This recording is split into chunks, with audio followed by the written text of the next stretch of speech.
Colombia. Hi, hello, and welcome to your favorite Average to Good podcast. Call it what you want. I'm Jimmy Conrad alongside Charlie Davies and Tony Miola, and we are going to talk about a below average to bad performance by the U.S. men's national team in their 5-1 loss to Colombia. We're going to get into all facets of it. We can break down players. We can talk about the coaching staff, decisions that were made, both on and off the field. But first, we actually don't have a word of the day for Call It What You Want here. We are going to talk about TST because Big Tones, Tony Miola, was the coach of Concaifa, Pat McAfee's team, with our very own Mike Grella as well. And Big Tones, you got to the quarterfinals. My team lost in the round of 32, but tell me about your experience. Hell of a run. Yeah, it was good. It was interesting. Anyone who followed my team knows that we probably weren't the team that like every parent wanted their daughter to marry. Like that wasn't our group. But yeah, look, it was fun. You told me about it. Yeah, you told me about it a couple months ago, and you're like, dude, you got to be part of this. You have to do this. And I was kind of reluctant, you know, and I didn't know what to expect, and I told my wife last night, I'm like, I'm so happy I came and did this. It was so much fun. Pat McAfee, of course, people know him and what kind of that brings, and the group kind of was a reflection of him. So it was great. I look forward to doing it again next year, man. And hopefully we'll get to play you guys. Right, all low. Wait, so Now that I know what the game looks like. was the experience that incredible that you were already looking forward to next year? I know, Jimmy, you did it back to back. Was this year better than last year? And is this something where I'm like, you would highly recommend, so much so? Chuck, what are you waiting for? You got to do it, Charlie. Basically, you need me to get me back. You got to do it, man. Yeah, you got to do it. I had a team. Listen, there was 48 teams in this competition, and after the group stages, my team was first. We had the best goal difference. We won all 3 games, and the scheduling wasn't our best friend because we had a big weather delay, and after the group stages, we didn't get home and have team dinner till 1:30 a.m. and then we had to play pretty early, 6 p.m. the next day, but we were wiped out, and that didn't help us. But I had a team that I thought could make a deep run. We got Sebastian Jovinko, who scored 6 goals. Dwayne De Rosario scored some big goals, and man, it's the fine margins, as you know, Tony, right?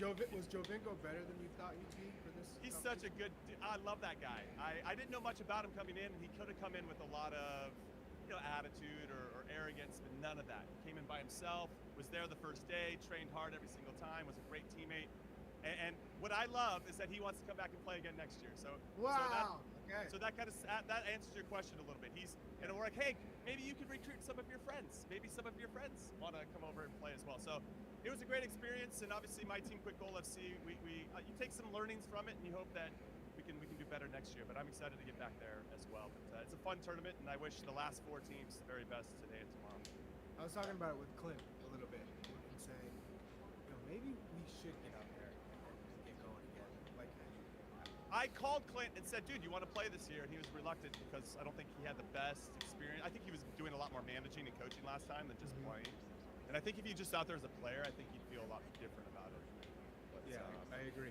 I would have loved to have played, but obviously I'm a little bit older than you guys, so it would have made it difficult. But every guy, I had Breck Shea, Jeff Cameron, Mike Grella was with me, and they all kind of, you go there and you're like, well, I just don't want to get hurt. Don't want to get hurt. Don't want to make a fool of myself.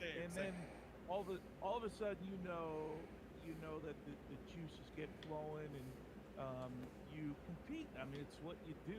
You don't, when you're on a soccer field, you have no other gear.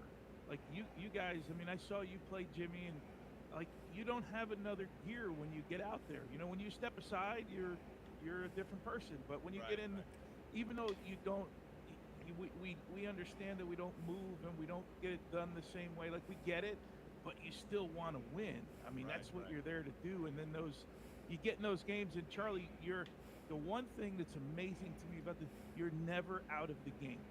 You could be down 3-0, and at the end of the game, there's a target score, which means that the target score is 1 more than so the other team still has a chance to come back and score 4 goals in target time and win the game. And then they take players off the field, and then it's like it's so much chaos. fun. If you'd be crazy if you don't do it next year. Either you play or you coach. You're part of a team. It is so much fun. Yeah, Chuck, you got to get in. And you're right. looking for a team, I'm going to put my name in because I'd love to have you on the squad. Imagine you, Dwayne De Rosario, and Jovinko all pulling the strings up top. It'd be pretty sick. 1v1 merchants.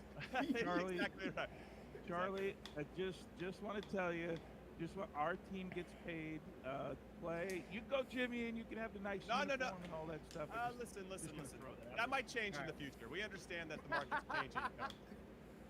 So It might, Charlie. It might change, but here we go. you make All the right. choice. I hear you All right. loud and clear, Tim. Okay, I understand what's happening here. All right, TST, they got semifinals today, and then the big final for $1 million happening on Monday. You can check that out on ESPN+. Okay, let's get into this game happening yesterday, our first friendly ahead of Copa America in D.C., the nation's capital, and we took on Colombia, who are red hot, 21 games unbeaten coming into this one, and we were down 2-0 after 20 minutes.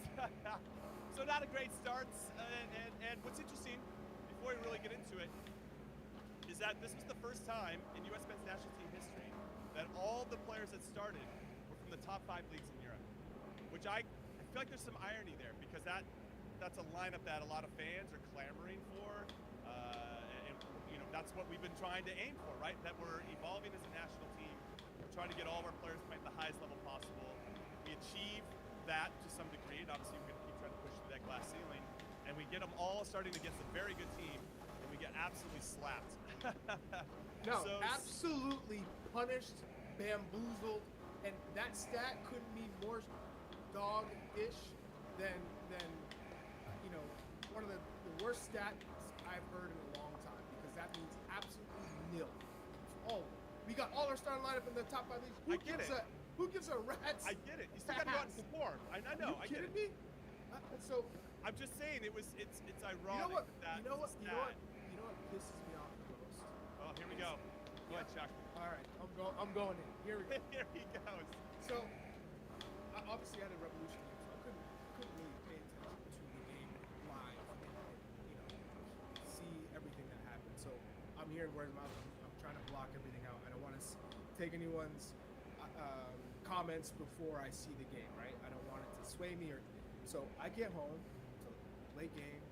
I had to watch, a tough game to watch, but the Revs got the 1-0 win. I'm home and I watched the match.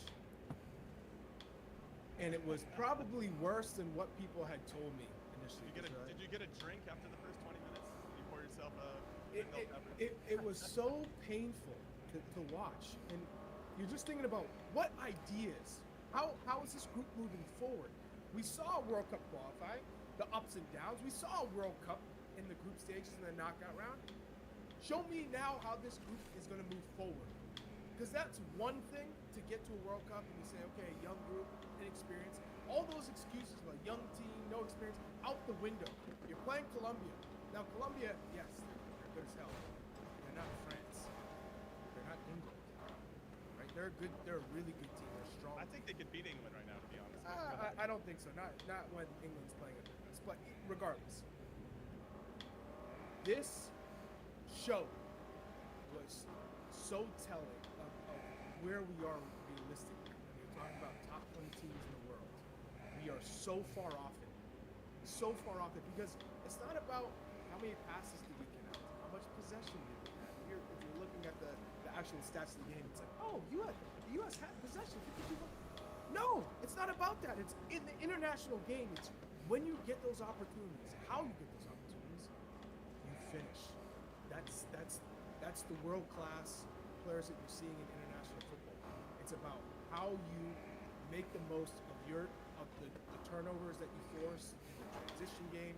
Because if you told me Luis Diaz only had 30 touches, you'd say, oh, he probably had a tough time. No, we didn't. Colombia said, okay, you guys want to have the ball when you have it, but when we have it, we're gonna make you suffer. We're gonna make you pay. We're gonna be ready to go. We're gonna be cutthroat. And that's exactly what happened. Okay, let's take a look at the starting 11. And Big Tones, I think what's interesting for me, okay, we got Matt Turner in goal, Anthony Robinson on the left, Tim Ream, Chris Richards, Joe Scally. Make the back four. Reyna Cardoso gets a start over Tyler Adams, really managing his minutes, as was mentioned by Tyler before the game. Weston McKinney's the third midfielder there with the 4-3-3. Pulisic, Balogun up top, and Timo Weah on the right. let's just go. Let's just start from the back. You are a resident goalkeeper, played multiple World Cups, and Matt Turner didn't look sharp. Probably could have done better on a few of the 5 goals. Let's just start with his performance. Where were you on that?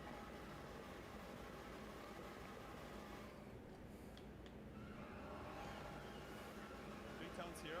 Okay, so Okay. yeah, Oh, yeah, it's you just can a do delay. better on the second goal. There's no doubt about it. Yeah, no, I can. You got me. You got me. Yeah. I got Yeah, you we got guys. you. Yeah, we got you. You got me. Yeah. I'm listening. I'm listening to Charlie, and okay, we can talk about each goal, and yeah, can Matt Turner do better on the second goal? All of that stuff. fuck was supposed to think hit that Jimmy one? and Charlie, this is there's such a bigger picture here to look at, and Charlie, you kind of touched on it. Where have we advanced since the Netherlands game? And we keep saying this, and I get it. We're 11 players from the top 5 leagues. I'm at the point right now, I don't care about the individuals we have. I want a better team. That's what I want, a better team. Like, if it's not the names, then it's got to be somebody else, or it's got to be Greg that makes changes, or Greg has to be changed, or something has to change, because we've said time and time again that we need to see improvement almost camp after camp. Now, it's not the loss for me that is big, because when I look, I pulled up Colombia's schedule. We keep talking about the U.S.'s schedule. Spain, France, Germany, Brazil.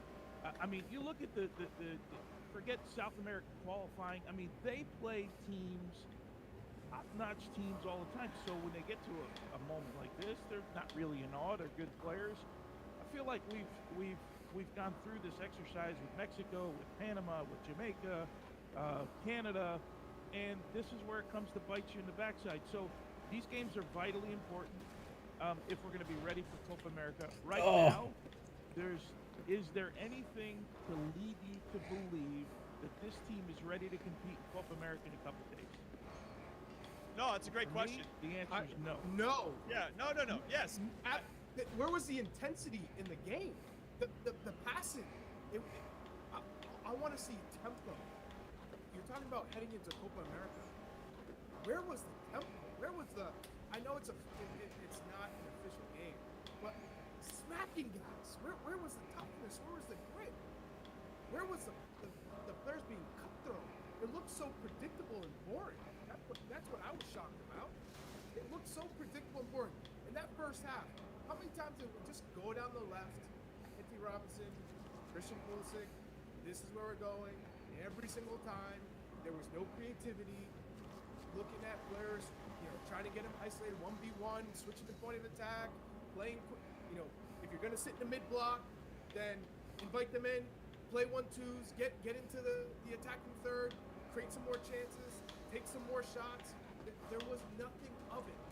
So that's what frustrates me the most. I get it. I've been here before. We put on our boots and we're playing in a friendly ahead of a competition. Is it the same? No. But you're damn best bet that the mindset has to be set, the mentality has to be set going into it to say, hey, we're making a statement. Heading into Copa America, we're a force to be reckoned with. We're going to show that we've come a long way from that Netherlands match that we referred to. No, what I'd say too is that this team might have a reputation, or is building a reputation, being soft, and not only soft in our performance, as you guys are mentioning, about having that grit, doing the little things that are going to make it difficult for an opponent, but also in our reactions, right? Where I thought we were soft, like, there wasn't. Where's the fight from that?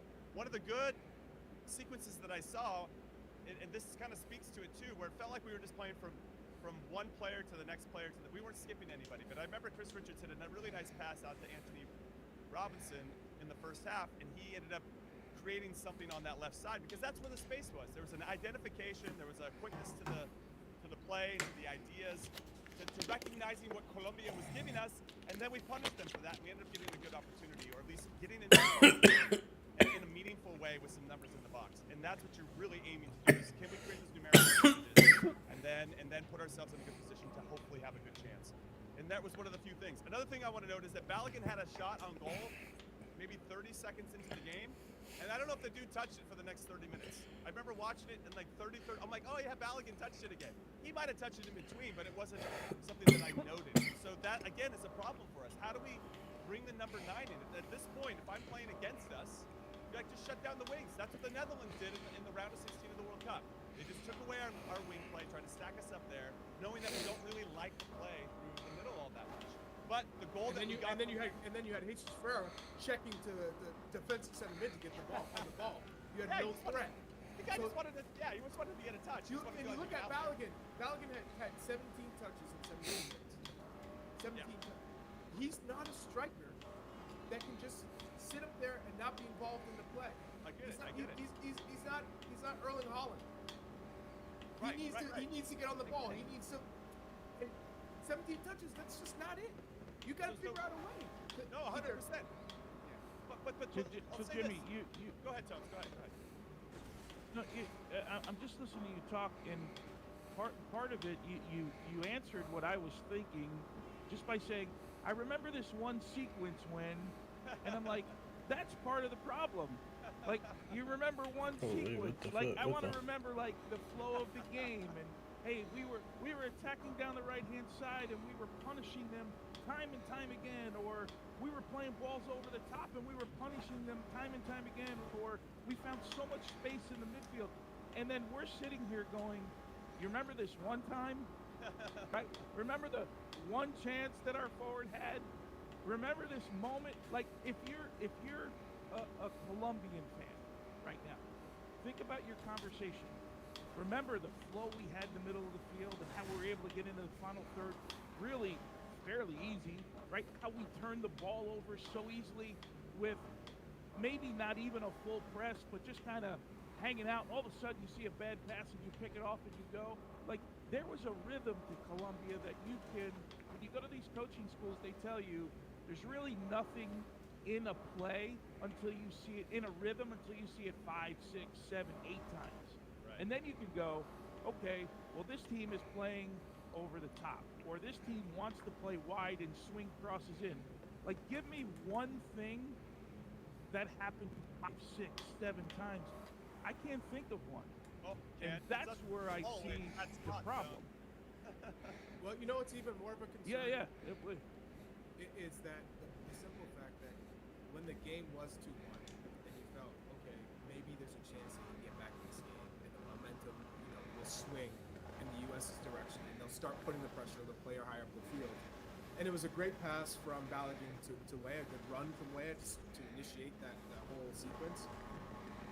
But the substitutes, the changes, the drop-off, you would expect the substitutes to come on with this crazy, enraged energy, a little bit pissed off because they're not in the first team, right? When you're talking about Haji Wright, who I think he didn't really hurt himself necessarily. There were some good moments in terms of just trying to offer something. Cameron Carter-Vickers, Malik Tillman, Musa, Pepe, Del Torre, I got a 0.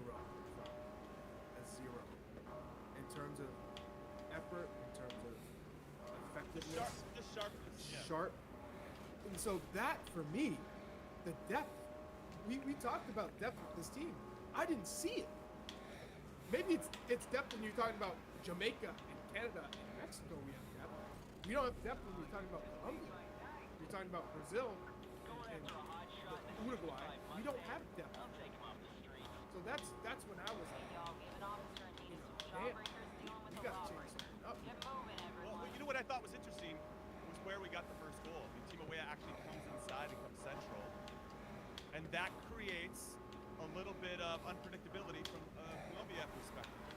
Like, that hadn't happened yet, or didn't happen consistently. To your point, Tones, about finding that rhythm, and all of a sudden, that allows Balogun to find a different type of pocket of space. Timo can now run from inside to out, and obviously that's a good goal. But we didn't see that a lot, and maybe those rotations from outside to in need to happen a little bit more because our attack is becoming so critical. So yeah, there's a lot to break down here, of course, and I put out a tweet after the game saying it's better to have a wake-up call before a tournament than during, right? This guy's going to be falling in the middle of a tournament, and obviously that led to about 3,000 replies saying Berhalter out. And do you love this one, Chuck? Because Tones, this is like before you were on here pretty regularly. That I had Berhalter's back and I wanted him to get rehired. That's some of the comments I was getting. Like, what the hell are these people talking? Do your goddamn homework. I've been saying from the very beginning, no coach should have the job for more than 4 years in a World Cup cycle. That they need to hear a new voice. They need to hear different ideas and thoughts. And now when I hear what you guys are saying, we look predictable. We haven't grown since the round of 16. We're stale. We don't have any energy like that. That's all things that I think that a new coach could have. No, grass. I'll also add the grass is maybe not greener, right? Right? The comfortability from each player. It's Right. like, I've settled in. I got the trust of the coach. It's not I got to prove myself again. Right? Keeping guys fresh. Maybe there's new faces too that come in. There's also that component when you have a new coach every 4 cycles. It keeps guys motivated. Right? It's not that, I'm a little comfortable. I know I'm gonna play. I know that the coach likes me, so I'm gonna be in the squad. So one thing I'll add here, and then we can get to our first break. And Tones, actually, I want to hear from you before we go to first break. But one thing I'm gonna add is, I just want to say this first, Tones. I wonder when we were doing our coaching search, if there were the top coaches that we were looking at, maybe were interested in the job, but didn't want the job 4 years out.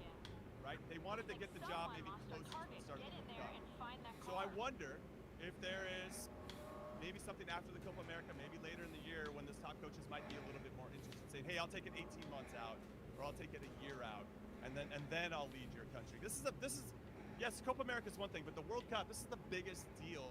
And listen, I don't think Greg Berhalter should have had the job in the first place. I'm gonna raise my hand and say that again. It's clear that people are having selective memory here, but I wonder if there's going to be a change at some point because we have to have a change for a number of different reasons. But go ahead, Big Tones. Yeah, look, I just don't like that our team is comfortable and we can sit here and talk about how it looks comfortable. I feel like we're in a moment where, like, excuse me, if the ball goes here, we have to go here. And if the ball goes here, we have to go here. And then I look at other teams, and I'm going to use Colombia because they're pretty much a free-flowing team, especially with James. I feel like we're lacking sort of soccer IQ, if you will, when it comes to making adjustments. It's like, this is what it looks like on the board, and let's do it. And the best players in the world don't do that, right? There's a formation, and there's some ideas, and this is how we want to attack, but you got to figure it out. We were thinking yesterday, and we've been thinking for quite some time. And let's face it, we were in Arlington, Dallas for Nations League. We were an own goal away from this thing completely blowing up against Jamaica. Excuse me. This is my TST voice, by the way, screaming on the side. So when I look at this group, I don't know what they have to find the button to push that lets them believe that they can be a little bit more creative, because we all heard it and seen it weekly basis with their club teams. They look completely different than they do here. Greg Berhalter, this is his job now to get this team to play better. If not, we have to make a move because this is not a way to go into Copa America. I never thought, I'll end with this, I was never of the idea or notion that Copa America would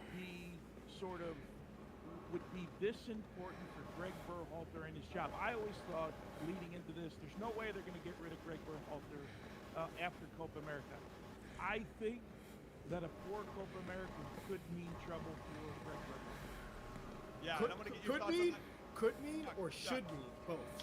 For me, Charlie, I'm glad you said that. If we're a real soccer nation, it should be life and death for his job at Copa America if we have a really poor performance. I mean, this is Matt. That way. This is Matt Crocker's real opportunity to see the situation as a whole and say, hold on, this is where we were going. This is where we thought the team was going. I walked into it.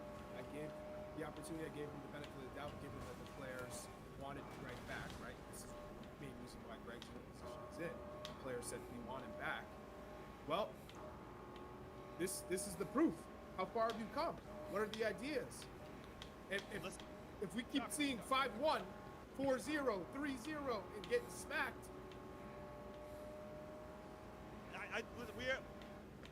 We're kind of rehashing some of our previous thoughts, but I believe we've hit a ceiling with Greg Berhalter, and that's been on display for quite some time. And yesterday didn't help us. All right, we're gonna take our first break and call it what you want. When we come back. Oh fuck! What the fuck?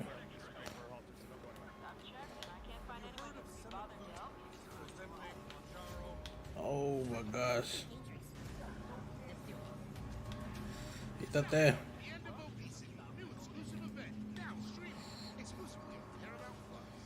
Really disappointed, obviously, with the result. You know, we're not framing it as a lesson. We're actually framing it as a wake-up call. Really good performance against a top team. And I think if you give, or I know, if you give a team like that the opportunities that we gave them, you're going to have no chance to win. It's never going to happen. And, you know, that's what's really disappointing about the game. I think the first half, you look at the 2 goals. Block the other dudes. First half scored 2 goals. Quítate. You know, from the 75th minute on, it was Oh fuck! That's not even fair. game of soccer, what we were doing. And, you know, I think the sad thing is it overshadows, you know, how we got back into the game, how we were aggressive, how we had them on their heels. Oh my gosh, chill, dude. No. Oh. And we weren't able to capitalize on it and game went to pieces late in the match. So, wake-up call for us. We express that to the group. We move forward and we play Brazil on Wednesday. Right, hearing from U.S. men's national team coach Greg Berhalter there. Clearly read my tweet about wake-up call, so I appreciate him following me on Twitter as well. So interesting stat. Greg Berhalter's record versus CONCACAF opponents: 34 wins, 5 losses, 8 draws. That could be the other way. I might be reading that wrong. Berhalter's record versus non-CONCACAF opponents: 8 wins, 7 losses, 7 draws. Now, So dude, top 20. top 20. That doesn't include Mexico. I believe he only has 1 win, and that was against Iran in the last group stage game in the 2022 World Cup. Everybody else been taking L's or D's, the draws. So yeah, not a good look in terms of the top 20, all things considered. We get his thoughts there. They're big tones. I mean, there's nothing he said there that was revolutionary or not surprising, but yeah, I think he's right in some ways with regard to a lack of respect for the opponent, just this casualness for our subs. And Charlie touched upon it before with regard to having those guys come on and be. I know that everybody's trying to change the word of sub to game changer. Well, they were definitely not game changers, or they were actually, but it was in the wrong direction in some ways. And that obviously is going to give us pause. I guess I want to say this. We've kind of gotten into kind of the overall performance. Were you surprised that we didn't try maybe something a little bit different formation-wise? We've been clamoring for 3-5-2 a little bit here on the show. I have in particular. I thought that would get a bit of good exercise. When I saw Cameron Carter-Vickers get ready to come on, I was like, sweet, we're going to try it. You got Tim Ream, you got Carter-Vickers, you got Chris Richards. You can take Scally off, and you can bring Timo Weah out wide right. But Anthony Robinson a little bit higher. We're losing anyway, so why not try it here? We didn't do that, and now we're not going to do it at all because you can't afford to do the system after you just got spanked 5-1 by Colombia and risk getting another spanking from Brazil trying a new system and go, you go back to square one. It's of a system though, Chuck. That's my thing. Like you have, if we really value the IQ of our players. It's a new starting position. Okay, all right. These guys are going to play differently if you have wingbacks. It's just a that's just big. Calm down. I don't think you take it that hard. If there's good players as we think they are, then they should be able to adapt. But then you should have run it out, right? There should be no issue with saying, you know what? I agree. For the first time, we got 3 center backs who are playing, even though Cameron Carter-Vickers didn't have a good match. So put that into sure. Tim Ream, Chris Richards, and Cameron Carter-Vickers. Okay, let's run them out as the 3 center backs. They're all playing. At least Tim Ream was, and you say, here we go. But you can't tell me now, after this loss, we're going to roll out a new system against Brazil. I know. You know But that's not Charlie, gonna happen. can we keep going like this? I know, but you both know that's not going to happen. Jimmy, I'm with you. I've been clamoring for three in the back with wingbacks since the Netherlands match. Anyone that's listened to me on the radio for years, they're so tired of hearing me say it, right? But Charlie, Anthony Robinson has played as a wingback. Timothy Weah has played as a wingback. Joe Scally has played as a wingback. Weston McKinney has Chris played as a Richards has wingback. played with three in the back.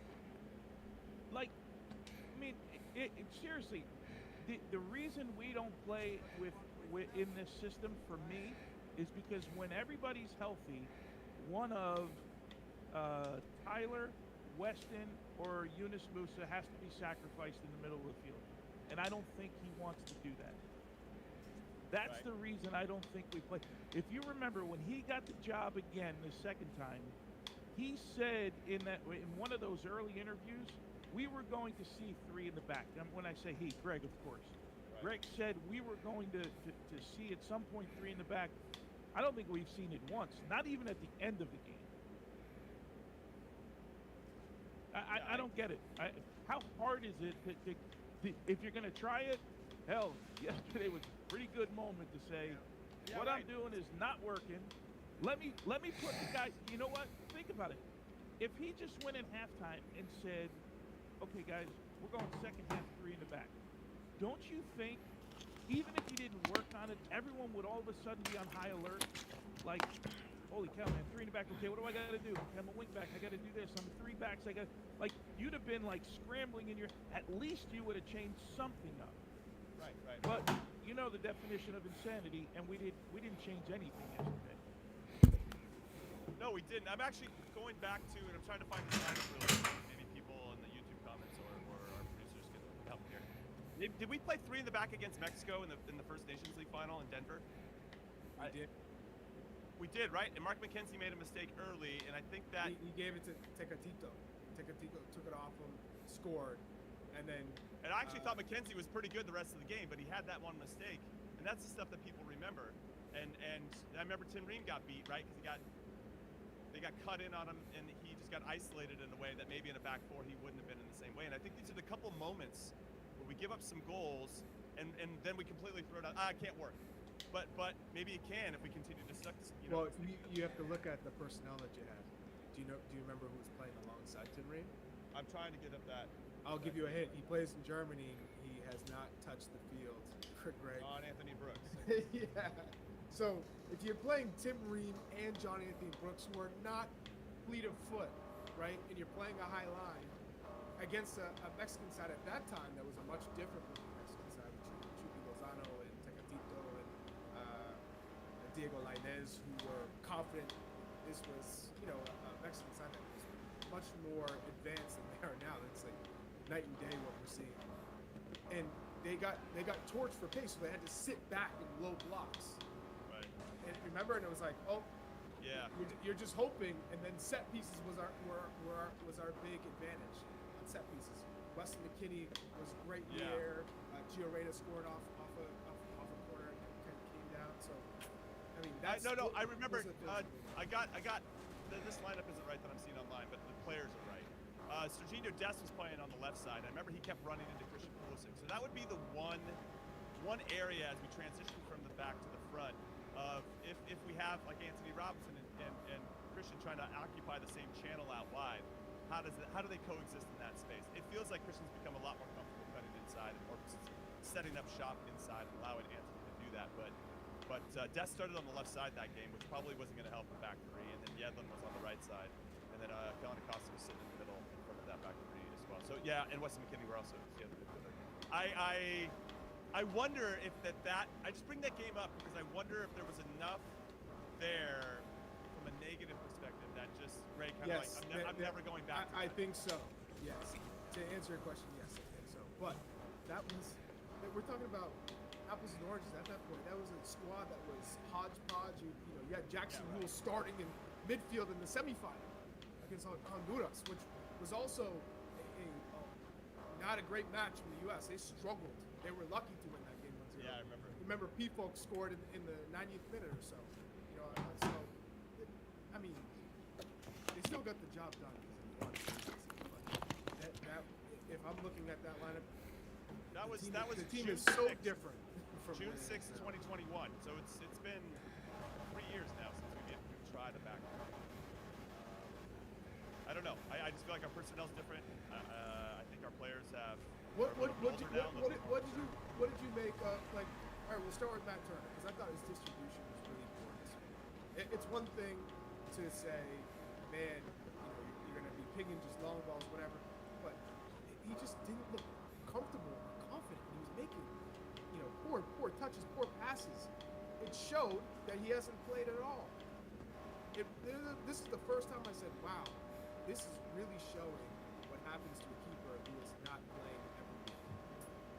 Well, we can argue that about Tim Ream as well, right? Tim Ream hadn't been playing a lot either. Yeah. I don't think he looks sharp either. Tones? Yeah, look, he how can you be sharp? And again, I'm going to go back to that Netherlands game because I said right after the game, leading into 2026, we need to have players that are playing full-time at their clubs. Matt Turner, it's going to continue to show and show and show. It's going to be 1% less and then 1% less, and then we keep going in that direction until he's playing week in and week out. Tim Ream, you can see he hasn't played. The surprising one was Cameron Carter-Vickers, right? This is a guy that's had incredible success. Was Player of the Year at Celtic last year. In success this year, he looked completely out of it. So I'm concerned to the point where, in just listening to you two guys say that this is that three in the back a couple years ago was maybe the breaking point. We shouldn't be at the breaking point of trying something with this team right now, because what we're seeing right now just isn't working. I'm sorry, it's not working. It's not fun to watch. It's not entertaining. It doesn't leave me. And again, I'm gonna say this: result aside, scoreline aside, I don't leave this going, yeah, I feel good about where we're going. I feel good about the direction we're going. I feel good about we're going to be ready for Copa America. We're going to compete, because forget 2026. If you're playing in Copa America, you better be there to try and win the tournament. Now, this thing can all turn around, and we know I don't have anything in what I saw yesterday to lead me to believe that it's going to turn around. Now, it's Greg's job, and it's the players' job now to figure this thing out. And they've got to give us some hope against Brazil that this thing is going to look different when Copa America starts. And again, I'm just not seeing it. But it's not seeing it from this camp. I'm not seeing it. Hell, guys, face it. We struggled against Jamaica at home. We were all there. We struggled we struggled in that game. Okay, Mexico was a little bit different. We played well. You survived. Now you have a different energy. And it's Mexico. It's our biggest rival. It's a final. So you have a little bit more. But in games like this, I saw Greg's record. And again, it's a stat. But he's like 500 against teams that are outside of CONCACAF. And not all of those are great opponents.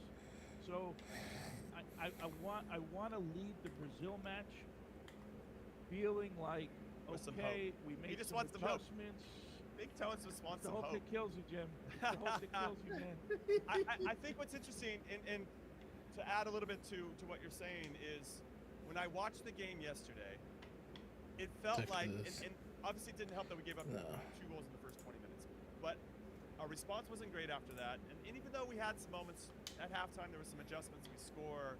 So I almost want to revisit that first 20 minutes of the second half to get maybe a different feeling about some of the decisions we were making. But ultimately, Chuck, it felt like we were more reactive than anticipatory. And when I compare to what Colombia was doing, they seemed like, okay, we're going to pick our spots as to when we're going to press, when we're going to go. And then the Americans just, if we end up coughing up bad passes. Oh my God, Jimmy! Coughing up bad passes, the bad decisions. Look, it could be as simple as Johnny Cardoso dribbling with the ball slow as hell, so that he gets picked off. You think you have that much time in an international fixture against one of the strongest opponents in the world in Colombia? Okay. You can take the time and slow and gets picked off goal. Look at each goal. Does one time. This dude's a hater, bro. In the wrong part of the field, or The a boy bad played decision. good. Timothy Weah trying to dribble out of the back. I mean, yeah, that was Picked bad. off, That was bad. goal. So He's right on that. again, we come back to what makes teams successful at the international level. It's not about where you play.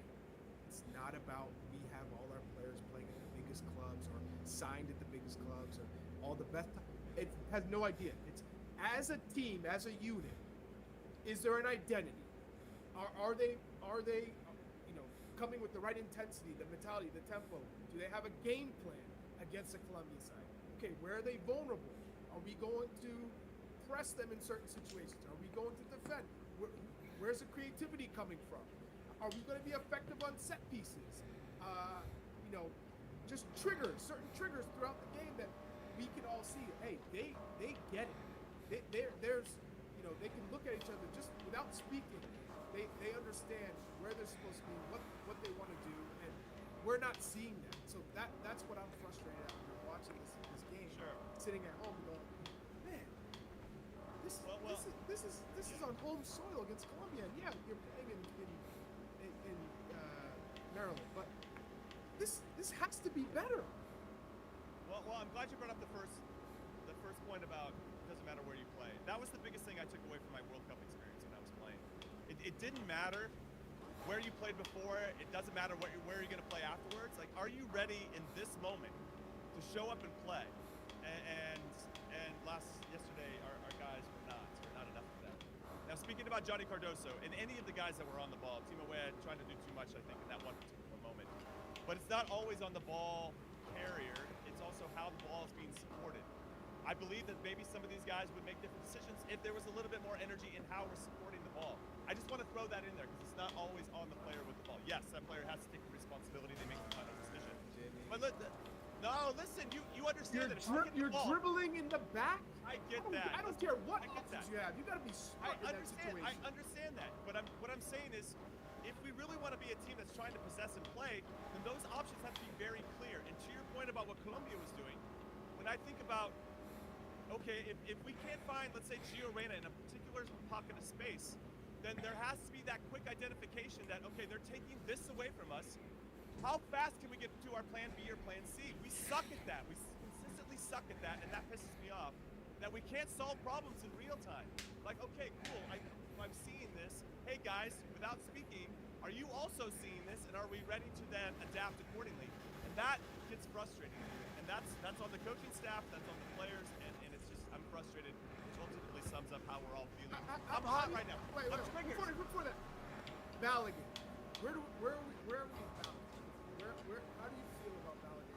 We got to get him the ball, dude. When he's on the ball, clearly he can do some stuff. The weight of the pass on the assist to Timo Weah was awesome. But how do we?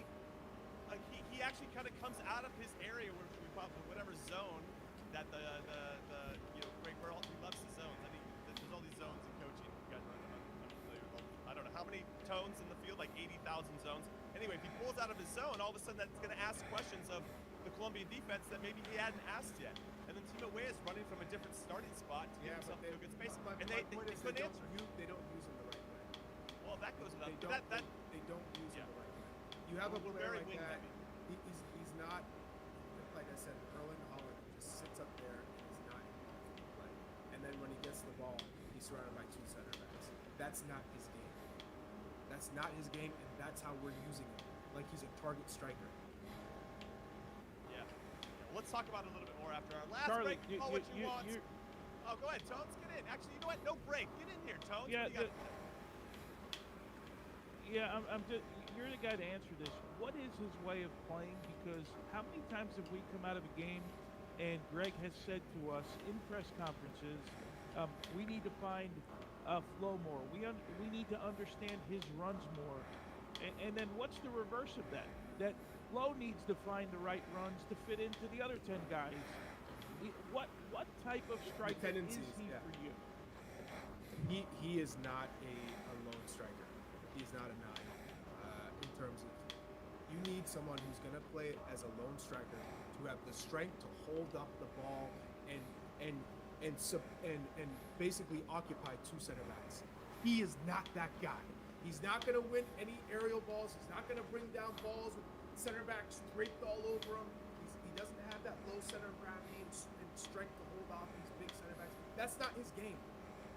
That's when you bring players into the game if you have that big target, or you're creating more space because they occupy two center backs. So he needs to play with someone else. He's not a nine by himself. And when you're playing with isolated wingers, because Yugioh is not someone who likes to come in. He likes to use space and sit. That's why Christian is on the left. He comes deep, or he'll come inside, but he's not really linked up with the nine. So he's isolated. He's on an island, and that's not his game. All right, everybody. Now we're gonna take our second and last break and call what you want. When we come back, we're gonna keep talking about the game because we can't help ourselves. Do not go anywhere. We need the sports news anywhere. We've got breaking news to bring you. Then get your sports anytime you want them. Big trade news overnight to discuss. Because we know you need sports all the time. A lot of movement in the rankings this week. A legend adds to their legacy. We're bringing you that breaking news right here on HQ. CBS Sports HQ, anywhere, anytime, all the time. Welcome back. Call what you want. I'm Jimmy Conrad alongside Charlie Chuck Wagon Davies and Tony Meatball. I had to bring in a meatball. Just kidding, Big Tones. We love you. All right. Well, Big Tones dropped off here. We're gonna figure out. I'm out. He said, He didn't like the nickname. He said he's out, but he's having some Wi-Fi issues there in Cary, North Carolina. So Chuck, before we get back into the game and how we're feeling about the team, can we just talk that CONCACAF's just having a tough time right now? The host of the 2026 World Cup having a bit of a tough time because not only did we get smacked 5-1, Mexico lost to Uruguay 4-0, just lost to Brazil 3-2, and then Canada and Jesse Marsh, our very own Jesse Marsh, call it what you want to Jesse Marsh, lost to the Netherlands 0-0 at half, but ended up losing 4-0. They got France coming up next. So not a good look right now for the hosts of the 2026 World Cup, Chuck.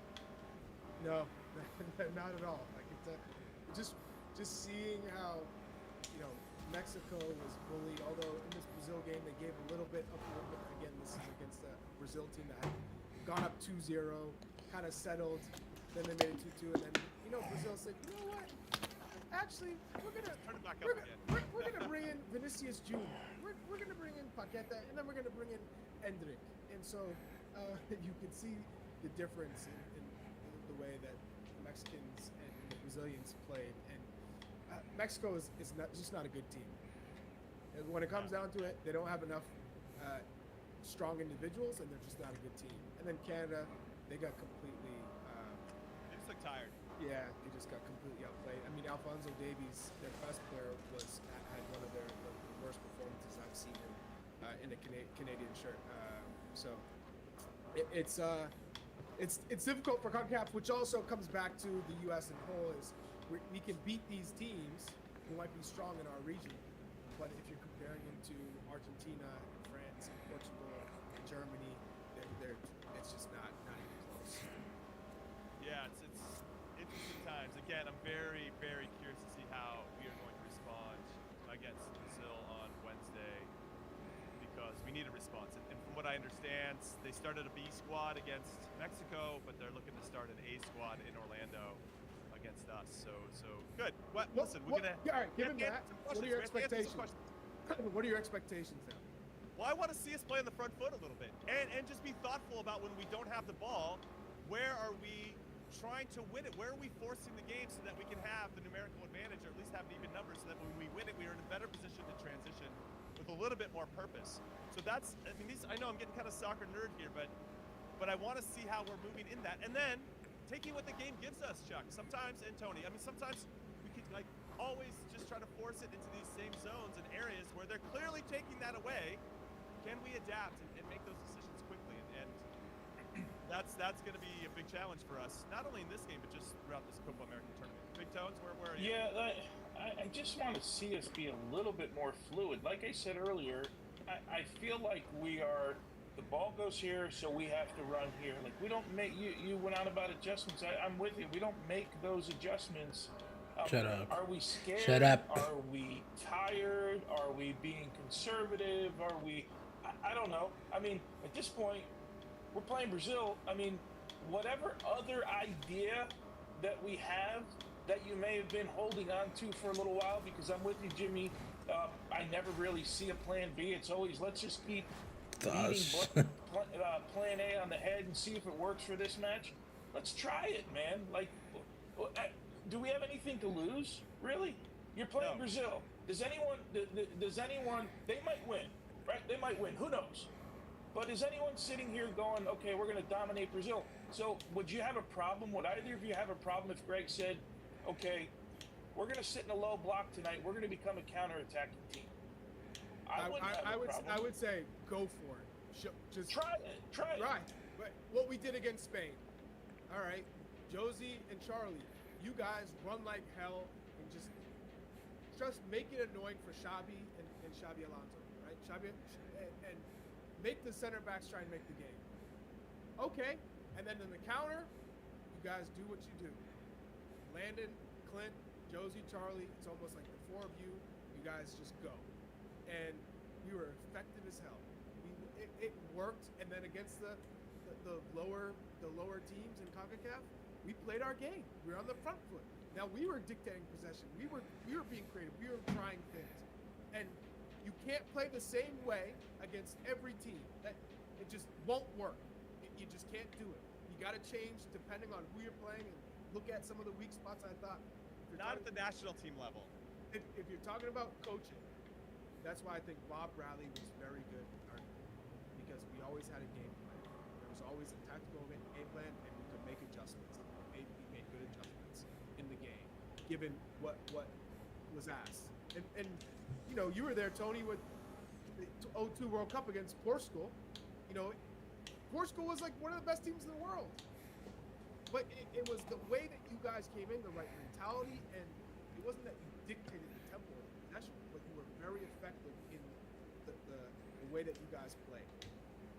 Yeah. We got a preview pod tomorrow, just so everybody knows. I know that we want to tiptoe into this preview about with regard to Brazil, but we're going to have another podcast for you. Call it what you want, coming back at you tomorrow. We'll break down this game in full. So let's go back, Tones, and get into this game in particular. And I guess one of the stats that I wanted to find out, because I do think it does inform us in some capacity, were there any connected passes between Christian Pulisic and Flo Balogun? I'm curious about that. That's a stat that I'd want to know. And why can't we figure that out a little bit more? Why aren't they looking for each other a little bit more? Or is it by design? And then Gio Reyna, when he's on the ball, obviously he can make that final pass. How, if and I know we saw him, much to Jesse Marsh's chagrin in the Nations League final, dropping super deep to get the ball. But it's better than him not touching the ball at all when you kind of see a game where he doesn't have as much influence. And then Weston McKennie I actually thought was pretty quiet. Timo Weah outside of the goal gave the ball up, I thought, quite a bit. It just got caught. They just trapped him. He'd put his head down. The first defender would slow him down, and the second one would come and try to win it. And it was just a frustrating. I just didn't feel like we could find any type of rhythm that we discussed, but also from these individual players, I don't feel like they put their stamp on the game. But yeah, any thoughts on any of those guys? Yeah, a couple of them. I think for me, rhythm in games, when I watch games that are flowing, the midfield is involved. The midfield is always involved in touching the ball. The midfielders are involved in connecting with other midfielders in order to allow players to get forward. You buy yourself some time. Johnny was. If I found one person that I saw good moments from, like good reactions, it was Johnny for me in the game. Your first one, I think your question started with Christian to Flo up top. If we're going to be successful, you would think that those two guys have to have a connection in the game. Whether it's one's running off each other, and even though it wasn't a pass from one to the other, it was someone that created space for the other guy. Like there's no connection there right now. Playing 1-2s off of each other. Whatever it is, yeah, whatever. You would think of those two, right? Charlie would. You as a forward, you can't be successful on your own. Getting a ball, spinning a player all the time, it just doesn't work, right? At this level, you have to have some connection. Whether you play with two forwards. And the connection is, you run here, I run behind you, you check in, I find the space, whatever it is. And even though it might not be a pass from the two of you, you're playing off of each other. And I think Christian and Flo need to do that a little bit more.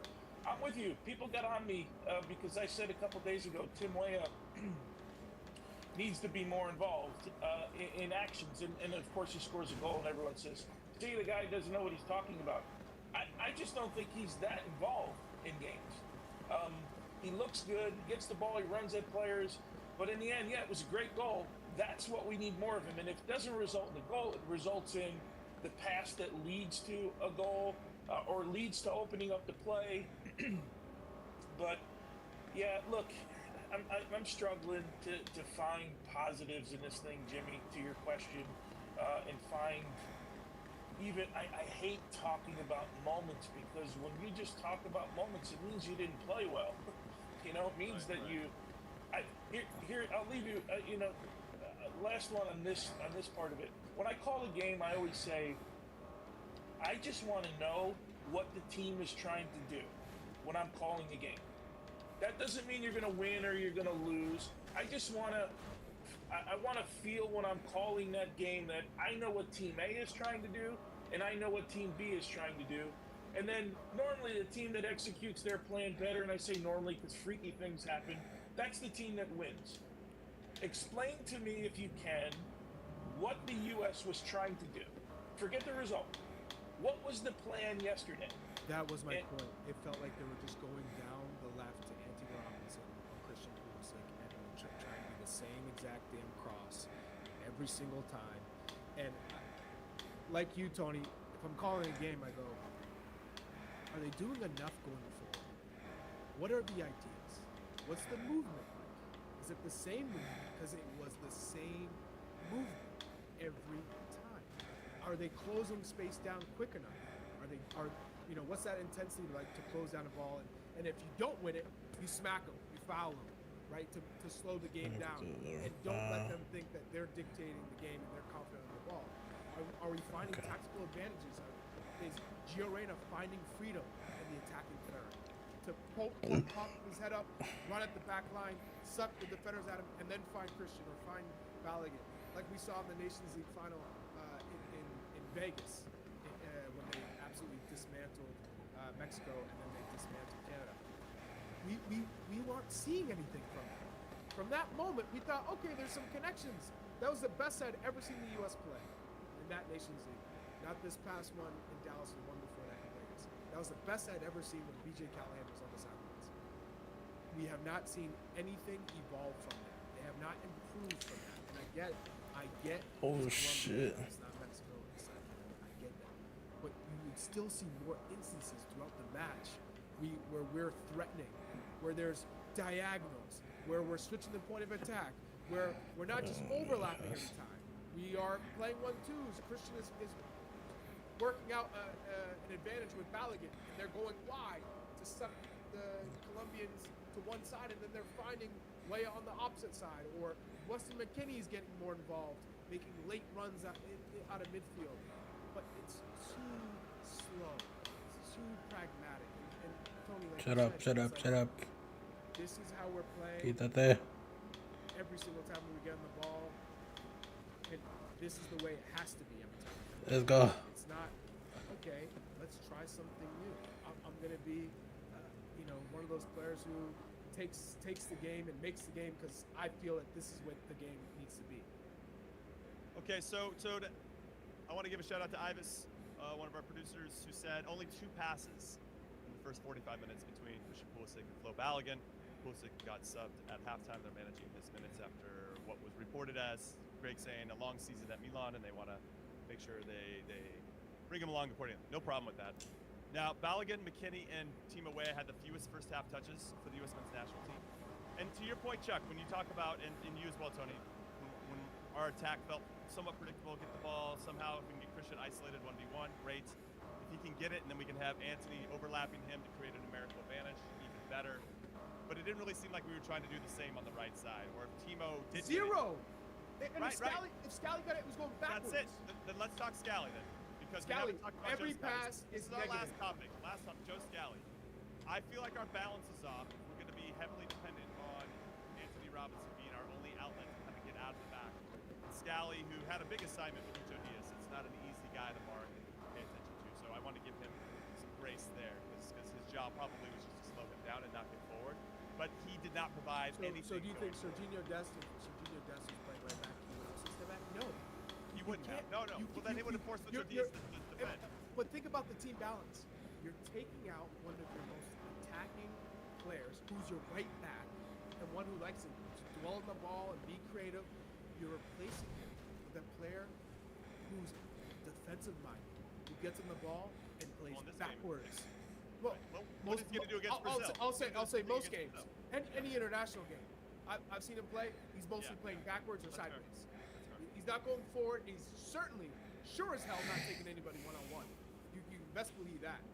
So you're going to replace that player with a Joe Scally instead of a Timothy Weah, who plays right wing back. He's played right back. He's played left back for a whole season in Liga in France with Lille before transitioning to Juve as a right wing back. And you would have that attacking option. You'd have someone who's not afraid to go one-on-one, who's comfortable with the ball at his feet. So that already throws off the balance of the team. And you're forced, in their mind, that you have to go only down the left because your right back's not willing to attack anyways. Right. So I don't know. It speaks to, and Tony was using his fingers at 3-5-2. It sets up for us to do that, Tones. Right? You just take Scally out and you just give this a rock with 3 center backs and let's see what happens. It actually gives Timo Weah maybe or whoever plays out there, because West is out there too, a little bit more space to operate and maybe have a little bit more control over where they're receiving the ball, because it felt like Timo Weah in particular in the first half where he just was kind of pinned up high, and when he would get it, he'd have somebody right up his back the whole time. He couldn't really turn and run at anybody, and I could feel his frustration, and I felt for him. Yeah, there's no doubt. But when you're a winger, don't you expect someone up your backside all the time and be connected to somebody? With Joe Scally, I didn't think Joe Scally was poor defensively. But I'm with you, Charlie.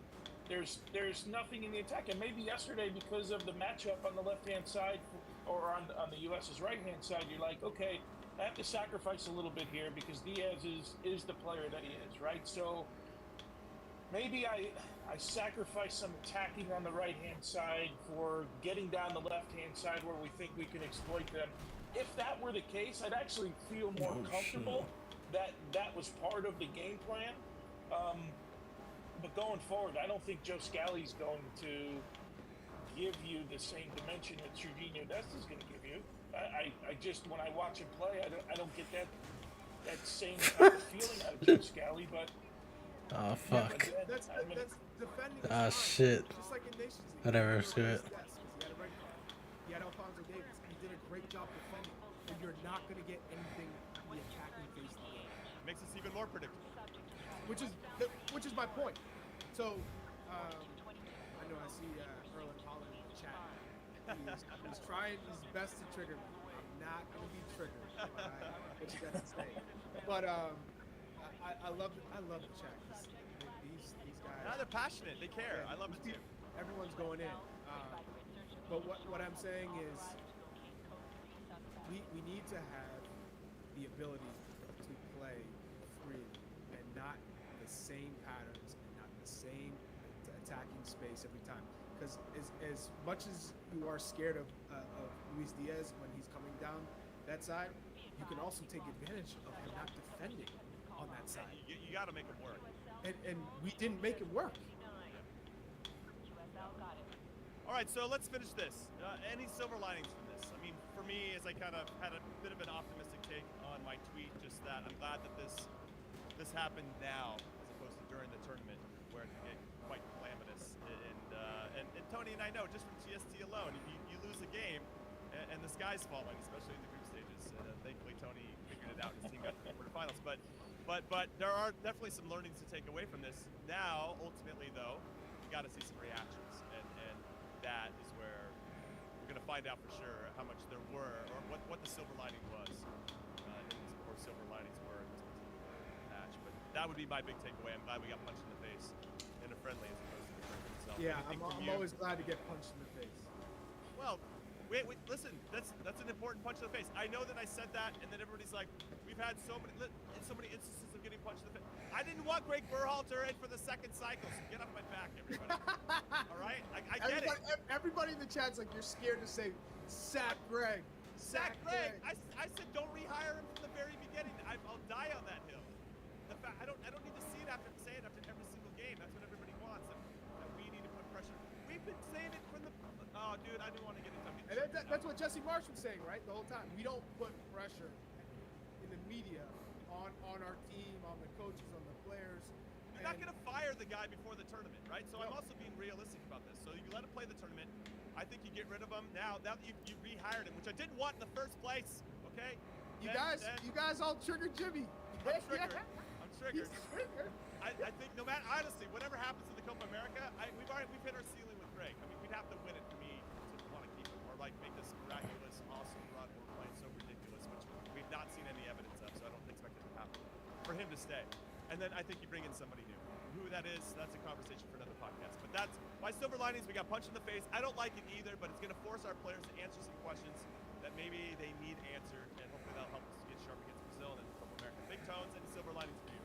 Yeah, look, hopefully you learn that against teams of this quality, you can't come out and play. I didn't realize we had a chat. We're doing this for an hour. I didn't realize we had a chat until like 3 minutes ago. And It's yeah, wild so in there, Tony. but It's here wild. here's what I'm going to leave you with. One of them said we have to realize this isn't a team of superstars or something like that, and we can't win with this group. Who were the superstars in 1994? Who were the superstars in 2002? Who were the superstars for the national team over the last 20 years? Yeah, there were no superstars. You can still win against these teams. You have to be better tactically. Listen, Greg needs to be better. And I said at the opening of the show that I never thought leading into this that Copa America would be important for Greg's job. I now believe, based on the way this team is playing, that Copa America is vitally important if Greg Berhalter wants to keep the job. Period. They have to be better. You can't go to Copa America. You're going to play one of these two teams, Charlie. You're going to play in the next round if you get through. If you get through. If you don't get through, I think the decision is really easy. We don't even have to have this conversation. If we don't get out of the group, forget it. Forget it. And if, let's say we play in the group stage, Tony, and Uruguay beats us 4-0, and then we somehow like sneak through to the next round and get smacked again, 3-0, 4-0, even 2-0, but completely dominated. Then the writing's on the wall. We don't even have to have this conversation. I'm with you, man. This tournament for Greg Berhalter is vitally important. Jimmy, my silver lining is we maybe now understand that we can't come out with this type of intensity against teams like this. It just doesn't work. All right, Chuck, how about you? Silver lining? Because this team is starting to look like they're getting a little soft. And what those other teams had were some balls, right? They had a little something to them that even in doing some adversity, how they responded to mistakes or performances or anything in game, they were going to at least fight and have kind of that punch, and I don't think we saw any of that yesterday. That makes me a little concerned. Well, first off, this chat has been the most vibrant and electric that we've had in Shout a out long to the time. chat. Got me triggered. It kind of reminds me of back in the World Cup group stage when we had these post-match reactions. The group chat was going crazy. So I will say, respect to everybody watching and listening and typing in their insight. But what I'll say is, yeah, you lose 5-1, you're humiliated, you're embarrassed. There's only one way to go up because it doesn't get worse than that given the quality of this group. This is the worst that we've seen them play, and they got embarrassed. And it's not even the scoreline, which clearly reflects that. It's more about the intensity, Oh my God. the willpower. If you're down even 3-1-4, where's the guys coming in and be like, that's enough? Like, I'll take a red, not this, but it's like, I'm gonna show like I'm not happy about this. And then that's when you go, do we really need Tyler Adams on the pitch every time to be the guy to hold people accountable on the pitch? Yes. It's like Seems like Tyler Adams shouldn't be the only player to do that, to be that guy. So now come against Brazil, which is going to be in a lot of cases much more difficult opponent. What is that reaction like? again, this is for Greg. In-game management, substitutions. Are you subbing the right players? Are you changing the system or the identity, the tactics in the game? That's where we got to see a lot of improvement. So this is a game, again, it's a friendly, but to Tony's point, give us hope. This is why U.S. Soccer hired a Matt Crocker, because there are no connections. He can be very objective when looking at this and say, you know what, this isn't what I thought it was going to be. This isn't the team that's going to give America hope that we can go the furthest we've ever gone on a World Cup on home soil. So the time is ticking, and now's the time. Time's up. Guess this what? game in the group stage. Guess what, Chuck? We have another podcast for everybody tomorrow. Call It What You Want's coming back with our preview. Going to get into the weeds a little bit more in our game against Brazil on Wednesday. We thank you for your support as always. We appreciate all of the passion, especially in the chat that you guys have. Make sure you hit us up on Twitter. Follow us. Call It What You Want on any of the podcast platforms where you'd like to get your podcast. Leave us a rating, 5-star review. We'd appreciate all that. Hit like and subscribe. Do all the good stuff.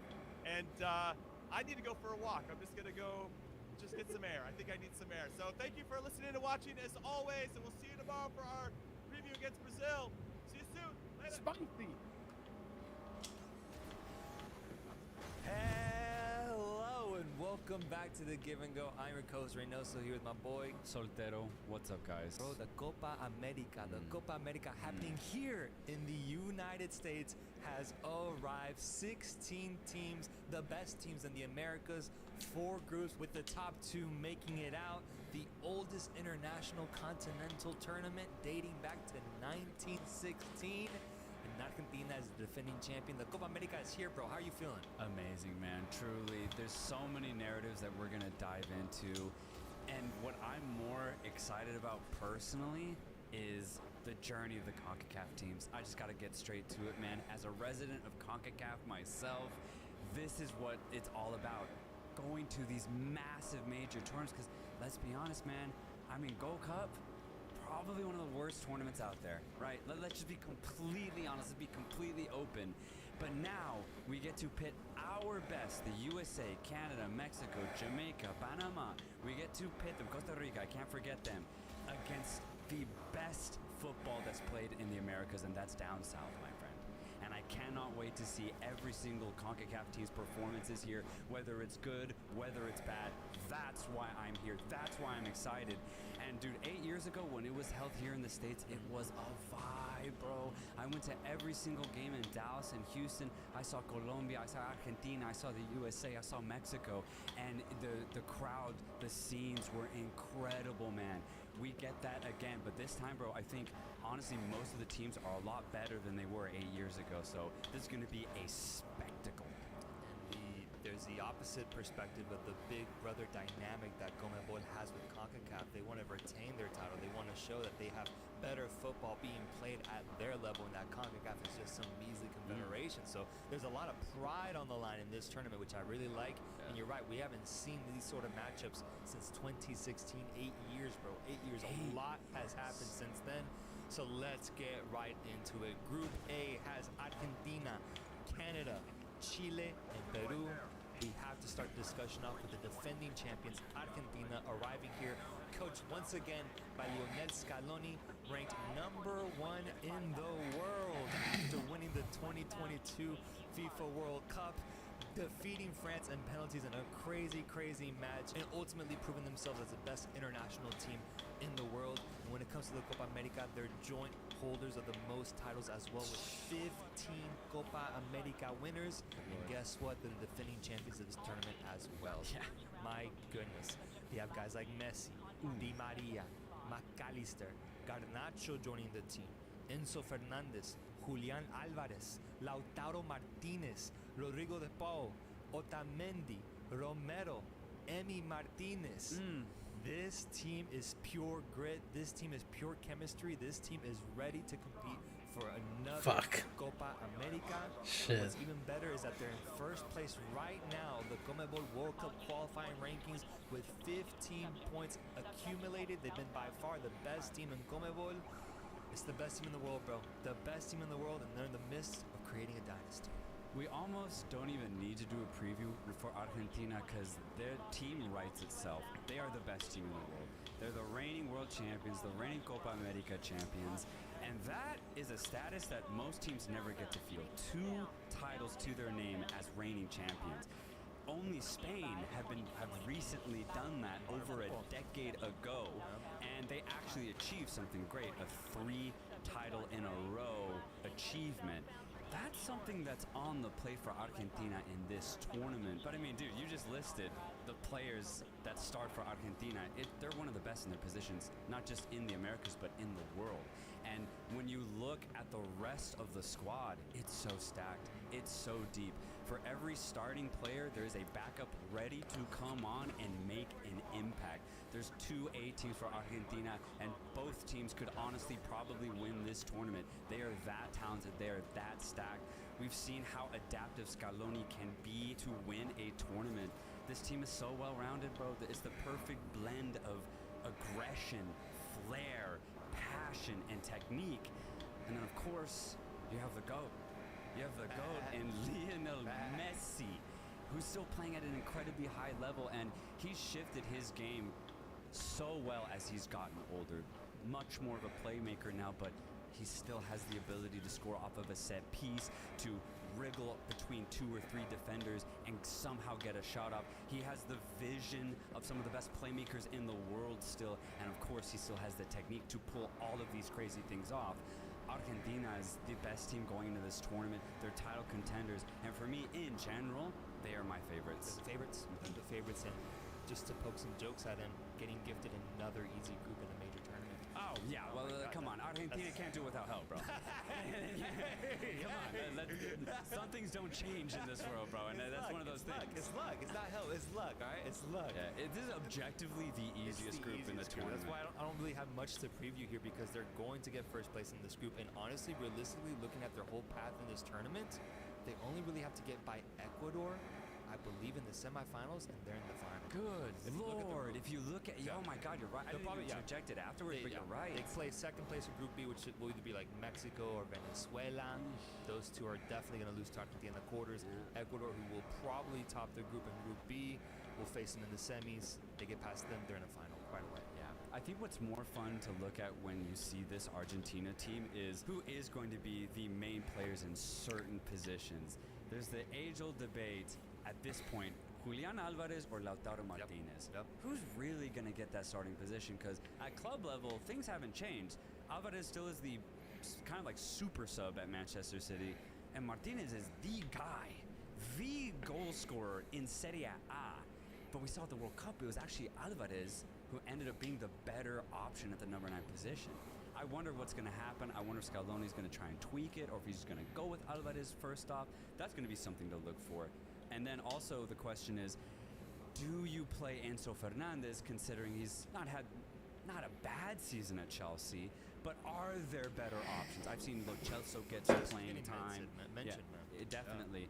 I think the other 2 midfielders have to be De Paul and McAllister for sure. McAllister is one of the best playmakers in the world right now, so he immediately gets his position. De Paul's the perfect box-to-box guy to cover that offensive prowess that Argentina possess in general. So there's some questions there. Also, who's going to play on the other side of Messi? Is it going to be Nico Gonzalez? Is Lo Celso going to be played out wide? Who's really going to make that position their own? Di Maria is still here, but, you know, he's still getting older, right? And I wonder if he'll be able to have any sort of impact as well. That, to me, is the biggest question, honestly, about Argentina and what they can do in this tournament is the aging of not just Di Maria, but Leo Messi as well. Both 36 years old now, whereas during the World Cup they were 34. Yeah. It's a 2-year gap right there that I think makes a big difference. Leo has 12 goals, 9 assists in the MLS right now. He's leading the league in goals and assist contributions. Damn. And Di Maria had a good year with Benfica, getting 9 goals and 10 assists. So they still have it. I think in a knockout format tournament, I do think that plays into their age. You just got to go off for 7 games and you get yourself a trophy. But that's something to watch because they were both pivotal in their run during the World Cup. Pivotal, bro. Obviously, Messi makes sense, but Di Maria is just as big in big games as well, scoring in the final. Like, he is such a big game player. I wonder what his impact will look like because many times he's been Argentina's difference maker, the one that gives them the victory like he did in that Copa America final as well. So I want to see how that relationship is dealt with by Scaloni, if he does go with like Nico Gonzalez or somebody else, or ultimately if he just trusts Di Maria the entire tournament. And I think those questions ultimately get alleviated by the fact that they just already won the World Cup. I think this team ultimately will figure it out because they've already achieved their main objective, which was get Lionel Messi a World Cup title. I remember all of the games leading up to 2022 for a decade. There was always a nervous energy of, could this team and the supporting cast lead Argentina to an actual world title? And they did it. They did it on that famous day a year and a half ago against France in Qatar. Mission actually accomplished. The GOAT got himself the most prized trophy in the world. And so now, I really don't see, when Argentina played, the question isn't, is this team World Cup ready? That's not the question anymore. The question is, how many goals are we scoring, boys? Yep. Is it 3? Is it 4? Are we going to get ourselves another Copa America? Because at this point, even though there are questions, you already said it, they're top of World Cup qualifying. They're still playing at an incredibly high rate, scoring 2-3 goals a game. Messi, even though he is aging, is still so good. There are questions in this team, but I just think the passion and commitment that every single Argentine player has nowadays, it can make up for so much. It's why I have Argentina still as the sole favorites in this tournament. Favorites, bro. I think I'm gonna go as far as saying they're my pick. They're my pick too.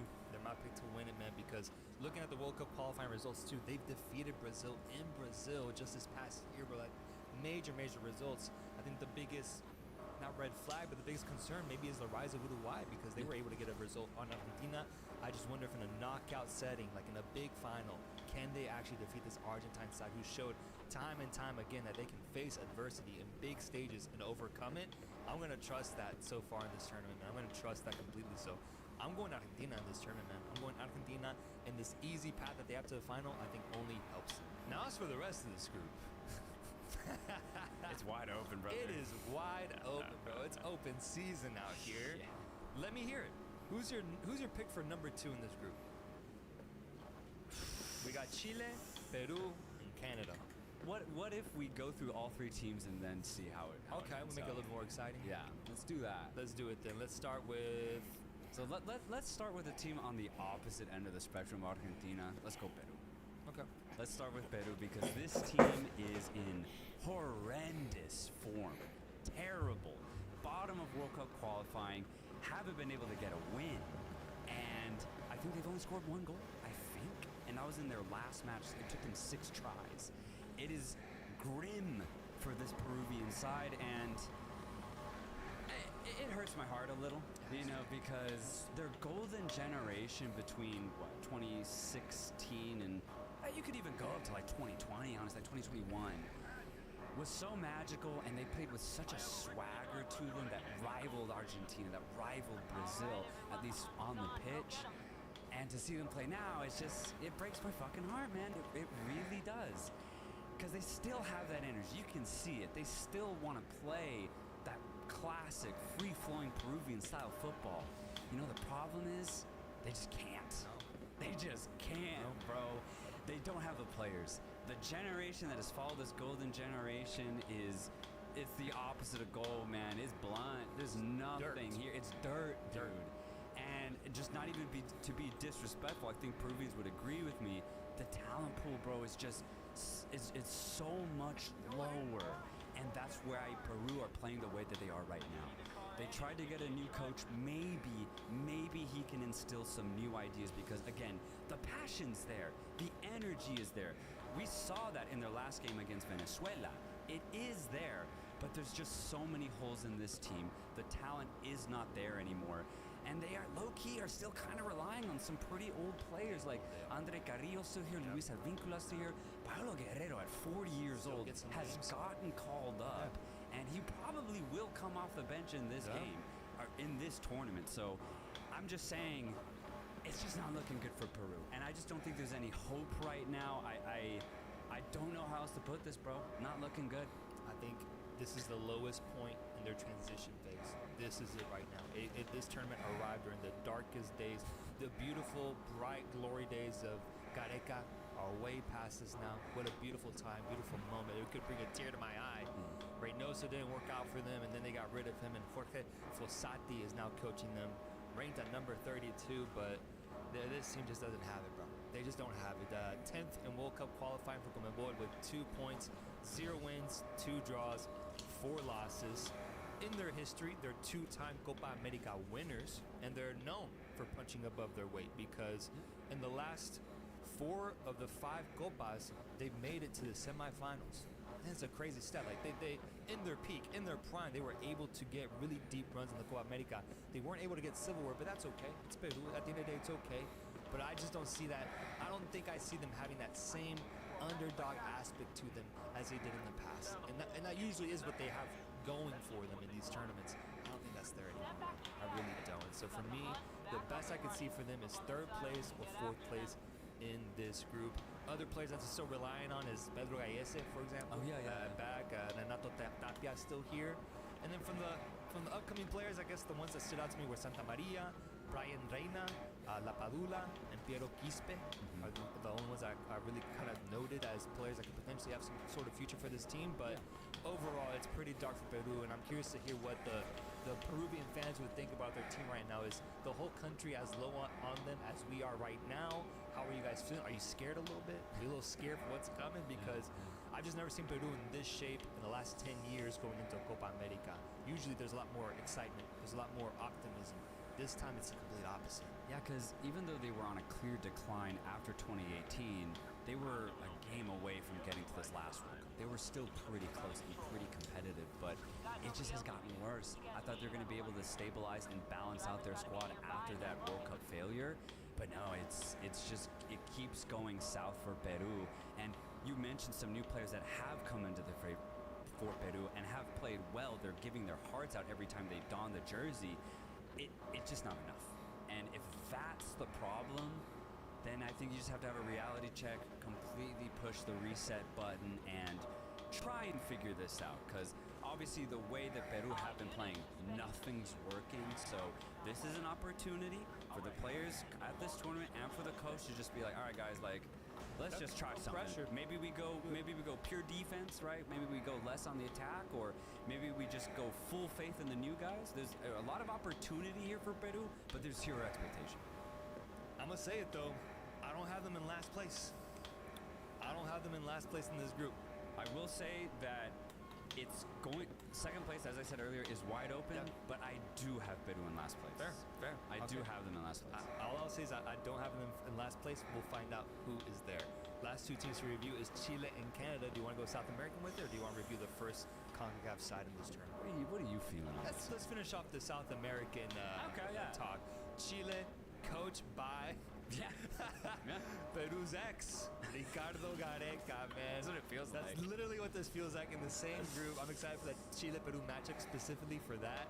Ranked number 42 in FIFA's rankings. They're 2-time Copa America winners, winning it in 2015 and 2016.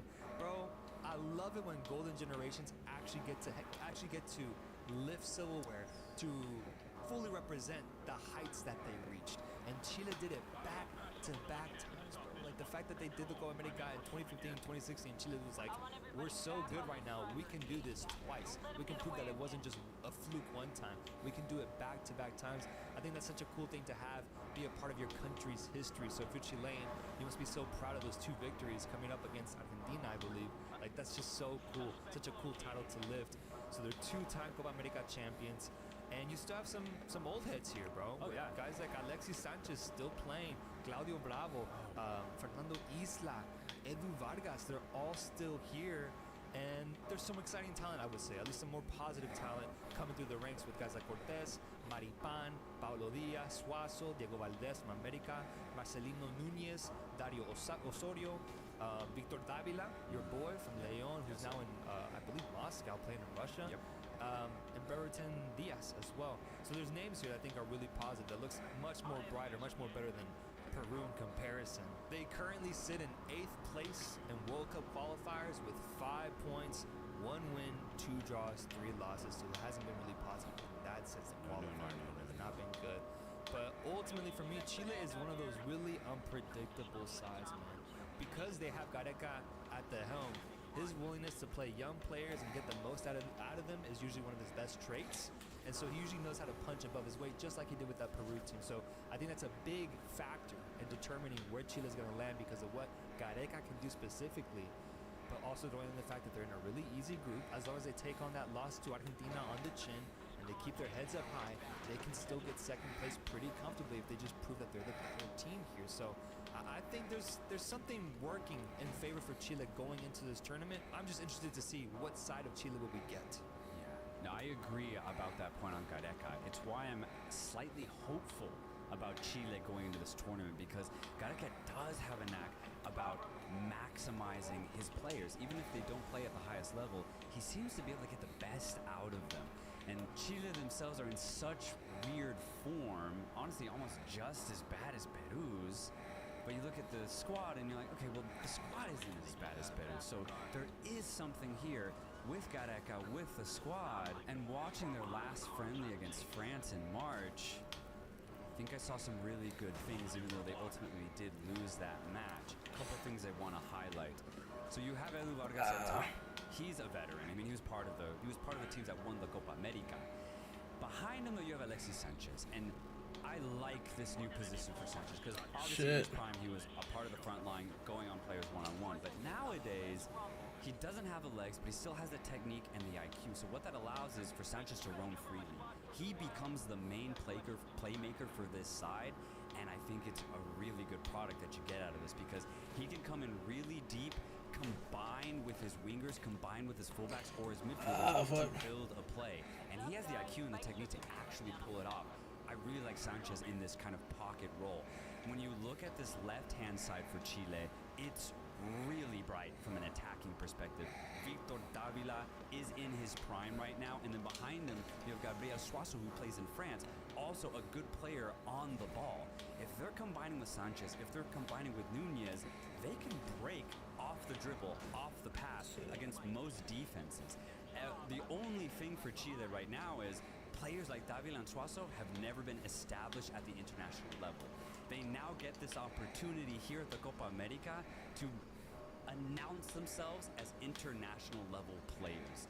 And then on the right-hand side, there's it's not as good though, because it could be Dario Osorio, but there's questions if he's good enough. Nunez has been really good. He's had a really good season. He's a really good passer of the ball. Alongside him, though, that's where the question is, who's going to be his partner midfield?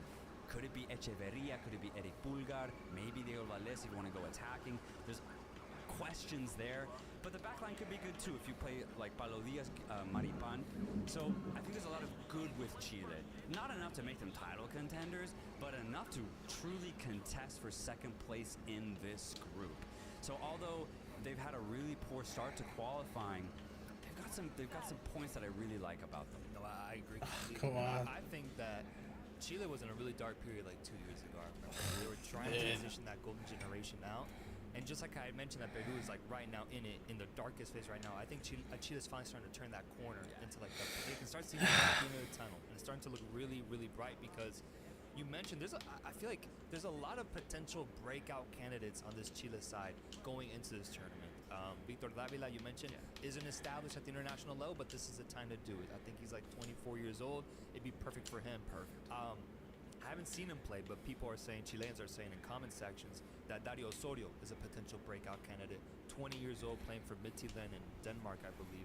I haven't seen him play, but that's a player that I want to keep an eye on this time around for this tournament to see if he gets the minutes and if he has the opportunity to really stand out, maybe have an impact in these games. But I think I'd say there's up to like 4 players for Chile that could maybe have that sort of narrative going into this tournament, which just makes them an overall much more fun and exciting team than like a side like Peru, bro. Like there's just so much more to look for here, and it makes me more excited to watch this Chile team. So ultimately, bro, I do have them in second place. I have them nabbing second place in this group and being able to get out of it as ultimately the most promising team outside of Argentina in this group. I actually agree with you. I think Chile will get second place in this group, but there's still one team that we need to talk about because I think they're going to try their best to take it from Chile. That last team to talk about is Canada, CONCACAF's very own Canada, coached by Jesse Marsh. Yes, sir. Any comments on that? I was curious to hear your reaction on that because we've spoken about Jesse Marsh for a long time now. He ends up going with Canada, bro. When many people wanted him for the U.S. job I'd say about a year ago, he ends up getting a reporting job for CBS Sports. Now he's with Canada. Is he a traitor? It's actually kind of funny because obviously Jesse Marsh is a pursued coach, so he requires a large wage. For Canada to get a coach like Jesse Marsh, they've had to subsidize his wages and take money from the MLS teams in Canada. And so the official title of his job is the MLS Canadian head coach. Interesting. Yeah. But what I think it shows is that the Canada FA have realized that they host the World Cup in 2 years as partial hosts with the USA, and they've also realized that this is the golden generation of Canada. It may not get better than this. It certainly has not ever been even close to the squad that they have now. So by appointing Jesse Marsh, I think Canada have taken a massive step in the right direction. They had a good qualification cycle for the World Cup last time out, and ultimately the World Cup proved to be too big of an obstacle for the coach and for the players at hand. I think Jesse Marsh is the best CONCACAF coach that there is over the last 5 to 6 years. He's played at really big clubs. Sure, it hasn't ultimately worked out, but we see that he plays a very offensive style of football. He likes his players to be very aggressive, and I think it truly suits the player personnel that Canada already have. I think this is a brilliant appointment, and again, it shows that ambition that Canada need to have if they want to have a successful World Cup. This is the perfect dress rehearsal, right? Jesse Marsh has barely had any time with this squad, but given the talent that they do have, there's something here. There's something here. And I know the results have been really bad for Canada. It's actually been atrociously bad. They completely lost themselves after the World Cup. But the talent is too good. It's too good to be this bad. I think Jesse Marsh can turn things around for Canada. Hey, put some respect on Javier Aguirre's name, man. I'd say in the past 5 years, he's been the best CONCACAF coach. I'm going to say that. Put some respect on Aguirre's name. Jesse Marsh, I respect what you've done, but I'm going Aguirre in the last 5. That's all. Result-wise, yes. I think narrative-wise, the fact that Jesse's been involved with Salzburg and Leipzig is huge. I don't know if Aguirre could get to a team like Leipzig. Aguirre got a team to Copa del Rey final, bro. Oh, no, results-wise, yeah. I think that's a much higher peak than anything Marsh achieved, honestly. Oh, for sure. So I'm going to go Aguirre, but I think it's debatable. Regardless, he's one of the top CONCACAF coaches. I can meet you there with Canada ranked number 49. Copa America debutants. Yes. The first time competing in this tournament, hosting it as well. They defeated Trinidad and Tobago to qualify to the Copa America. And yes, they have the names. Alfonso Davies, Jonathan David, both having really good seasons once again at the domestic level. Tejan Buchanan, Stefan Eustachio, Kyle Laren, Larea, Jonathan Osorio. These are the good guys, the big guns, the big names, really positive. And it's interesting because the biggest question for Canada is, are they good enough to defeat Chile and Peru?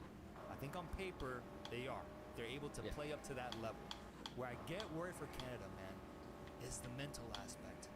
I feel that in the past 4 years, what I've seen from Canada, outside of that game versus the USA where they beat them at home 2-0, when they beat Mexico 2-1, when the lights get too bright, Canada gets nervous. Okay.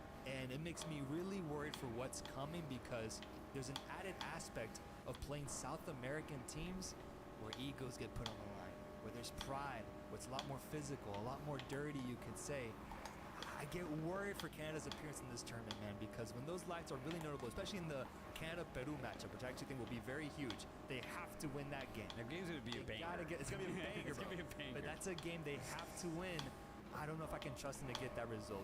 They haven't had a notable win since defeating Panama 2-0 in the CONCACAF Nations League semifinals last year.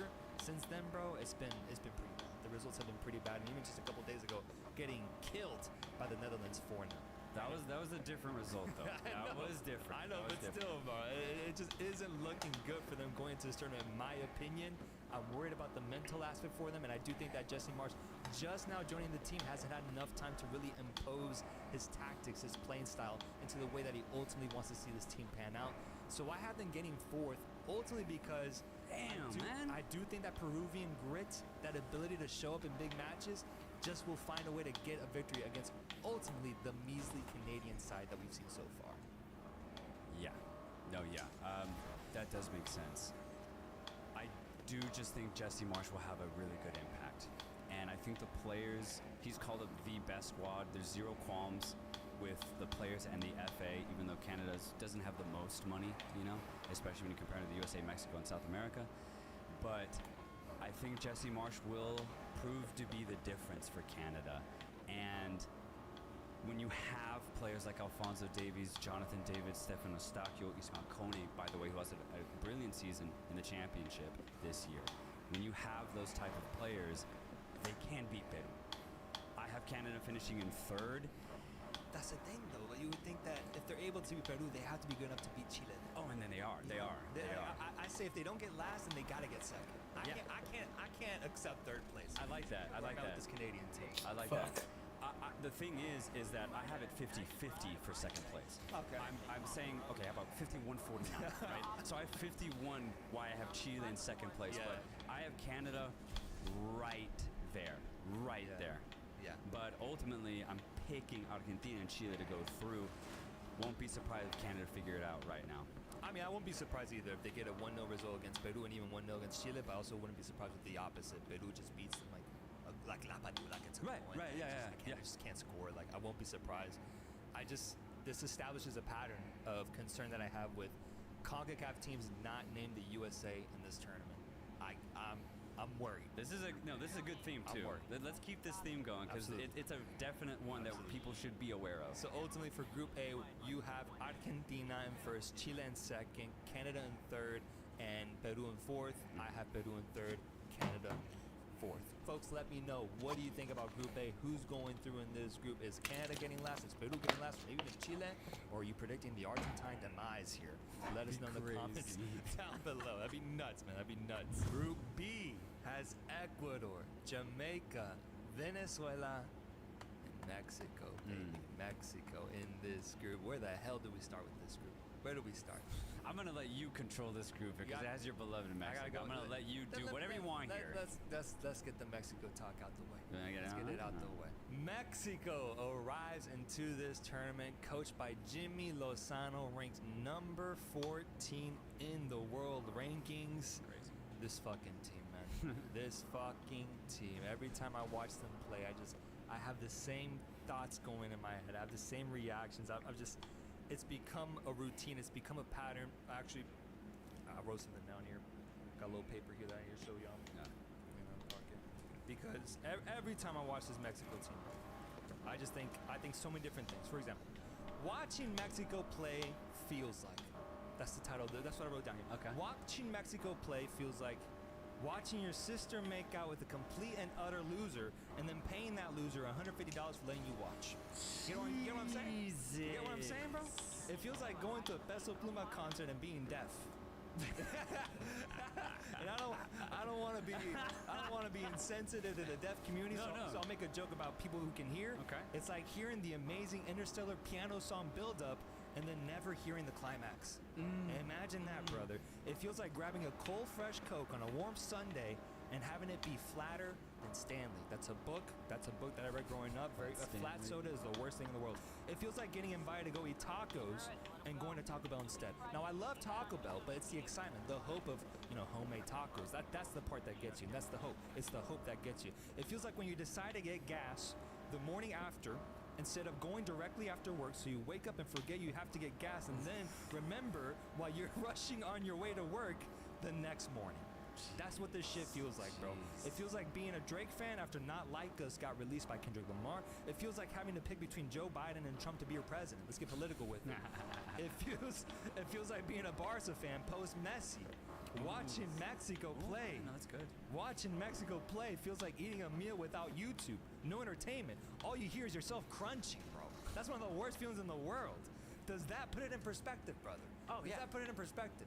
Actually, to a T, bro. That's what this team feels like, bro. I'm fed up watching this team. The other day when they lost to Uruguay, we were just hanging out casually watching the game, and I looked over to the TV and I accepted that Mexico was down 4-0, like I accept that a fucking new episode of Game of Thrones is on, you know? Like I just accept these things now. I don't even question it. I don't even get surprised at the fact that they're down that bad, bro. Good. No, that's That's good, the though. frustrating part, man. That's the fuck you, No, man. that's good. Fuck you. I'm glad you're in the acceptance stage. That's important. You're right, though. You're right. That's the stage that I feel like me and a lot of other Mexico fans have reached, because the DMs I got after that game specifically was a lot of Mexicans filled with this air of acceptance. We're just as bad. Uruguay is better, bro. This is what we've been seeing for the past 4 years type attitude.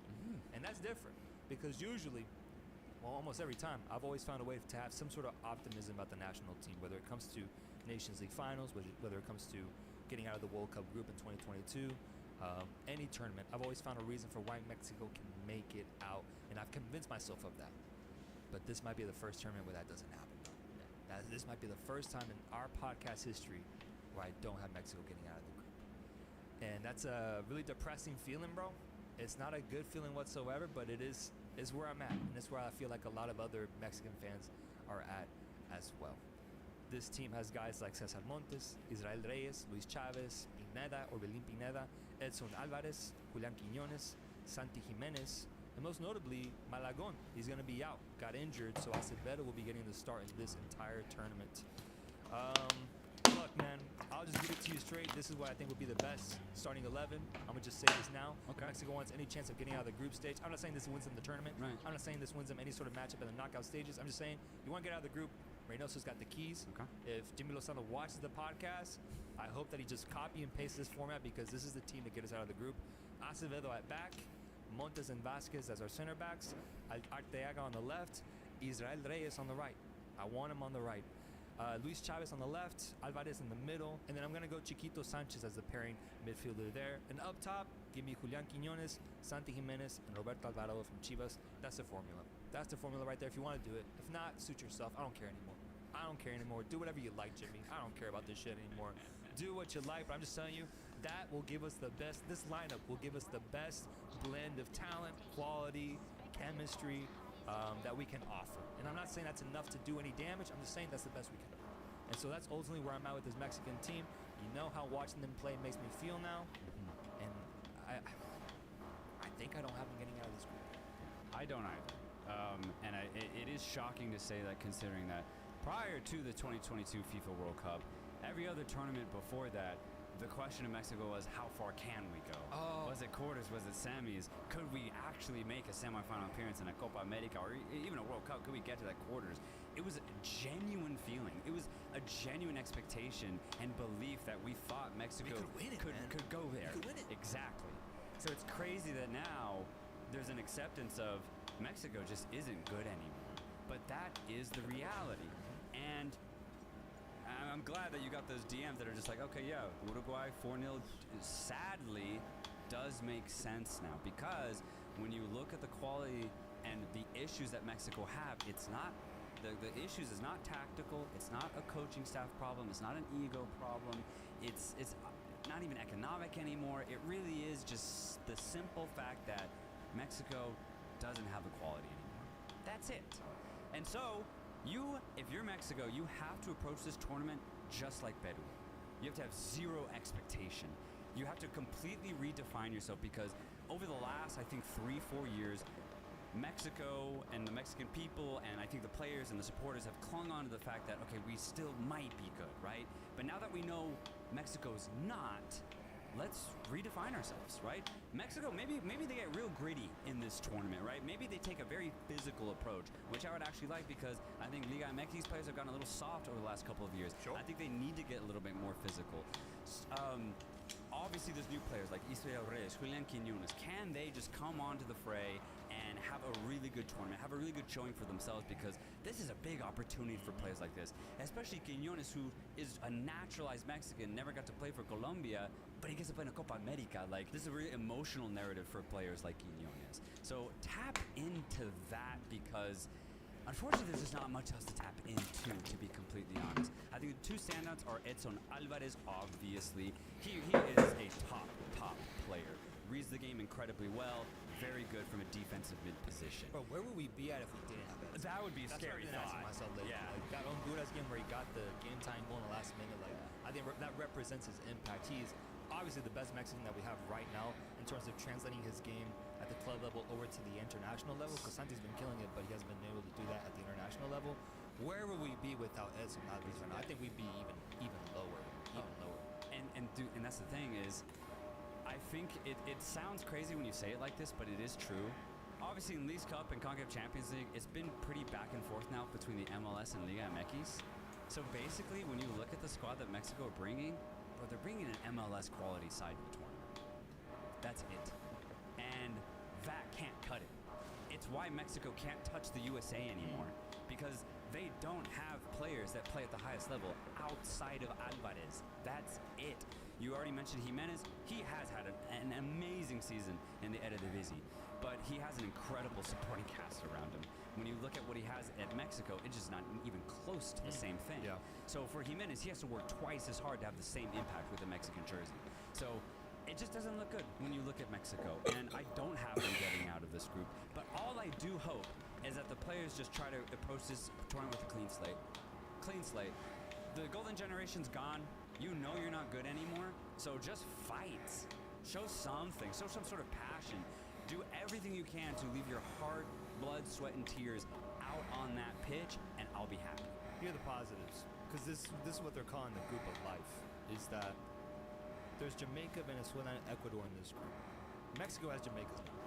They've had it for a while now, and even during our worst phase, we still are able to get results against Jamaica. So if you chalk that up as a victory, that's really positive right there. The question is, how good is Venezuela? How good is Venezuela? That's a question. Because they're the team that I think is the biggest threat to overtaking Mexico in this group. And if Mexico ends up getting grouped, it'll be at Venezuela's expense. Venezuela getting that second place spot. That's the biggest question, because if they're at the same level as Mexico, then Mexico having that home field advantage, I think, might play enough of a factor to where they do end up getting out of this group. That is overall pretty weak, because even looking at the top team, Ecuador, which we will talk about in a second, it's not Argentina, it's not Brazil, it's not the USA, it's not Colombia. It's Ecuador, which is still, I'd say, top 5, probably number 5 in the Americas right now, but not like this gargantuan side in Copa America. So that's the biggest positive I can give to this Mexico side. It has everything to do beyond them. It's just the fact that the group isn't that threatening, and that there is a chance to get out of it if they start playing really good football right off the bat. Yeah, actually, yeah, great point. So, yeah, I don't have Mexico finishing bottom in this group. And you're right, if they can just take advantage of maybe certain uncertainties in these other opponents, Mexico might be able to get that second place spot. I'm not completely shutting them out. I'm just saying ultimately I do have Mexico finishing in third place. I think it's interesting that they do play Jamaica first. And if that can be the game they get a victory against, you get that momentum to go, crowd is there for the second game, maybe something positive happens here. So maybe I'm starting to flip, bro. Maybe I'm starting to flip. I don't know. I don't know. I mean, hey, maybe. But I'd be happy to see this team make it out of the group just for the sake of not getting grouped, because if they get grouped, bro, the media is going to be even crazier, bro. It's going to be crazy, bro. It's one thing to get grouped in the World Cup. To get grouped in a 16-team tournament consisting of the best teams in the Americas, and Mexico not being part of that final 8 in the USA, that would be ridiculous, man. It would be ridiculous. So that's what it's looking like right now for Mexico. And tonight, they're slated to play against Brazil, and I pray to God that he shows mercy. What do you think? What were your genuine thoughts when no Ochoa, no Henry Martin, no Chucky Lozano? Well, what did you think about that? I think Chucky should have been called up. I think the rest were rightfully left off, which I thought was kind of positive from Jimmy Lozano. I still find it kind of interesting that Luis Romo still gets a call up. Like, he didn't fully commit to this idea of getting rid of the old guard. He just kind of got rid of a few guys. And I wish he had done the full commitment to it, just getting young guys, and he didn't do that. And the young guys he got, I thought, were also kind of questionable when they showed in the Uruguay match, because that's who basically played with most of our younger players, a lot of Chivas guys, and we just got murdered. Yeah. We got murdered. So I guess it's a step in the right direction. I just wish he would just do it fully, do it outright instead of like half and half. Yeah, you're right. Because if you're bringing, Antuna, Santi Jimenez, and Edson Alvarez, you should bring Chucky. Even if he isn't the best option on the left wing, he could come off the bench. And what is your goal here if you're not bringing Lozano? Is it that one's interesting? It just doesn't make sense, because are you using it as a scapegoat to be like, oh, we're not bringing our best players to this tournament, so if we get grouped, we're okay? Like, what is this? Yeah. I don't fully understand it. I don't think Lozano should start. I would start Quiñones, but Lozano should still be here. Folks, let me know. Mexico fans, let me know in the comments down below. What do you think about this team? What do you think about the results? Are you with me? Are you a little bit more positive, more optimistic, or are you as pessimistic as I am right now? Let's talk about the rest of the group. We have 2 more CONMEBOL sides in Venezuela and Ecuador, and 1 more CONCACAF side in Jamaica. Let's close out the CONCACAF discussion here. Jamaica, coached by Helmgrimson, ranked number 55, defeated Canada to qualify into this tournament, which was actually a really notable result because I believe that Canada was a favorite going into that matchup, but Jamaica ended up coming out on top. And then I was in person to watch them get an impressive victory over Panama in the 3rd place game of the Nations League just recently, where Limbikisa scored an absolute banger from outside the box. It's a beautiful game. And ultimately, Jamaica was able to neutralize what was a really exciting and fast Panamanian team going into that match. So credit to them for getting the bronze medal in the Nations League, ultimately with guys like Andre Blake, Hector, Damian Lowe, Bobby Reed, Damari Gray, Daniel Johnson, Mikel Antonio. There's talent on the Jamaican side. And my question is, at some point, does that talent give? Or does this tournament solidify that this generation ultimately was good on paper, but just trash in major tournaments? Yeah, no. Honestly, that's kind of what that's kind of how I'm approaching this tournament, because I still don't know how I feel about Jamaica. I just don't know. One thing I will say, and it has impressed me, this is the most consistent I've seen Jamaica.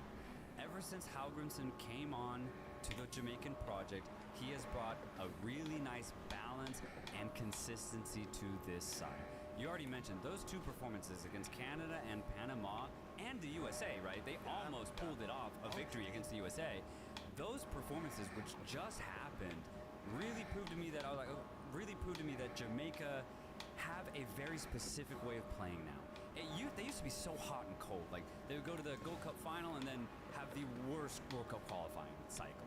But now, the way that they're playing, they're pretty much playing the same way every single time. And honestly, it's a pretty boring style of football, not gonna lie. They're probably my least favorite team to watch. My God, is it laborious to watch Jamaica play, but it is working, right? They do have talent in this side, and the talent that they do lack, they make up for it by being very physical. And I'll be curious to see how it pairs up against South American talent, and good ones at that in Venezuela and Ecuador.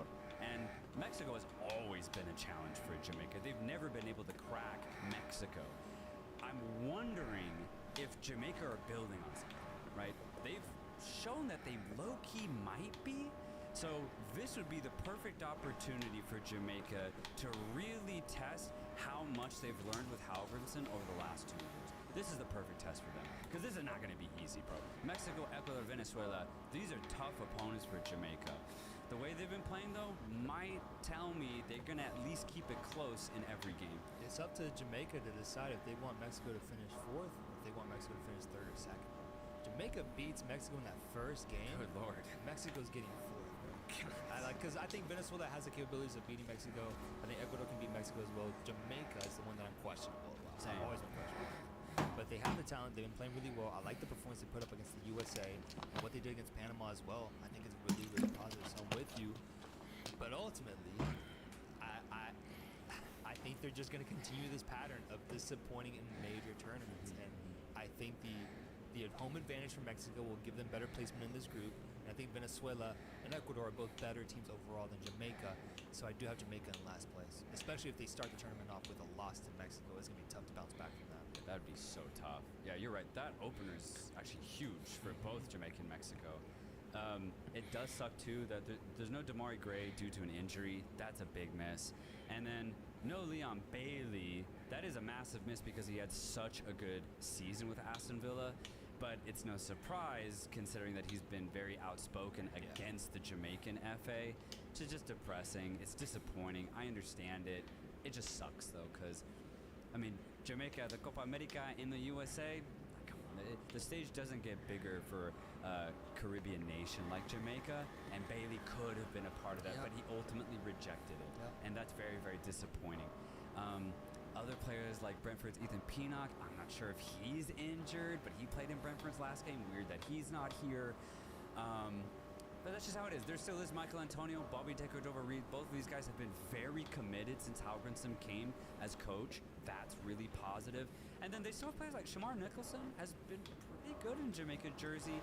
Been playing in France this last year as well. So there is talent in Jamaica, and more importantly, there's finally organization. So they might be able to do something here. I still have them in fourth, though. I think it, like I mentioned, there's a pattern of CONCACAF teams not named the USA, just disappointing, bro. Damn, you're right, because we have both CONCACAF teams, not making it out here, and we ultimately had Canada not making it out too.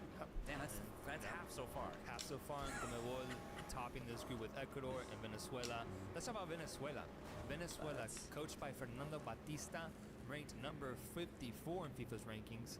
This is crazy. Venezuela did not win a match in 12 consecutive participations in the Copa America from 1975 to 2004. They have never been in the top 3 and are the only Conmebol member to be outside of the top 10 of Copa America's all-time table, because regular invitee Mexico surpassed them actually with performances in the Copa America. No way. What I'm getting at is Venezuela is a notoriously bad Copa America participant. Wow. History-wise. Right. The history's meant to be changed. Well, it makes sense. Repeated. They've also never been to a World Cup either, right? They've historically been the lowest side in South America. So what I'm predicting here is an incredible moment for Venezuela, which is getting out of this group. Because right now they're in 4th place on World Cup qualification in Conmebol with 2 wins, 3 draws, and only 1 loss, which is really notable. It's early, but it's really notable. They drew against Brazil 1-1, and they defeated Chile, who we spoke highly about just a few minutes ago, 3-0. 3-0 with Pachuca's finest, Salomon Rondon on this team, Cordova, Sosa, Yangel Herrera. There was a trend of, I remember in the build-up to the 2022 FIFA World Cup, where if you had a Napoli badge next to your name, that meant that you were in good form. It doesn't matter what player you were. If you had that badge next to your name, you're in good form. I think the same goes for players who play for Girona.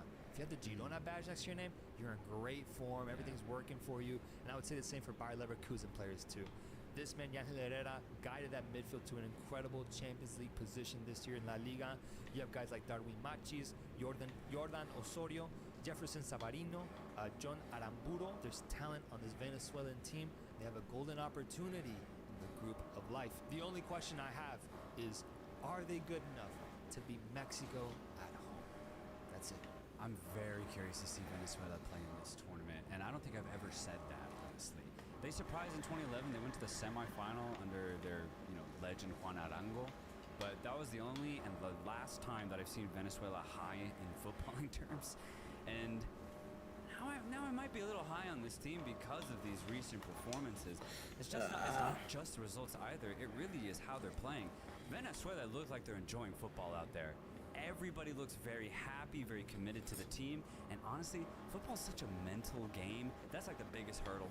If you're having fun, then you can actually achieve a lot. And Venezuela in all of their 6 World Cup qualifying games look like they're having fun out there.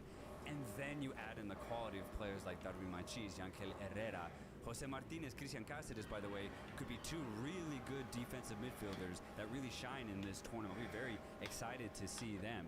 And then up top, you have players, some version of Jefferson Savarino, maybe you see Soteldo, and then of course Salomon Rondon, who has the most IQ out of any striker in this tournament. Football's Dumbledore.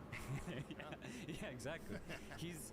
So Venezuela have a lot going for them, not just on paper, but on the pitch too. So the question is, does Venezuela have enough to beat Mexico? The answer is definitively yes. This team is better than Mexico going into this tournament. The question is the home aspect, right? Yep. Are Venezuela going to be ready for a big tournament like this? Obviously, they're used to, South American qualifiers. This is a Copa America, and it's basically in Mexican soil here in the States, so I do think that will play a factor.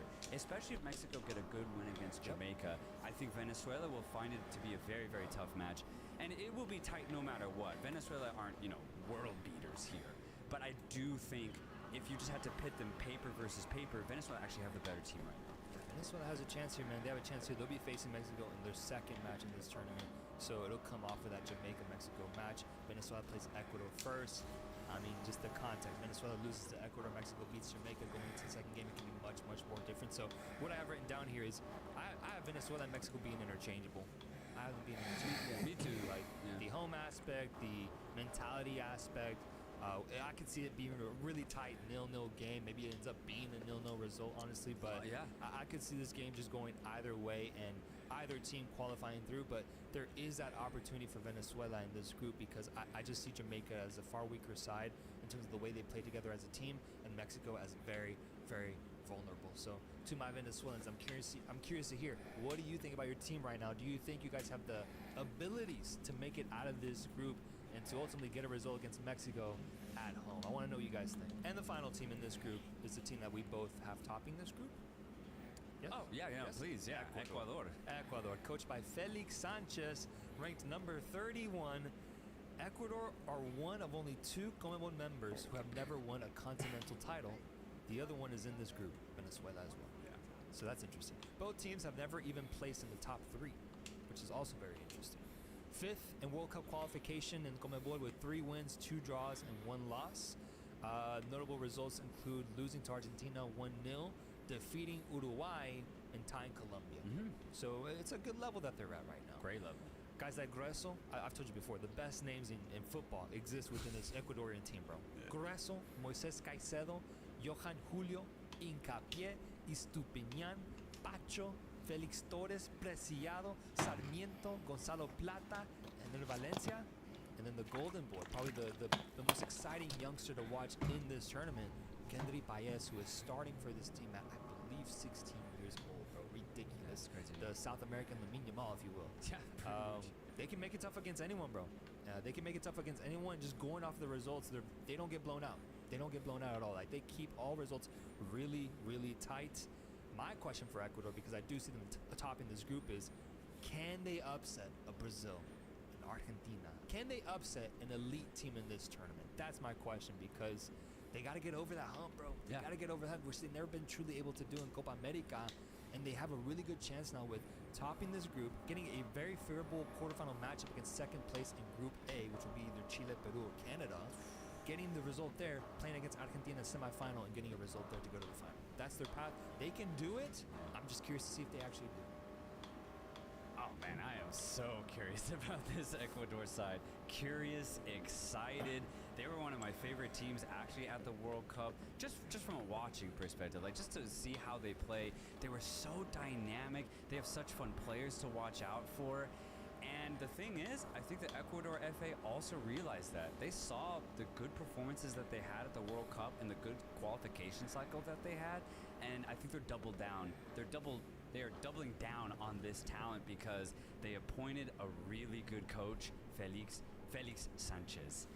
And we've seen how good of a tactician he was at Qatar, bringing the absolute best out of, let's just say, a mediocre team. Imagine what he can do with Ecuador. I think he's already gotten off to a brilliant start in World Cup qualifying. And when you look at the talent, it's raw, but there's also some really good, established, European level talent mixed in with this squad. You add in the tactics of Sanchez, I think Ecuador are setting their goal to beat Argentina in the semis. I think that has to be their goal. That has to be the goal. Yeah. That has to be the goal. And they can punch that high. That's what's so exciting about this Ecuadorian team. It seems though that Ecuadorians are kind of hesitant to kind of convince themselves of like being optimistic about this. Like they're hesitant to commit to the idea that we could actually win it this year, because from what I'm seeing online, I saw a comment, bro, that I had to copy on here. Oh, okay. This dude just on a YouTube comment said, outside of a few, Ecuador is a team plagued by tantrums and fighting, corruption, and a lack of work ethic, but tremendously talented. I know because my father was one of them. Wasted talent, but hopefully things will change. Brought his father into this, man. But he said there's a lot of infighting, a lot of corruption, a lot of lack of work ethic. And I'm seeing that like across a lot of like forums regarding Ecuador's national team. There's a lot of shit going on within them that I think is really interesting, because talent-wise, this team should be far beyond that. They should be above that level of incompetence. But it seems like there's still something kind of weary happening at the foundation of this team. Fuck. I'd like to know more from Ecuadorians. If you could comment down below, let me know what is actually happening with the Ecuadorian national team. Is there that much fighting within the team, or is this just like someone who's very pessimistic about them? Well, it's actually an incredible point because if you think about it, Ecuador qualified for the World Cup in 2014, and they actually got better players after that World Cup, and they dramatically failed due to what you just said by not qualifying in 2018. They were so hot and cold as far as their performances were concerned, and I think it was down to a bit of corruption, a bit of player attitude, because the personnel that they had was good enough to go to the 2018 World Cup, and they just weren't even close. It was a disaster for Ecuador. But the reason why I think this is actually a turning point in the Ecuadorian timeline is because of the consistency that they've maintained with this core of players. I think this specific group of players, because for the most part, this is pretty much the same team that played at the World Cup. These players, I think, are different. I really do. And I think we've seen it. I mean, if you have a guy like Piero Hincapié, there's no way he can fuck around with corruption or a poor attitude if he's playing with Bayer Leverkusen. And you could say that also about the rest of the back line. Felix Torres is a fantastic center back. We saw what he did with Santos Laguna. William Pacho, playing in Europe for a couple of years now, had another good season, this time in the Bundesliga. There's some genuine, serious talent. Estupiñán as well, who unfortunately is injured and won't be playing, and that's going to be a big miss, actually. But then you still have Angelo Preciado playing in Europe as well. And then, of course, I mean, Moises Caicedo, right? He was the golden boy. He's still so young, and he was a big impact player for Chelsea this season. So there's so much genuine talent that Ecuador have now. And the reason why I think it's different is because they've maintained a high-level performance since these core group of players started playing with each other. That has never happened for Ecuador, and that's why this tournament is a big moment for this team, because if they go to the semifinals, then they prove to themselves and these people that are concerned, they prove to them that, hey, we are different, we are here for the long run, and we're here to compete and go deep in major tournaments like the Copa America and the World Cup in 2 years' time. Ecuador have the opportunity right now to tell their people exactly that. Losing to Argentina in the semifinals, the world champions in a timed match, come on. Yeah, I'd be completely happy with that, completely. I want to see this Ecuadorian team catch fire. That's what I want. I want to see them catch fire, top this group. There's a golden opportunity here. The last point I want to mention is just, what is the impact of Kendry Páez? 16 years old. We haven't really gotten the chance to see him on a big level because he's been playing at Independiente del Valle, and that just doesn't get the same media coverage as like a guy like Lamine Yamal. And I compare them because they're both at the same age, I believe, playing very similar roles for their national team. And I do think he's going to get the minutes and the opportunity, but this is his moment. This is the biggest stage that he'll be on so far. I believe Chelsea's the one that's going to sign him. They did get him. Right? They got him. They got him, yeah. So this is his biggest moment, man. I want to see what he does. Does he does he just pull off a stinker in his first game, maybe gets benched going into the second? Or does he does he have really good moments? Does he have like Wonder Boy moments? Does he just go off? Does he have really good like dribble penetrations? Does he take risks? Does he infuse this Ecuadorian offense with even more excitement? I would love to see that, man. And I think in this group, he'll have multiple chances with Mexico, Venezuela, and Jamaica's defense all waiting to be attacked. So I'm interested to see that factor and how it plays into it. But if it goes good for them, he could end up being a complete difference maker for this Ecuadorian side because he wasn't there for him in 2022 World Cup. Right. This could be a new factor. Yeah, and another question that I do have for Ecuador, and it's actually one that we had a year and a half ago at the World Cup, is who are their real finishers? Because they just don't have any, truly. And Valencia is a veteran at this point, and as he's gotten older, he has also gotten more wasteful. And you no longer have the Ibarra brothers from the wing position. Estupiñán being injured is a massive miss because he was essentially a secondary winger when he would join. So now a lot of the load is going to be on these new guys, these new wingers that Sanchez has called up. Kevin Rodriguez is also another striker that has started to come into the fray for Ecuador. I believe he plays in Europe in Belgium or something like that. He's looked good when he plays for Ecuador, but he also doesn't look clinical. So I think Ecuador still have a problem of their offensive line just is not clinical. But their chance creation, their dribble penetration, their dynamic ability in the midfield is all top tier.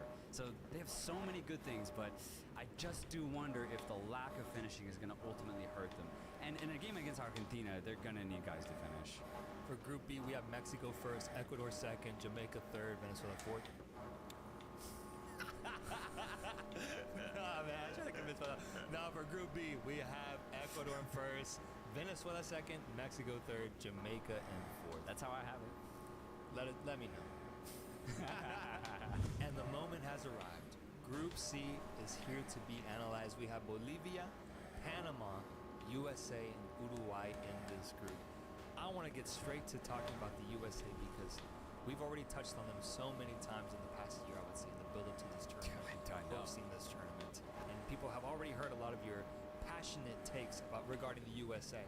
So I want to hand it off to you, but before I do, I just want to describe some things that I want answered in the midst of your analysis that I'm excited to hear you say. For example, I'd love to know, you don't have to answer this right now, Okay. but I'm so curious to know, do you have the USA topping this group? And I'm also curious to know, how far do you actually truly have the USA going in this tournament? Those are my two most exciting questions going into this. But brother, the floor is yours. The moment has arrived. USA is hosting the Copa America, and they're in this group with Uruguay, Panama, and Bolivia. Moment's too big. You know, it's interesting because I get caught with this channel on being objective and being subjective, right? Because very rarely do I really get to show my emotion and what I truly feel about some of these football teams. Because at the end of the day, I've always said this: I could just watch two teams and not know any single player and just enjoy the game of football. But I just want to say right now, and I want to make this very, very clear. I admire a lot of teams at this tournament, but the entire continent of South America, dead to me. Dead to me.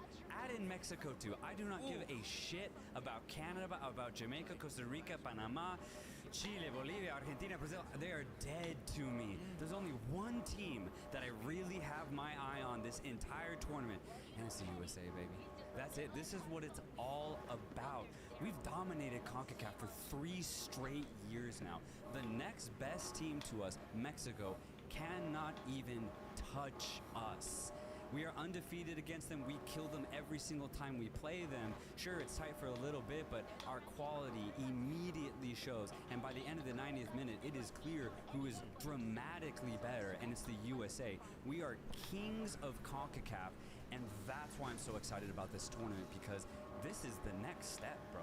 If our goal is to contend for the title at the World Cup in 2026, an honor in which we get to host, then this is the next big step to show up in. We've completed the objectives of CONCACAF. We have nothing else to do or prove within this specific confederation. Now the next step is beat Uruguay, beat Brazil, beat Argentina. That's it. Now we get the opportunity, right? We asked for it, now we receive it. Now we have to do the utmost that we can with this opportunity. The beauty is we are hosting this tournament as well. I think this is an incredible opportunity for these players themselves to make history, to go farther than any CONCACAF team has ever gone within a Copa America, and not only that, do it in style and show the entire country what may come in 2 years' time at the World Cup here in the United States. I try my absolute best to remove the saltiness that comes from being a Mexico fan in 2024. That's fair. Because, like you mentioned, the USA are kings of CONCACAF. No debate. The past 3 years have been purely American, man, with the way they've dominated Mexico. We don't even need to touch on that, bro. We can look past that now because that is clear to me. I'm trying my best now to be objective on this USA team as much as I can, right? Because ultimately I am a Mexico fan.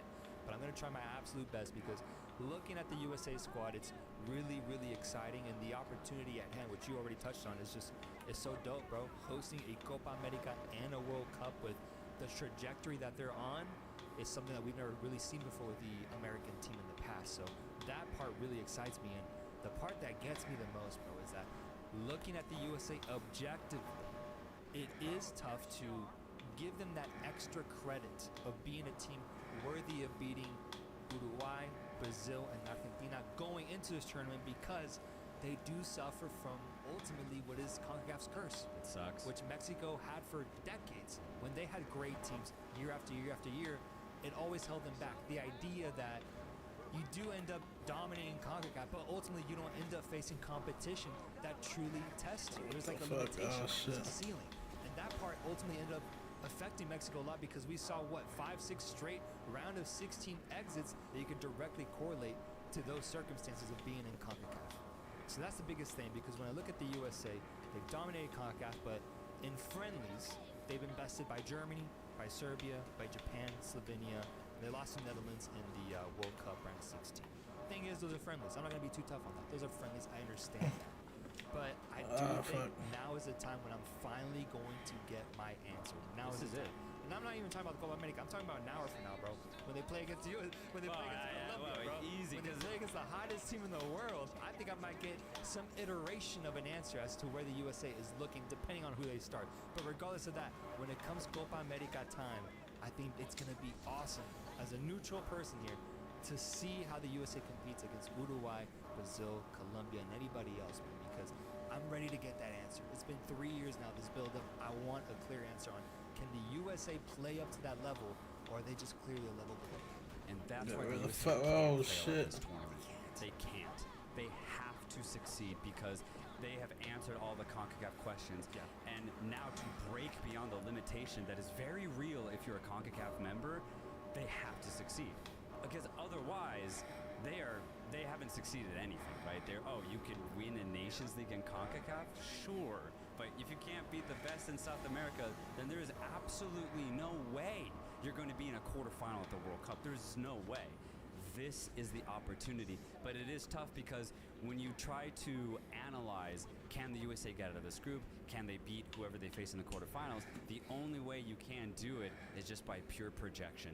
You just have to look at the form of the specific players, the form of their opponents, and imagine what might happen. That's all you can do, because realistically, we do not get competitive matches against top teams within the world.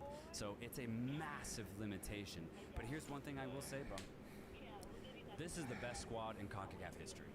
And I don't think it's even close. That's debatable. That's debatable. No, so on paper, it's the best team.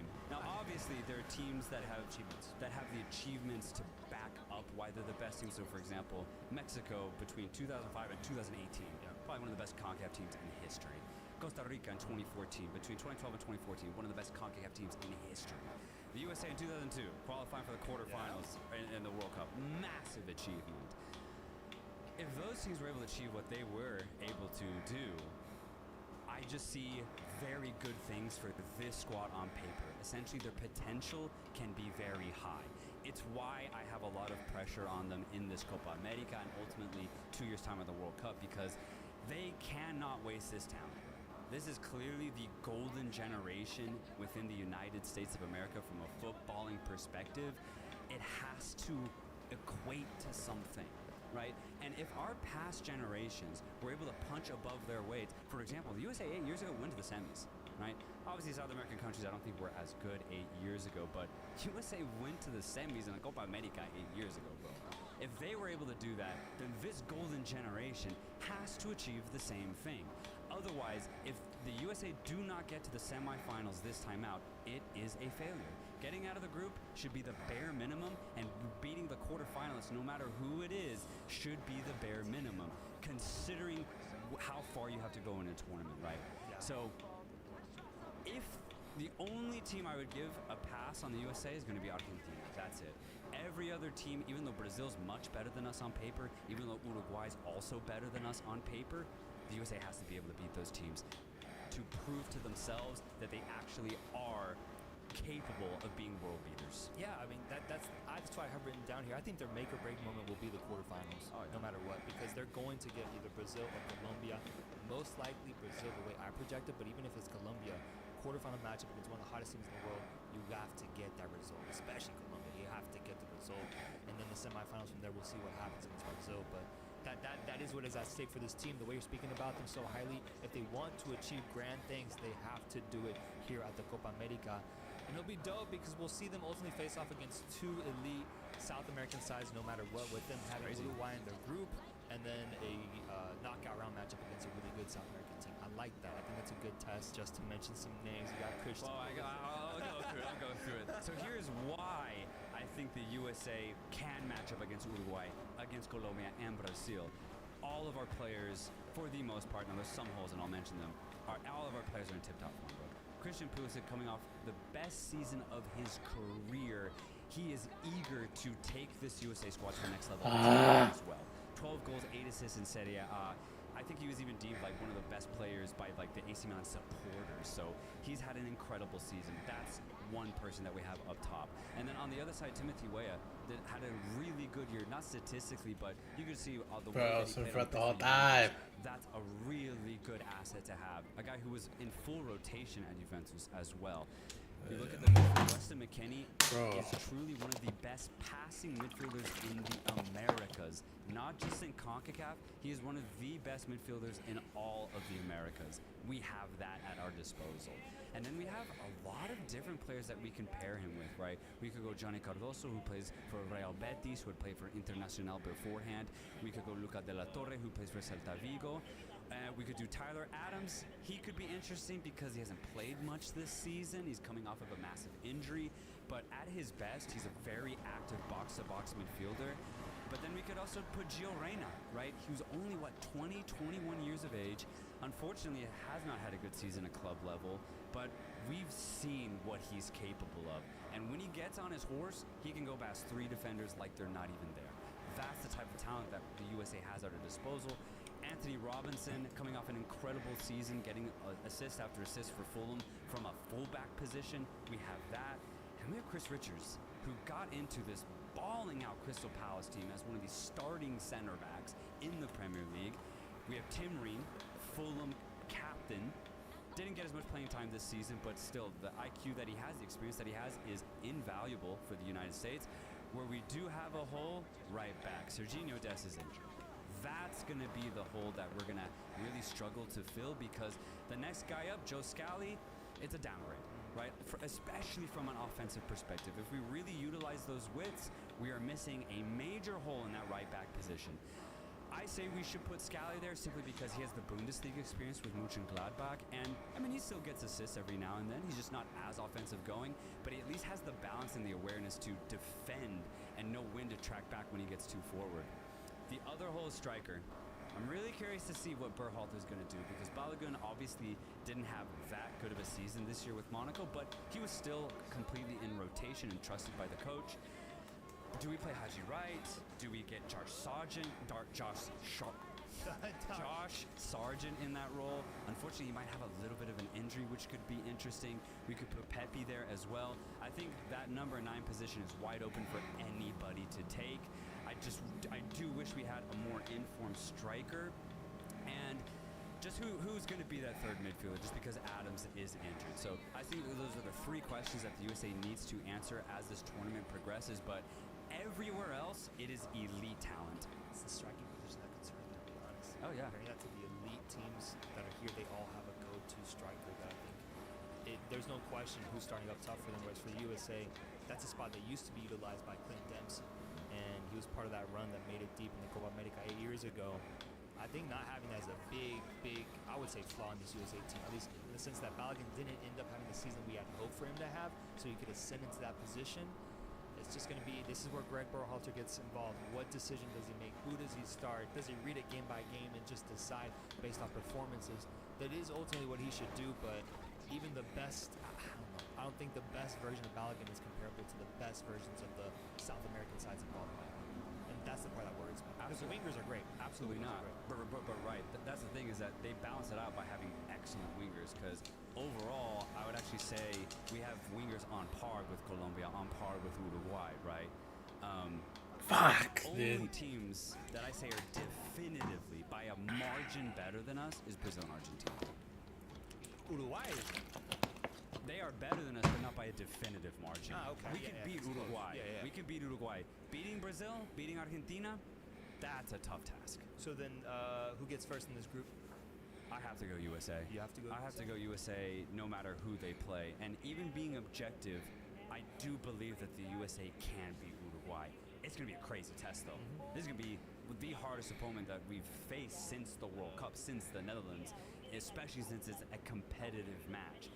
This is why we're here, though. This is exactly what I want to see. I want to see our backs up against the wall with Bielsa and Darwin Núñez trying to pull something crazy up against us. But the USA, we have to be ready. This is why we're here, man. There's no other reason. We need to be playing against the best. Now we have the opportunity.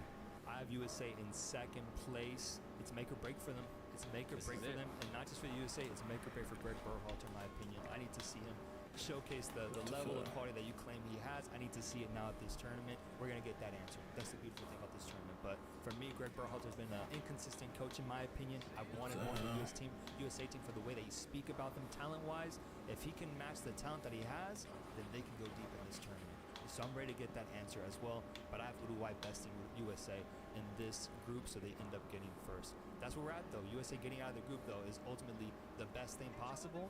And it's that quarterfinal matchup where I'll truly assess the level of this USA team and how they compete against the top teams in South America. Yeah, it'll be really interesting, too, because the USA don't play Uruguay until the last group stage. So it might be a situation where they're both already qualified. So the game itself, unfortunately, might not mean anything. So the quarterfinal might be the first real final for both the USA and Uruguay. That'll be the interesting thing.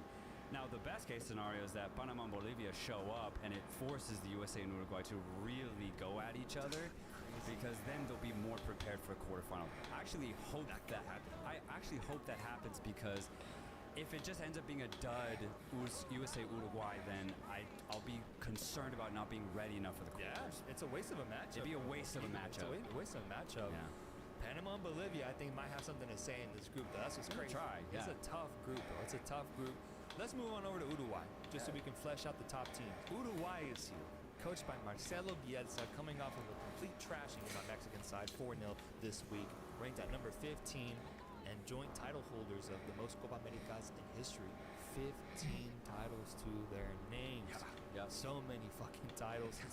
Second place in World Cup qualifying for CONMEBOL with 4 wins, 1 draw, and only 1 loss. Victories over Brazil, Argentina, and a tie against Colombia. For me, the question when it comes to Uruguay is, do they bypass the dark horse status, or is that where they fall? Is Uruguay at that level? Are they the second best team in CONMEBOL now, officially, with Brazil struggles? Or is this just a matter of us being too early into the World Cup qualifications and people maybe getting a little carried away with what's happened so far? I'm curious to know, but Uruguay does have a lot to say and a lot to do at this tournament as well for their own narrative. Brazil is an interesting point, and we'll get to them in Group D. But for Uruguay specifically, Come on. Right now. Argentina won, Uruguay. Vamos. It's very simple when you look at how both of those teams are playing. You compare Uruguay to every other team below them. Uruguay's playing the better football. They're the next best team, and I would say contenders. Dark horse is interesting because that also means they're contending for the title. But I think the form that Uruguay are in right now, they can get to the final and they can win this whole thing. What's really interesting about Uruguay, though, is the Bielsa factor, because the reason why Uruguay are playing so well right now, I really do think is because of him. His impact has been night and day at Uruguay, and I think it ultimately comes down to 2 things. One, his tactics, right? Especially at Leeds, he liked to play a very aggressive, very pressing football, win the ball high up the pitch, and then go.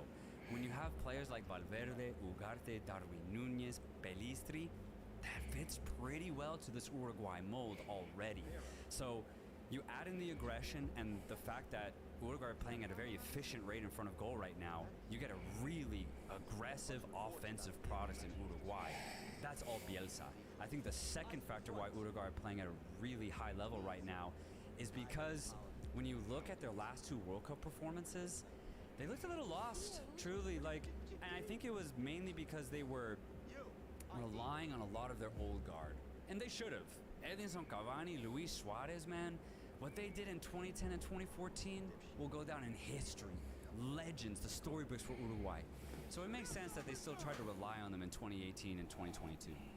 But I think with Bielsa coming in, he's recognized, all right, we got to let these guys go, and we got to stop relying on our stars and start playing team football. Uruguay obviously has the quality to play team football, and I think they actually just now are executing it.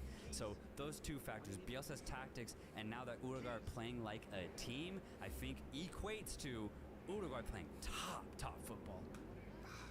I'm heavily considering the finalist in this tournament. Oh yeah. I'm heavily considering it, man, because I just get questioned about Uruguay in a big tournament setting because you're right, the past 2 World Cups have been really disappointing from them. They got grouped at this last World Cup, which is just ridiculous, but a new guard has come in. Marcelo Bielsa has led them to a new shift in energy and belief, and I think that's showing, bro, with the results that we're seeing so far. But in a big match against like Brazil in the semifinals or even Colombia in the quarterfinals, can they overcome that? I don't know, man. I don't know. I guess that's a question that I have left to see for this Uruguayan team. On paper, and so far what we've seen in other tournaments like the World Cup qualifying, they can do that. And that's why they are ranked so highly and respected.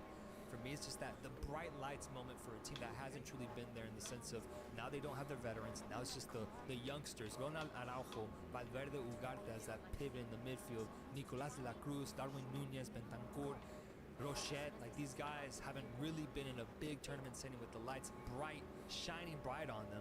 I want to see how they do, but if they live up to their potential, they're finalists in this tournament. And honestly, a threat to lift the title if they can defeat probably Argentina in the final. Yeah, there was a moment in that Uruguay-Argentina game in Buenos Aires where on the first hell goal, did it Matias place? Viña pressed, I think it was Nahuel Molina, so hard, so high up the pitch. He wins the balls, pushes the ball across the post, and Araujo ends up finishing it.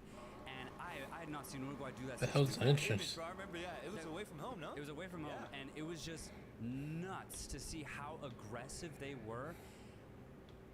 And the fact that that happened on the road, I think really is Bielsa, because I really do think he is doubling down on the idea that, look, guys, Matias Viña, you couldn't hack it in Europe.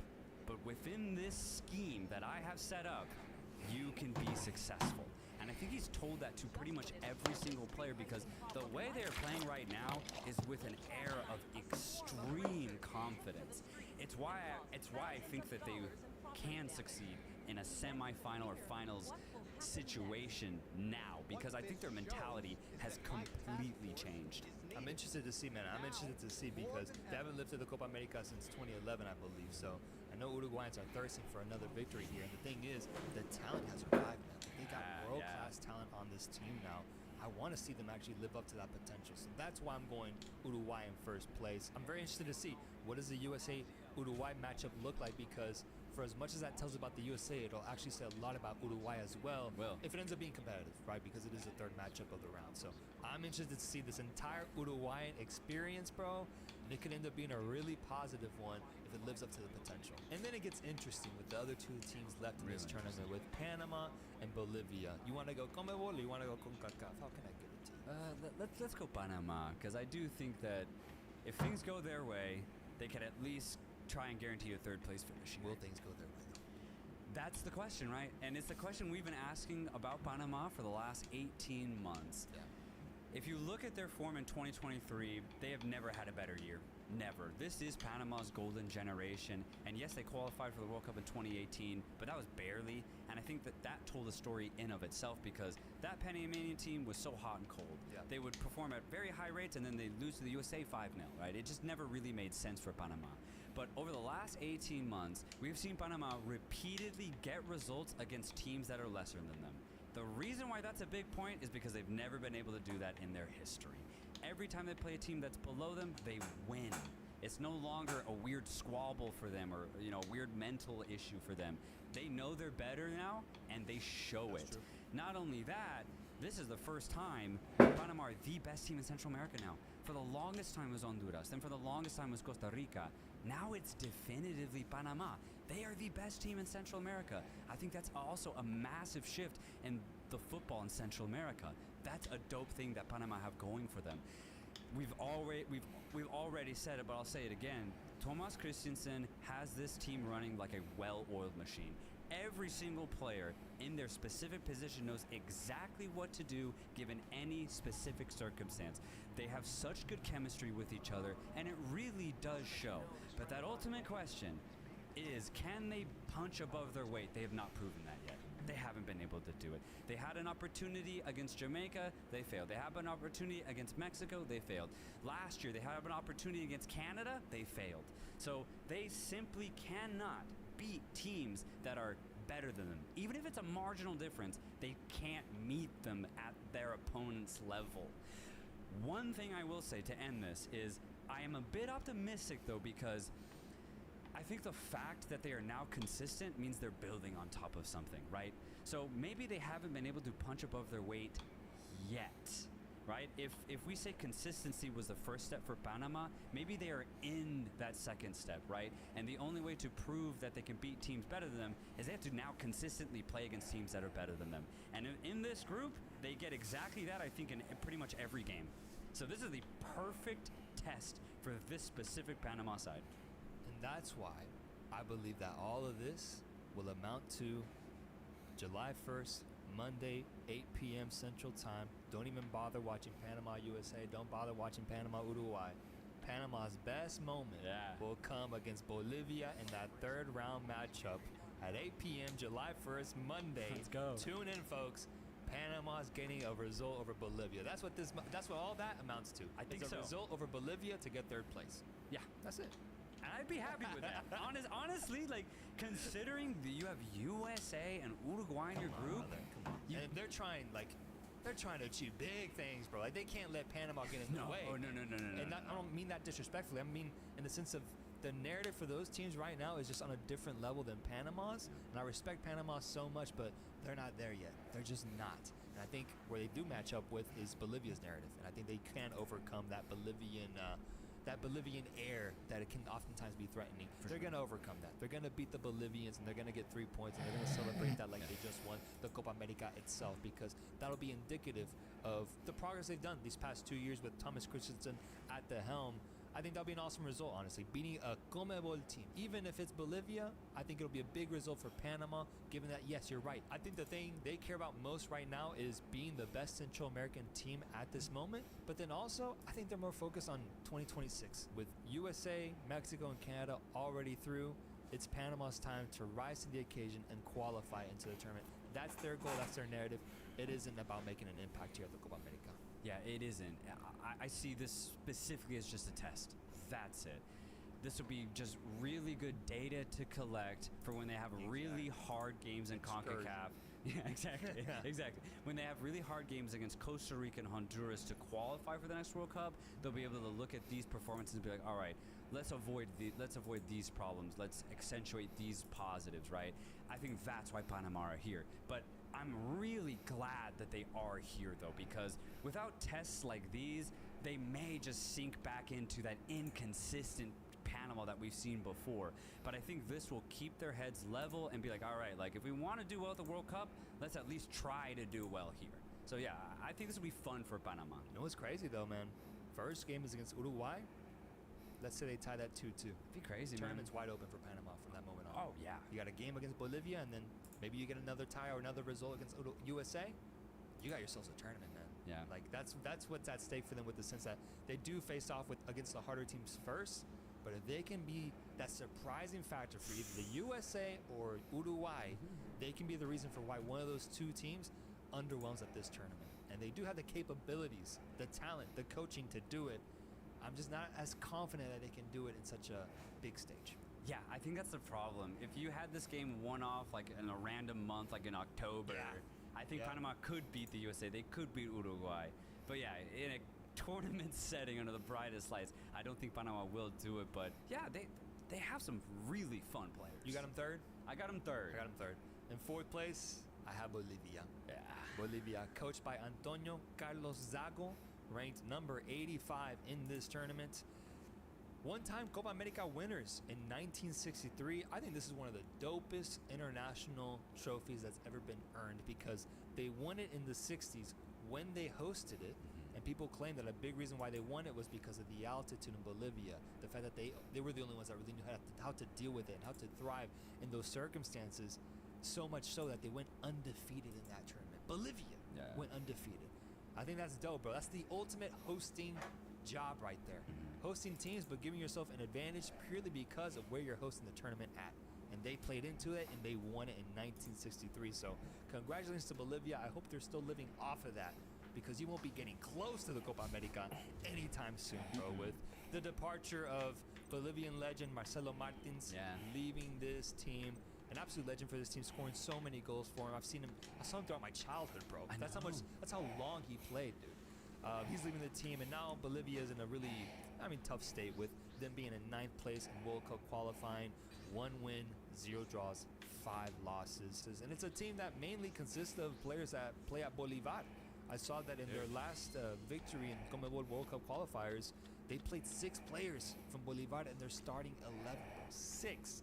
It's like Barca in Spain type shit, Real Madrid in Spain type shit. Players that stood out to me are Algaranaz, Ramiro Vaca, Terceros, Chavez, Fernando Saucedo, Jairo Quinteros, Carlos Lampe, the goalkeeper. He's still here, 37 years old, playing for Bolivar as well. I find it tough to get excited about this team, I'll be honest. Recent history hasn't been kind to them in this tournament or just in general, and I think that this Bolivia side is definitely one of the worst South American teams in this tournament. So happy to see them here. I will welcome them with open arms in the USA, but I don't think I see them doing much damage in this tournament. Yeah, Bolivia should consider applying to CONCACAF, honestly, because... Whoa, actually, they'd be a great, Central American team. They'd be great. Yeah. They would actually add to the competitiveness and honestly be on par, truly, because... there's just nothing to be excited about when it comes to Bolivia in this moment. Almost all of their players are domestic based. Like you said, Bolivar being a big team that they pull from.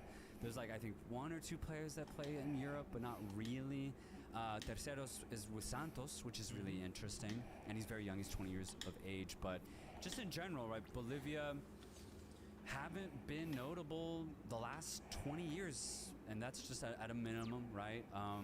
It's been a long time since Bolivia were truly in the upper stratosphere of CONMEBOL, just even from narrative perspective. So, yeah, they're at the bottom right now. They've been at the bottom, right? They're always one of the worst teams in qualifying. There's just nothing to look forward to for Bolivia. It's really, really grim. What's interesting is they did beat Peru, right? And we kind of saw in moments in last qualifying cycle for the World Cup that Bolivia can fight.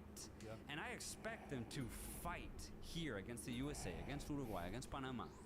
But in general, they've proven that Bolivia just can't really beat teams that are better than them. They really are like Panama. The difference is that they have to play against Argentina, Brazil, Ecuador, Colombia. It's really tough if you're Bolivian, because Panama can gain consistency because there's Caribbean and Central American nations to play against. Bolivia can't. It's either Bolivia have a golden generation or they're the worst team in the continent. So it's very tough for Bolivia to gain any sort of momentum, and they have absolutely none right now. So I have Bolivia finishing 4th. They're not going to bend over. They're not going to lose every game 4 or 5-0. Even though it sounds like we're talking like they're that bad, it won't be like that. They're going to fight. They do have some quality players, but in general, it has never amounted to anything, and especially right now, it has amounted to nothing. So I have Bolivia in 4th, man. Yeah, unfortunately, no games in Denver. That'd be altitude. That would have been the best thing. That would have been it, man. That would have been it. But I think the best thing that the Bolivian FA can do is, instead of worrying about players, instead of worrying about your team specifically, infiltrate CONMEBOL's federation office, whatever. Figure out a way to host a tournament. That'll give you your best chance right there. Because I do wonder, what would this Bolivian team look like right now? I don't care how bad they are. What would the results look like if they played in Bolivia for this tournament instead of the USA? I wonder. Even if they get 1 point more, I'd be like, damn, that's how impactful hosting a tournament is for Bolivia. Dude, for real. But AT&T Stadium, MetLife Stadium for the 2nd game, Exploria Stadium for the 3rd. I don't see it happening for them. I don't see it happening, man. So in 1st place, I have Uruguay. You have USA. Yes, 2nd sir. place, I have USA. You have Uruguay. 3rd place, Panama. We both agree on Bolivia in 4th.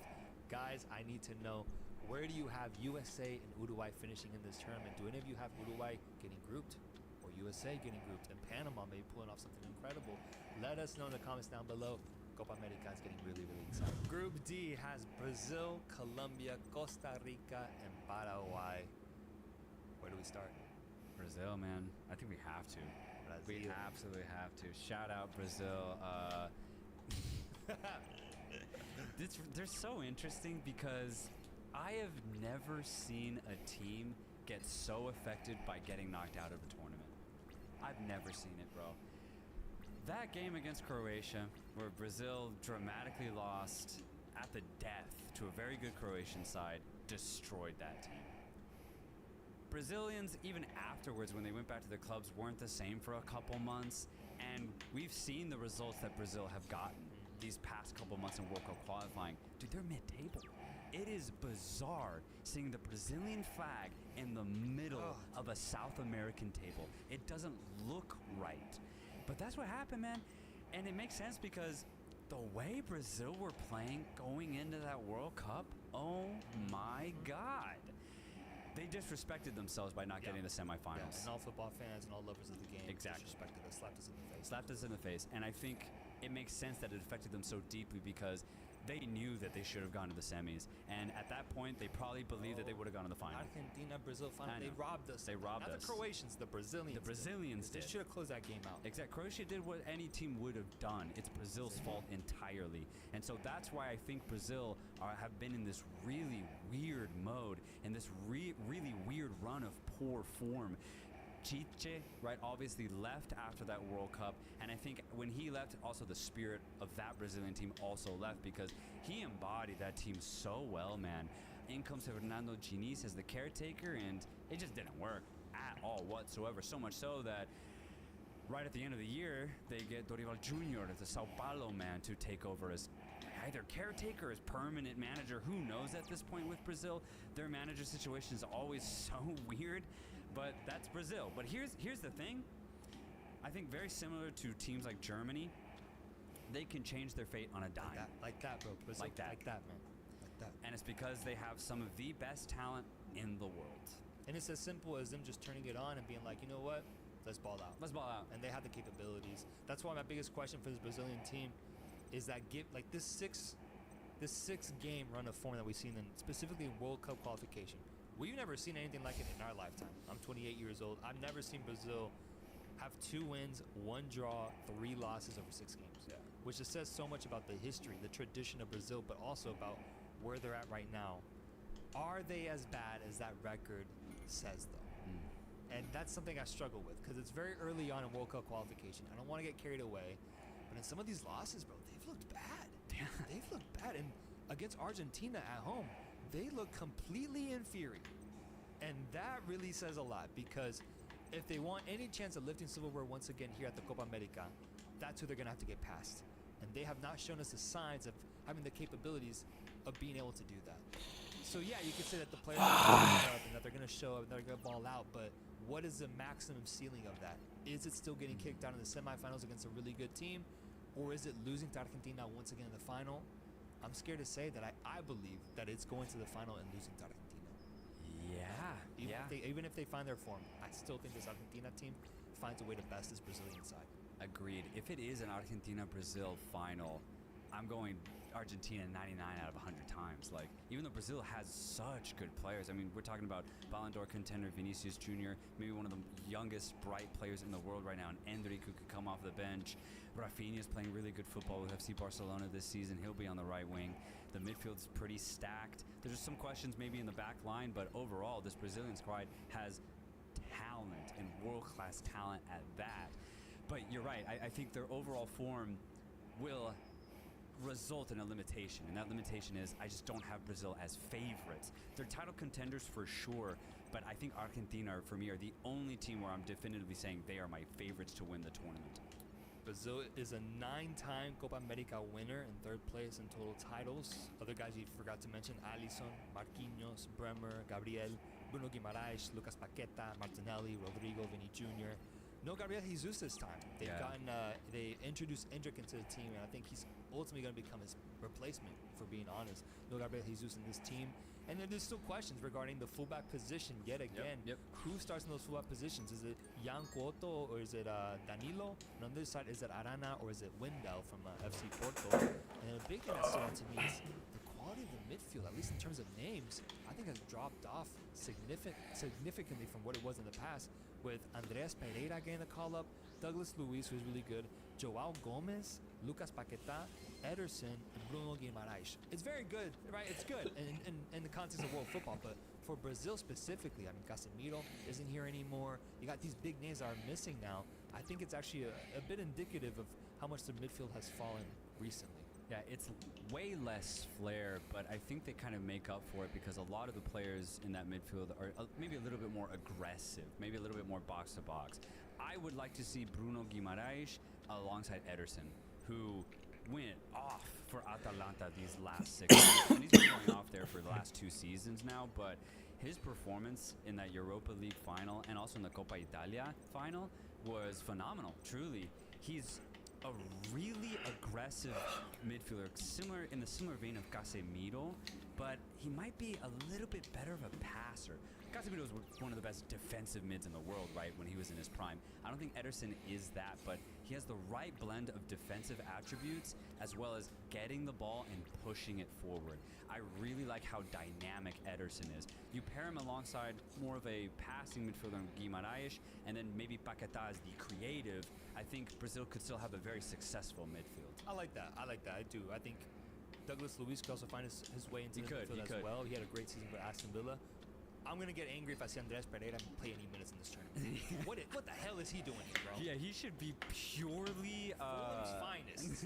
Andres Pereira, Man United reject at one point. Yeah. Never liked his play style, bro. It wouldn't make sense because in his position, you have Paquetá, but then you could do Endrick or Rodrigo, right? So it just wouldn't make sense if Pereira plays unless Dorival wants to go all-out attack and play no defensive mids, right? Yeah. Maybe they need a desperate goal. That's the only way Pereira should see the pitch is if Brazil are down and there's 10 minutes left. I like the idea of Ederson, though. I like that. Yeah, I like him a lot. I'm a big fan. He's never played either with Brazil. This could be a really good opportunity because he is in great form. And going alongside that, I'm not going to say it fell off, but what a massive miss it is not having Neymar. Dude, yeah. We have to talk about that because he ended up not being healthy in time for the Copa America. It was in question for a really long time. Was it an ACL tear? I think it was. Oh, yeah. This is like the worst thing you could get. Worst thing you could get, and he just has not been able to recover quickly enough for the Copa America. He's missing out on this tournament. And that saddens me because he is the X factor, and he has always been the X factor for Brazil in these past 10 years with his play style. Incredible to watch, so fun to watch, and a character on the pitch, honestly. Yeah. You're going to miss that, but with that also comes the improvement of Vini Jr., of Rodrigo, and of even a guy like Endrick, who offer a lot more excitement, a lot more capabilities now than they ever have before for this Brazilian team. Specifically Vini, who's playing at a Ballon d'Or level right now, winning the Champions League for Real Madrid. His level right now is incredibly high. I think very close to matching Neymar's peak. He's very close to it. And if he can continue that momentum in the Copa America, he now becomes a difference maker, knowing that he is the guy that they're going to assign that role to now because Neymar is missing. So it might be a blessing in disguise. Yeah, I agree. Because I think even though Neymar isn't here, I do think Brazil have enough quality and enough variation in quality as well to make up for the star that is Neymar.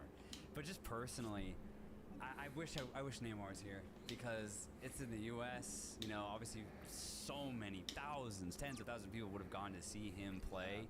I think it's a big miss for CONMEBOL, for CONCACAF, and for all football lovers around the world.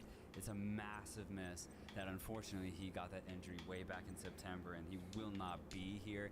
And it also sucks because he's 32, right? So this would have been his last Copa America where he could have gone off. Because the next time he's at a Copa America, we don't know. Yeah, we don't know how he'll be a completely different player. Like, he could be still just as good, but probably more of a passer than a dribbler, right? Yeah. So I just would have loved to see Neymar one more time in his prime at a Copa. Won't get to see it, but maybe we'll get to see it at the World Cup. That will be interesting. But just in general, maybe they lose Neymar in that wing position, but like you said, they make up for it with Vinicius. I look at the center back situation, and honestly, I like what I see because you have Gabriel from Arsenal, who's been incredible, one of the best center backs in the Premier League for the last 2 seasons. And then this season, the rise of Lucas Beraldo at PSG. I mean, I could see him starting alongside Gabriel, and personally, I'd probably start him over Marquinhos. People like Bremer a lot.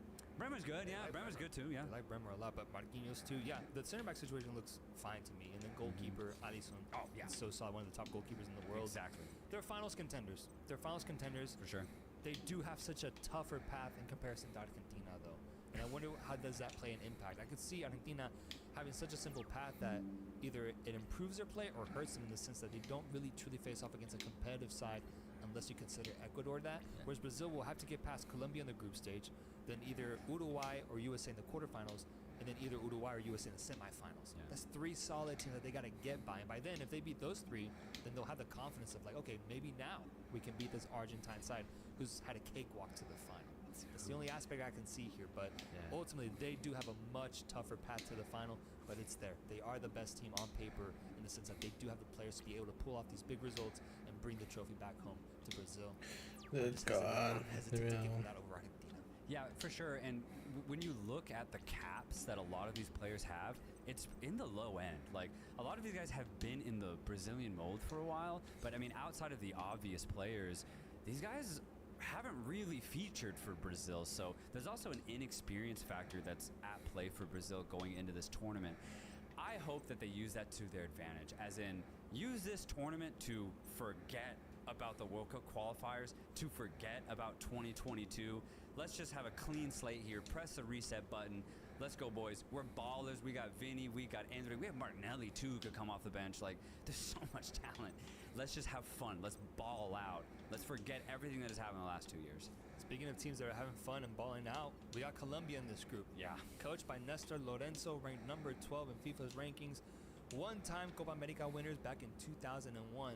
But now the hottest team in world football. They have not lost a game since March 2022.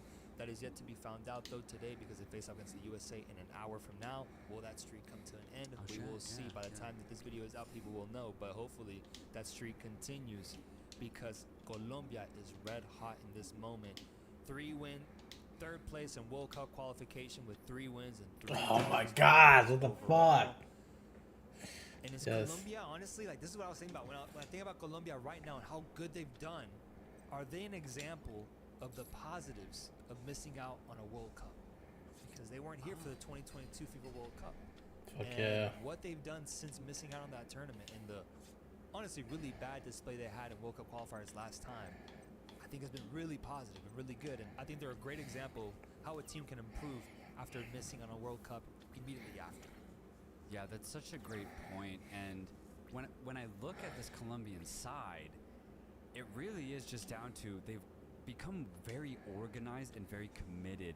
Their chemistry has increased dramatically, because when you look at the players that are being called up right now that are on this insane unbeaten streak, they've been here for a while. I think it really is just a matter of, all right, let's reset. We had such a bad World Cup qualifying cycle. We need to, like, basically have a come to God moment and be like, what are we? We're good footballers. And the incoming of Nestor Lorenzo has completely changed everything too. So for Colombia, I really do think it was a mental thing. Not having to worry about the World Cup and the stress that would come with a major moment like that, I do think is a blessing. So I agree. This is a perfect example of, you know, fail early so you can prepare for the future better. This is Colombia, definitely.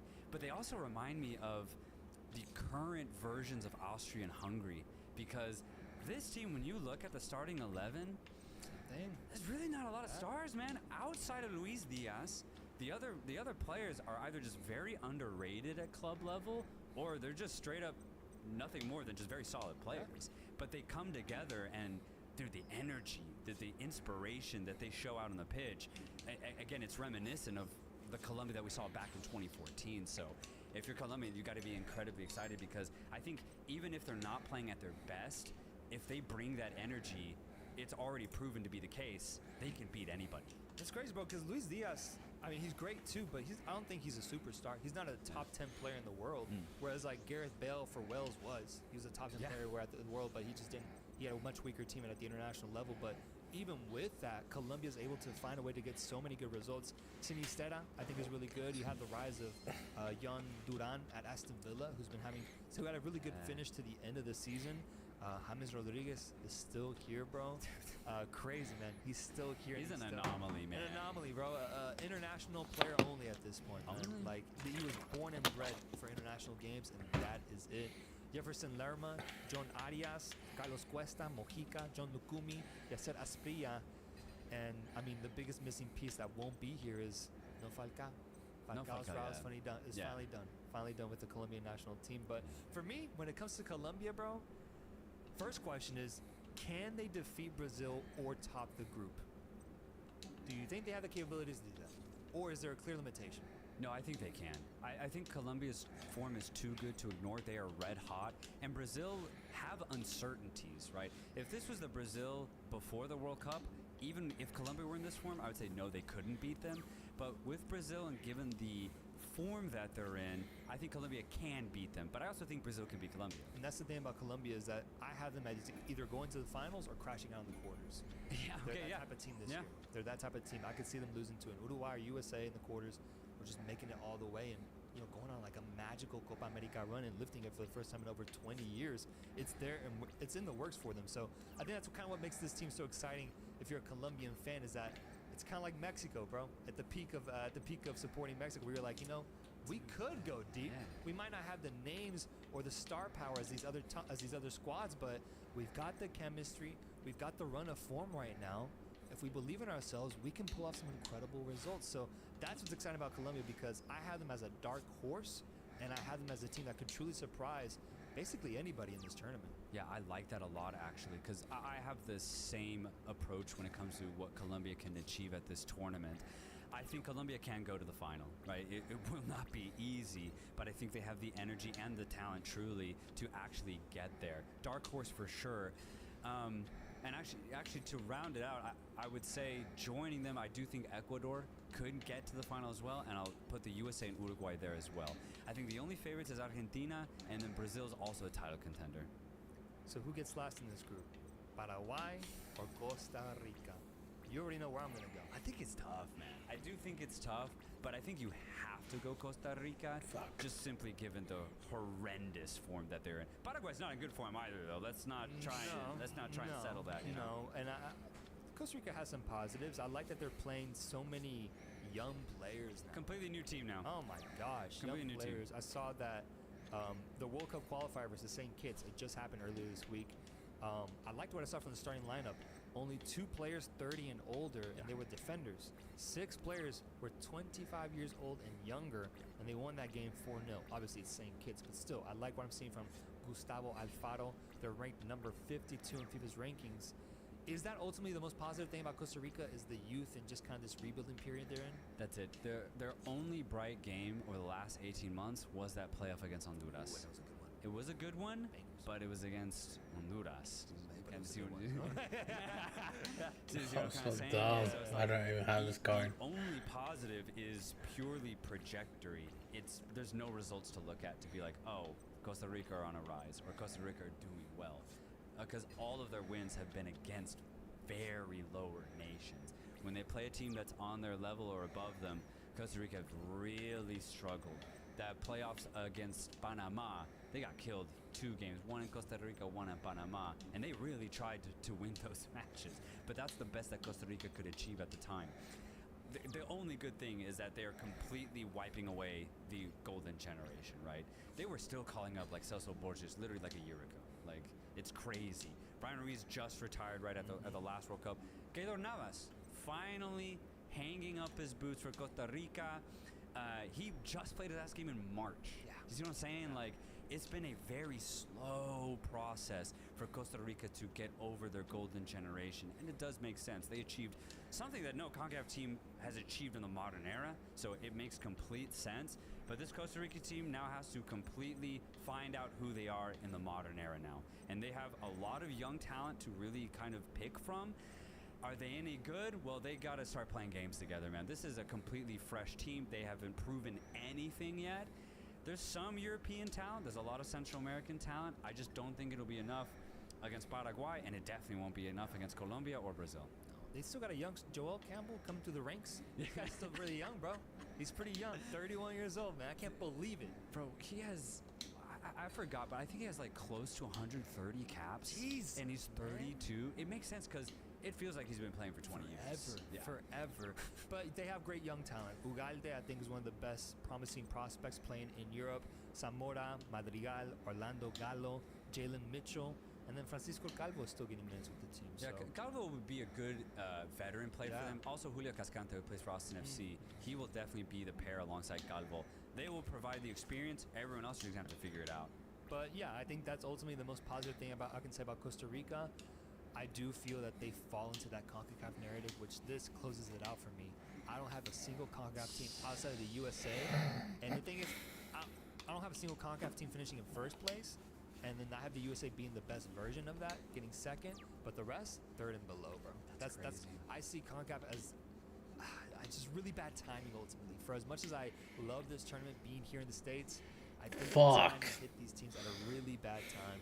Canada, it would have been great if it had happened 2 years ago for them. Mexico, 4 years ago shit, for them. dude. Oh, For all these other fuck. teams, I think it's just they're all obviously in a transitionary period.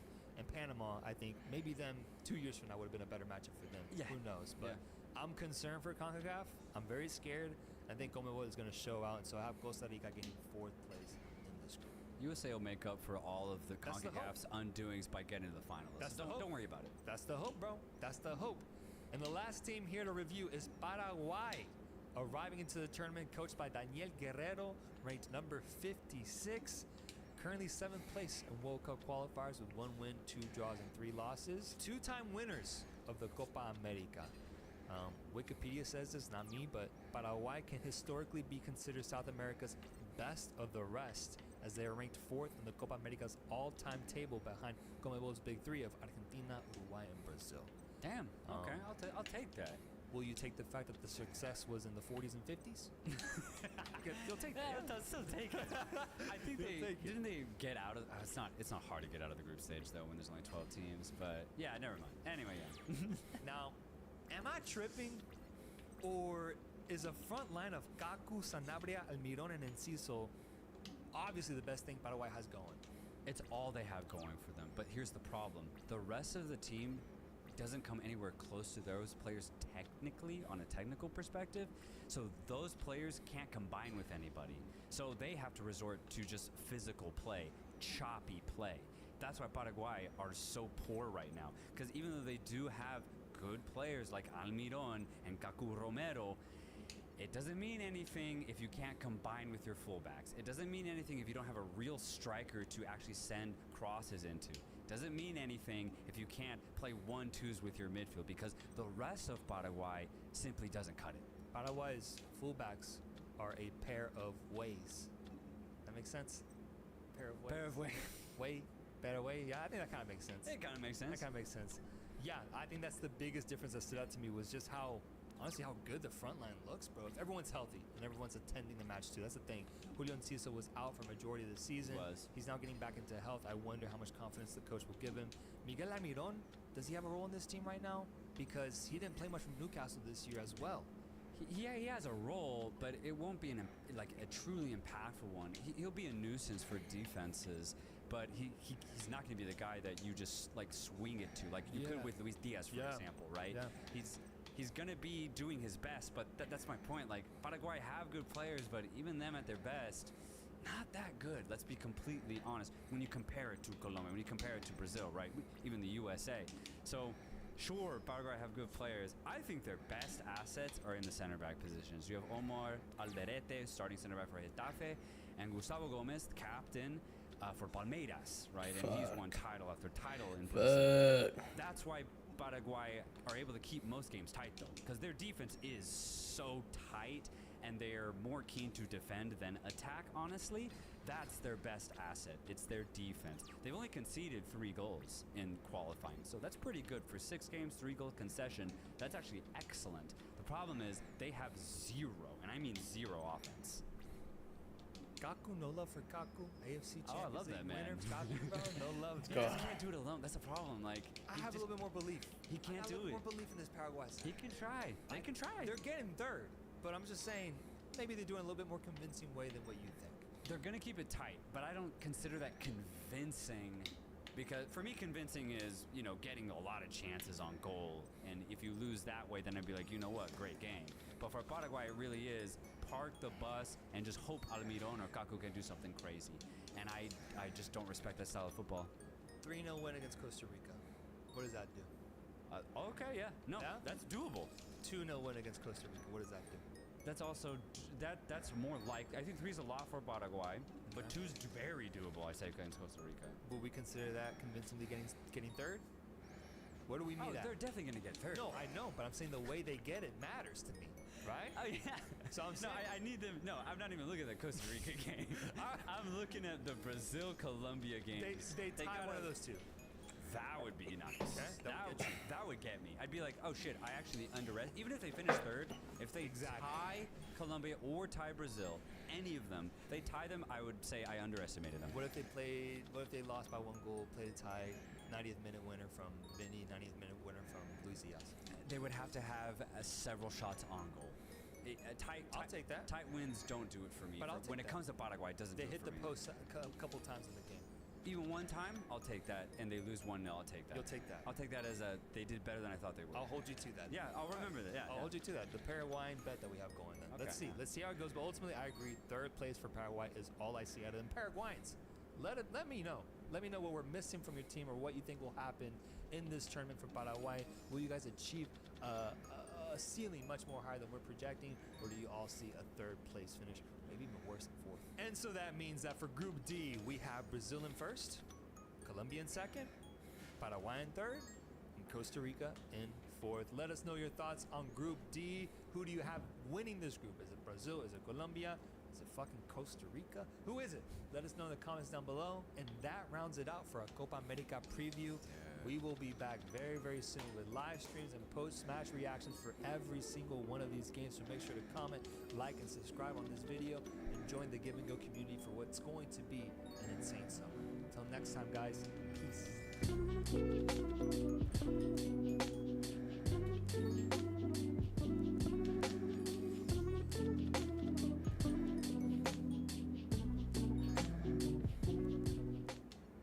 U.S. men's national team 5-1 loss to Colombia. The biggest loss with Greg Berhalter. It once again confirms what we stated in past weeks. Greg Berhalter should not be the manager in Copa America, and he definitely should not be the manager for 2026 World Cup. When you see so many strides being done in U.S. soil with Messi playing in the MLS, and this is what happens to the national team that is one of the best national teams I've seen of the U.S. They gotta do better, and doing better is with better coaching staff. Greg Berhalter cannot stay. I agree with Claudio Reyna that should be the case. But no surprise to lose to Colombia. No, but it's this is not the 1994 World Cup. Ernie Stewart 2-1. Obviously Andres Escobar with the own goal. This was beyond humbling. What I hate about this whole process is it's the same guy now. This is like the first loss that he has come out and he's said, "Oh, completely unacceptable." It's like you're playing negative ball most of the time, right? It's not attractive ball. It's boring. And people say the same thing about Gareth Southgate. I just don't enjoy watching Gareth Southgate ball. And it's the same here with Berhalter. It feels like they're just constrained in their expression. And yeah, you look at some of the analytics, Alex, and the XG was only 2.2 to 1.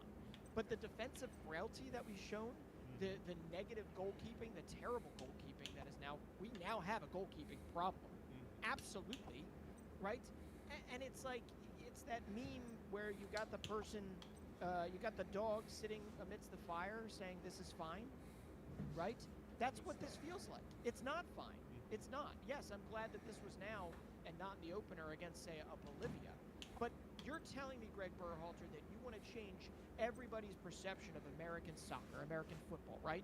You want to tell me that you want us to join the upper echelon of this international football to where you can compete on a regular basis with a very good Colombian team. This Colombian team has not lost in 22 games now, okay? But you're telling me that, and then you play that type of football, right? And then you simply act like that meme and say, yeah, this is fine, this is fine. It's bullcrap. He's not the right guy the second time around, and I don't want to wait until the end of the Copa America to find this out. I really think we need to move on, and they're not going to do it. And that's the hardest part of this. So if we have success in Copa America, right, it will be, once again saying it, in spite of Greg Berhalter, not because of it. And it's not just us. This is a CONCACAF thing. Mexico wants to think that they can go toe-to-toe with a Netherlands or with a Colombia or with a Brazil or with a Argentina. And yeah, I'll give them a little bit of a shout-out for their fight against Brazil the other day. I only hope we can follow suit. But they got trounced by Uruguay 4-zip the game before that. Canada got trounced by the Netherlands 4-zip.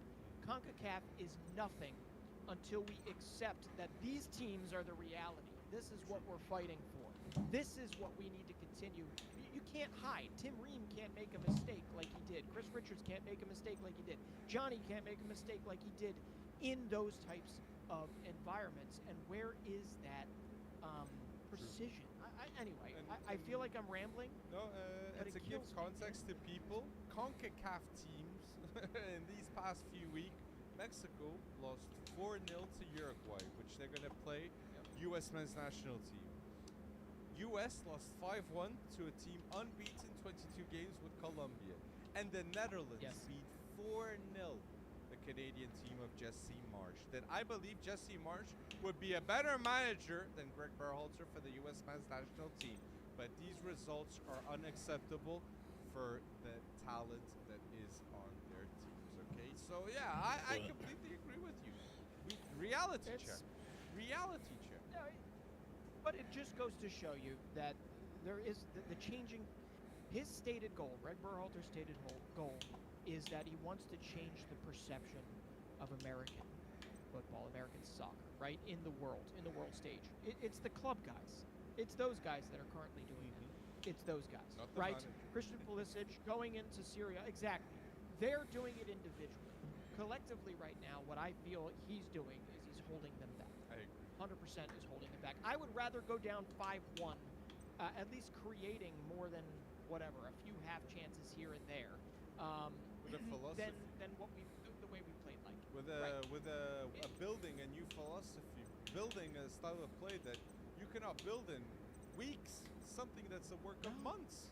And that's what I mean. Like when the U.S. men's national team looks at the deadline of the World Cup, it's very alarming to see that the manager will be working 2 years if it's not Greg Berhalter.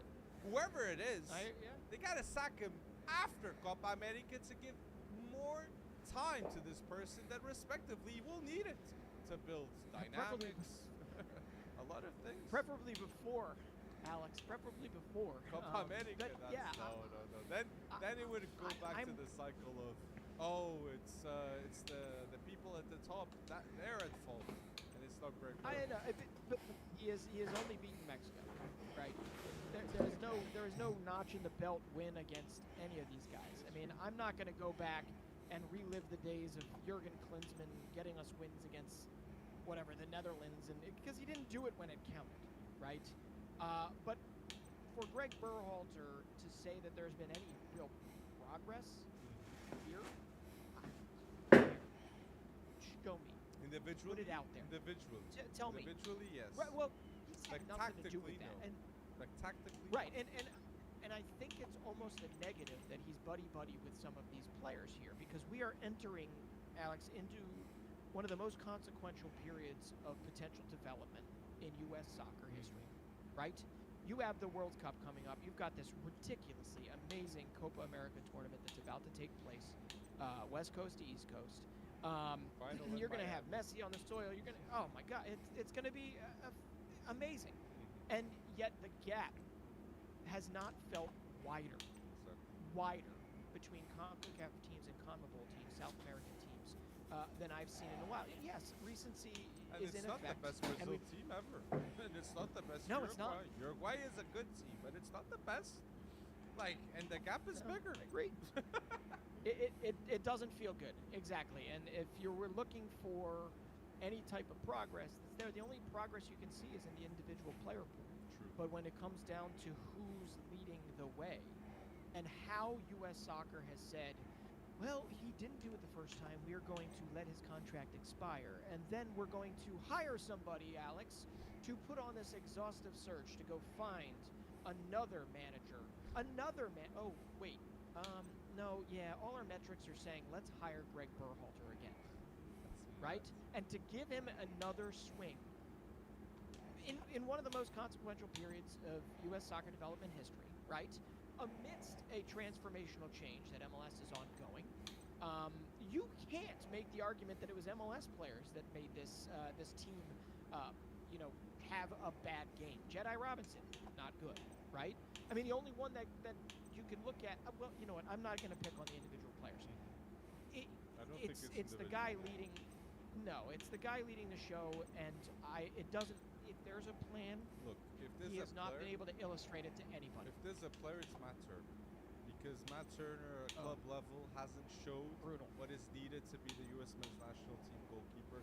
When in the past you had a player like Howard, that would be an idol, an icon for the U.S. men's national team to the world.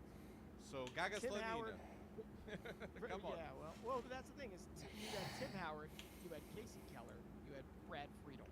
Those three obviously made it abroad. You never felt like there was a goalkeeping void at any point. In fact, some of the best games in our history, right, going toe-to-toe with people much better than us. USA Belgium, right? Timmy Howard was out of his mind, right? You had Casey Keller standing on edge against Brazil back in the day. I think that was a friendly, but, well, what a win, right? Made like 14 or 15 saves in that game. And now you're looking at Matt Turner, and nothing against them individually, they're all great people, but Matt Turner getting bad counseling to go to Arsenal, where he was never going to start. Zach Steffen literally disappearing. Disappearing. Nobody knows. Yeah, I get it. He's back in MLS with Colorado, but he's not even one of the best MLS goalkeepers. You've got Ethan Horvath, who is okay for Cardiff City. And then you bring Sean Johnson again, and you're not giving any of these young guys a chance. Goalkeeping was one of the best exports that the U.S. had, and no longer, sir, no longer. So, in my opinion, he has stepped back in almost every metric. Because goalkeepers now have to use their feet. That's true. No, you're right. 100%. So it's like everything changed. It's like, what? No! Like, no, how are we going to coach this now? It's like things changed massively, and who took the best out of it? The people that have the best preparation in the world in terms of training processes, methods. The German. Yeah. The German with Manuel Neuer being the breakthrough and the icon of that change. But yes, very interesting talk. Do you agree? Do you disagree with what we just said with the U.S. men's national team? Who would be your coach? And let us know in next topics. Can Brazil win Copa America? We're going to be touching this topic and many others. Let us know in the comment section topics that you want to see here at FC Wonderkid.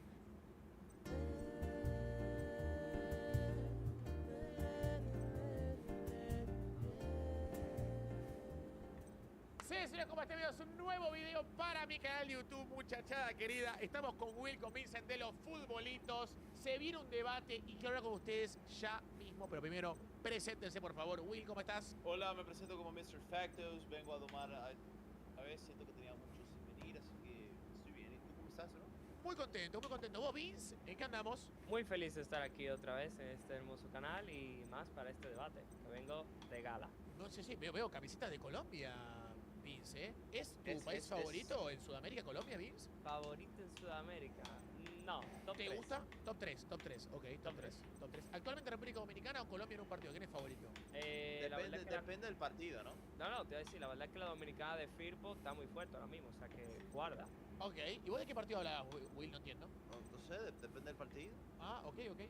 Bueno, quiero hablar de algo, chicos, porque como ustedes saben, en muy poco tiempo arranca la Eurocopa primero, en 10 días, si no me equivoco, y después en 15 arranca la Copa América.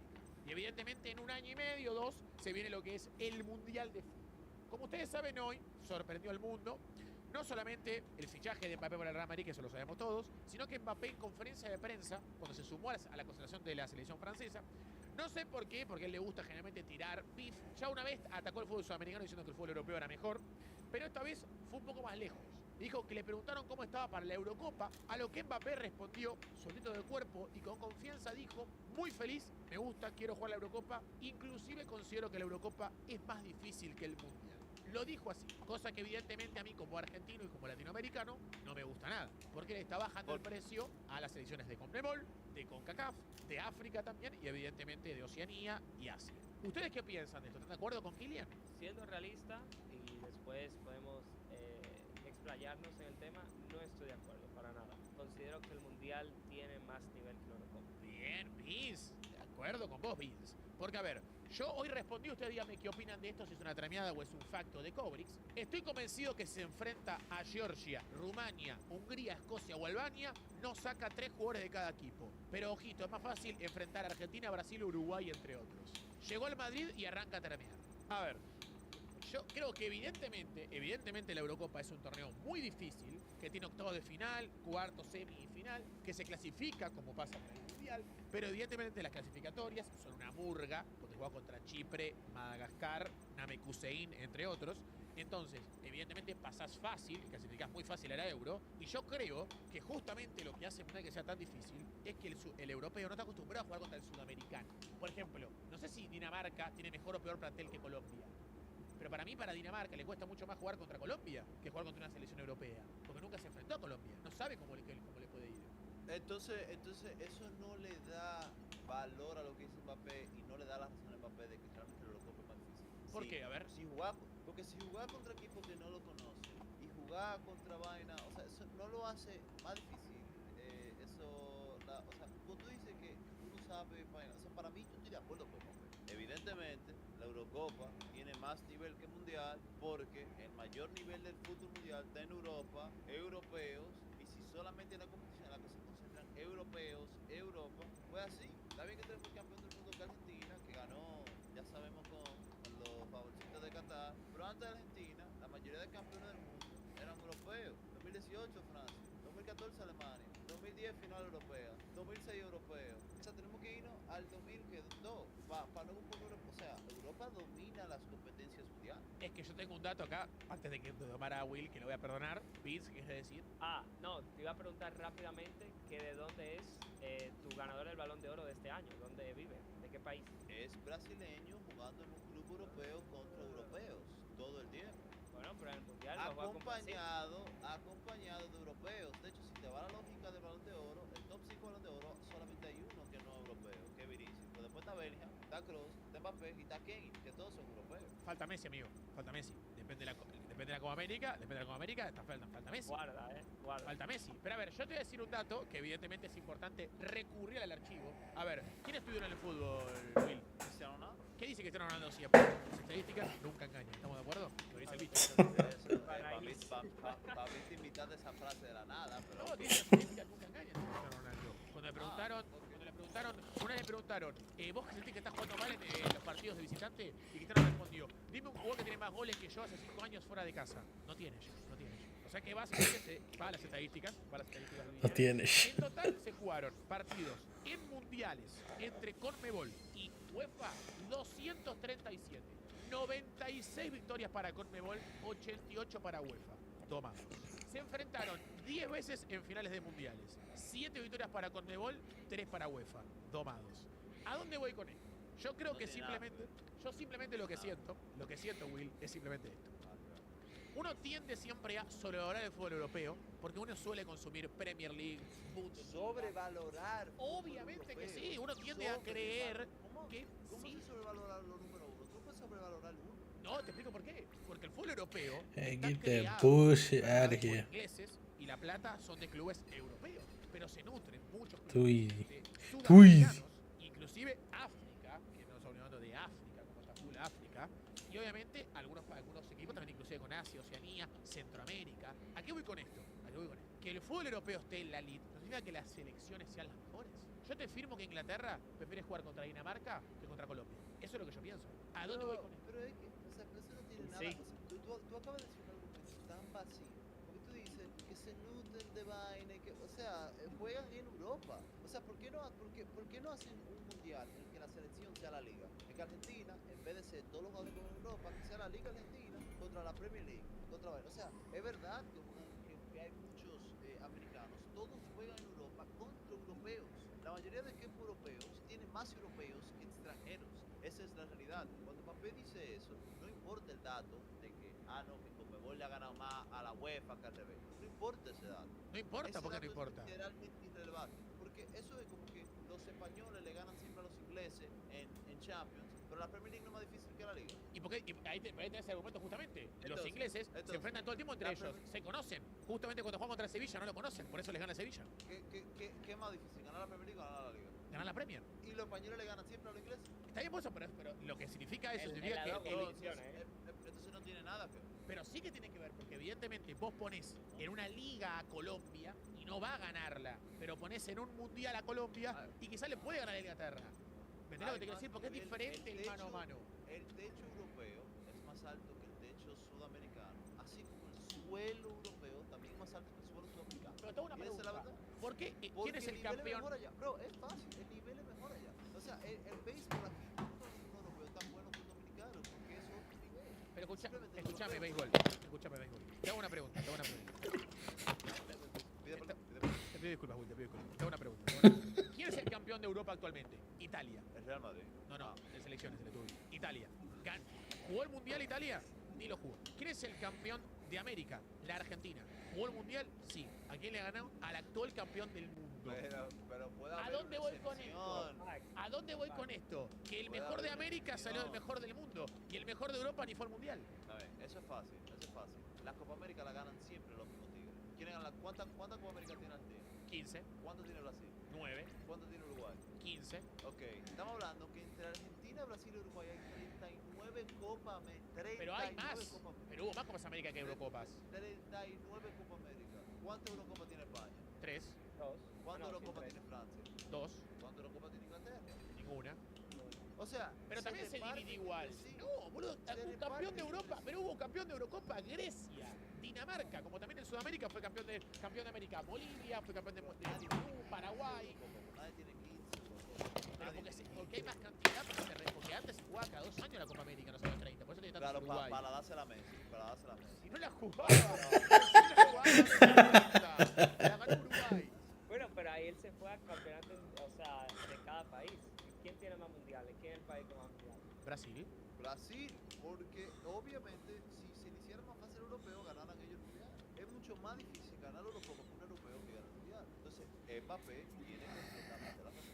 Te digo un dato aparte, Will, porque vi un dato que dijiste, los mejores juegan en Europa. Te digo un dato, en los años 60 y 70, cuando los argentinos jugaban en Argentina y los brasileños jugaban en Brasil, los mundiales, las copas intercontinentales las ganaban a Sudamérica. No ganaban ninguna Copa Europa. Estoy de acuerdo. Por eso Liverpool tiene 6 Champions y tiene un solo mundial. Es verdad, pero eso fue hace 60 años. Brasil, cuando ganó 3 mundiales y 4 mundiales, todos jugaban en Brasil. ¿Entiendes? En la época de Pelé, todos jugaban en Brasil. Entonces, ¿quiénes son los mejores jugadores? O sea, tú coincides con eso ahora. Los mejores jugadores están en Brasil y en Argentina. Ahora no, pero no quita que se van a enfrentar a esos jugadores cuando jueguen la Copa América o la Eurocopa o el Mundial. McAllister juega en Liverpool, pero cuando juega en Argentina... Si son tan buenos, ¿por qué la selección de Argentina, que se va por la Copa América, juegan con Europa, excepto 3 o 4? Está bien. ¿Y por qué? Si son tan buenos, ¿por qué? Pero a ver, ¿qué argumento es ese? Porque la plata está allá. Pero porque la plata está allá. La plata está allá. Por la plata. Claro, o sea, que la Liga Europea sea mejor, no entiendo. Que la Liga Europea es mejor, ¿por qué? A ver, ¿por qué Mbappé en cierto punto va al Real Madrid? Porque se crió viendo un Real Madrid ganador y porque los mejores jugadores juegan en el Real Madrid. Por ende, si él se hubiera criado en el Mónaco o en el PSG... No, entiendo. Entonces, dime si estás de acuerdo conmigo. ¿Hay A mayor ver. nivel en Europa o en América? De ligas en Europa. De ligas. ¿En Europa o en América hay mayor nivel? De ligas en Europa. El mejor fútbol, cuando tú ves el mejor fútbol donde más nivel hay, ¿es entre europeos o entre sudamericanos? Entre americanos. El mejor nivel lo tienen sudamericanos. Tú estás mintiendo, bro. Cuando juegan Argentina y Brasil, hay 10 veces más falta que cuando juegan Francia e Inglaterra. O sea, evidentemente, pero porque el fútbol sudamericano es diferente. Messi puede ser la excepción, Vinicius puede ser la excepción, pero hay mucho más nivel. El europeo tiene más nivel que los americanos. Y es así, vamos a lo que dijo Cristiano, la estadística no engaña. Si tienen mucho más nivel los americanos. Fuck. O sea, ¿por qué en los últimos 20 años ha dominado Europa los mundiales? ¿Qué puede pasar? Como hubo una Brasil época... Brasil tiene 5, pero ¿cuándo ganaron 3? Del 60 al 70 ganaron 3. ¿Por qué eso no vuelve a pasar? Del Porque 78 al 70. ¿Y por qué Ahora los europeos tienen más nivel. No, porque tienen... porque tienen algo particular que So tener en fuck. cuenta que el europeo tiene beneficios que no tiene el argentino. Durante mucho tiempo el Bayern Múnich era básicamente la selección de Alemania. Ellos jugaban todo el día juntos.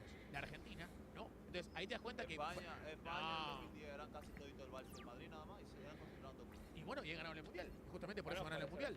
Por eso le fue, porque juegan todo el día juntos. En cambio, los argentinos o los brasileros juegan todos separados. Si vos te das cuenta, el 11 de Brasil Probablemente tiene 2 en un equipo, 2 en otro, 2 en otro, 2 en otro. Pero- Vos vas pero- al Bayern y pero- tiene 8 jugadores de Alemania. Está bien, pero ok, eso es una selección. ¿Y los franceses? También, los ingleses también. Tienen jugadores juntos, comparten casi todo plantel. No. Muchos. Pero no. Mbappé, no todos. Camavinga, Chouameni, Mendy, me está cargando, tenés 4 juntos ahí. Ahora quiere decir 4 franceses porque se metió Mbappé ahora, pero ¿y los otros franceses? Pero si son verdad. Y pero es verdad. Está bien, pero vamos a buscar la Francia que llegó 2022 a la final del mundo. Griezmann, Atlético. Giroud, Milan. Mbappé, Paris Saint-Germain. Dembélé, Barcelona. Loris, Tottenham. Upamecano, Bayern. Está bien. Konaté, Liverpool. 7 equipos diferentes. Está bien, bueno, en 2014 léeme la de Alemania. A ver dónde jugaban los jugadores. Pero es que puede pasar. Bueno, pero O sea, siempre que puede pasar, pasa para Europa, no para América. Para América no pasa. Muchos puedes tener 2, 3 jugadores de Atlético de Madrid. Después no más que eso. Pero entiendo lo que tú dices. Aún así, uno está mintiendo porque ningún equipo, selección, mete a 8 de un mismo equipo. O sea, honestamente tú estás mintiendo ahí. El Bayern era eso. Está bien, pero eso pasa con una selección. ¿Cuántos países europeos hay? ¿Cuántos países en la Eurocopa? Inglaterra. Evidentemente, lo que dice Mbappé, aunque me duela, porque amo mucho a mi gente de América, tienes razón. Ganar la Eurocopa es más difícil. ¿Por qué es más difícil? Porque tú no te vas a encontrar a Australia en octavos de final. No, te vas a encontrar a Albania. A Portugal. ¿Cuándo fue que Albania llegó a octavos de final? Dale, Willy, déjate de joder. Dale. Te hago una pregunta. Escocia, Rumania, Albania. Suiza eliminó a Francia y la otra Eurocopa. Suiza eliminó a Francia y la otra Eurocopa. Te hago una pregunta, Will. Decime 3 jugadores de Escocia. Andy Robertson, McTominay y Kieran Tierney. Ok. Era fácil. No, está bien. era fácil. Está bien. Era fácil. Está bien. Yo te digo ahora 3 jugadores, de Colombia. Opina, Davinson Sánchez y Luis Díaz. Decime, Will, 3 jugadores de Albania. Pero es que no estamos haciendo una competencia ahí. Sí, a ver, los mejores planteles. Decime 3 jugadores de Georgia. Dime 3 de Bolivia. 3 de Bolivia. Tú puedes, Henry Bolivia, Vaca, Ramiro Vaca y Lampe, el arquero. Sí, no, hermano. Henry Vaca y Ramiro Vaca. Ya los hermanos Vaca. Decime 3 jugadores de The Georgia, fuck? Will. Eso tiene que ver porque yo ya ni clasifico la Eurocopa. Sí que juega la Eurocopa. Sí que la juega. That A makes ver, no 3 jugadores, sense. dale. Tuviste que seguro. Some shit poured out their ass. What the fuck? No, bro, How the fuck he beat me? es así. O sea, obviamente en Europa hay más nivel, pero eso no tiene que ver. Pero gracias a Sudamérica, gracias a Brasil, gracias a Argentina. Bro, en los deportes es así. Es más difícil. ¿Qué para ti qué es más difícil? ¿Ganar la Copa América o ganar la Eurocopa? No, ahí gana la Eurocopa, 100%. Ok, perfecto. ¿Para ti qué es más difícil? ¿Ganar la Eurocopa o ganar la Copa Africana? La Eurocopa.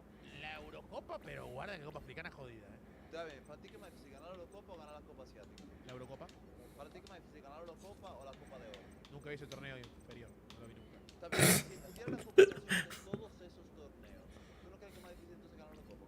No, porque evidentemente la Eurocopa no tiene a África, no tiene a Sudamérica, no tiene a CONCACAF, no tiene a Asia. Yo te voy a decir un facto, Will. Te voy a decir un facto y esto duele a quien le duela. En los últimos años, a nivel rendimiento y nivel, las selecciones Fuck, dude. mejoraron Come on. menos que las africanas o las asiáticas. ¿Tú estás mintiendo? No, estoy mintiendo. ¿Por qué, por qué Shit. llegan a la semifinal del mundial? Llegan siempre más europeos Motherfucker, dude. que cualquier otra confederación. Porque tienen 16 clasificados. ¿Por qué? Tiene mucho Va a aguantar. Tiene mucho más. ¿Por qué? selecciones I'm not gonna go yet. Porque son más países, porque son más países.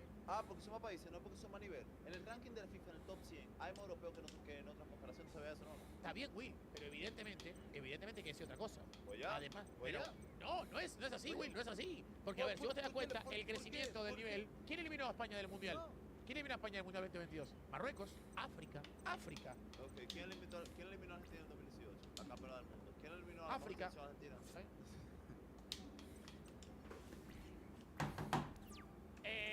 Francia. Bro, obviamente Mbappé tiene razón. ¿Y por qué? Y me molestó que el presidente ya llegó al Madrid y está empezando a vender. ¿Por qué es más difícil? ¿Ganar la Champions o ganar la Liga Española? La Champions. La Champions.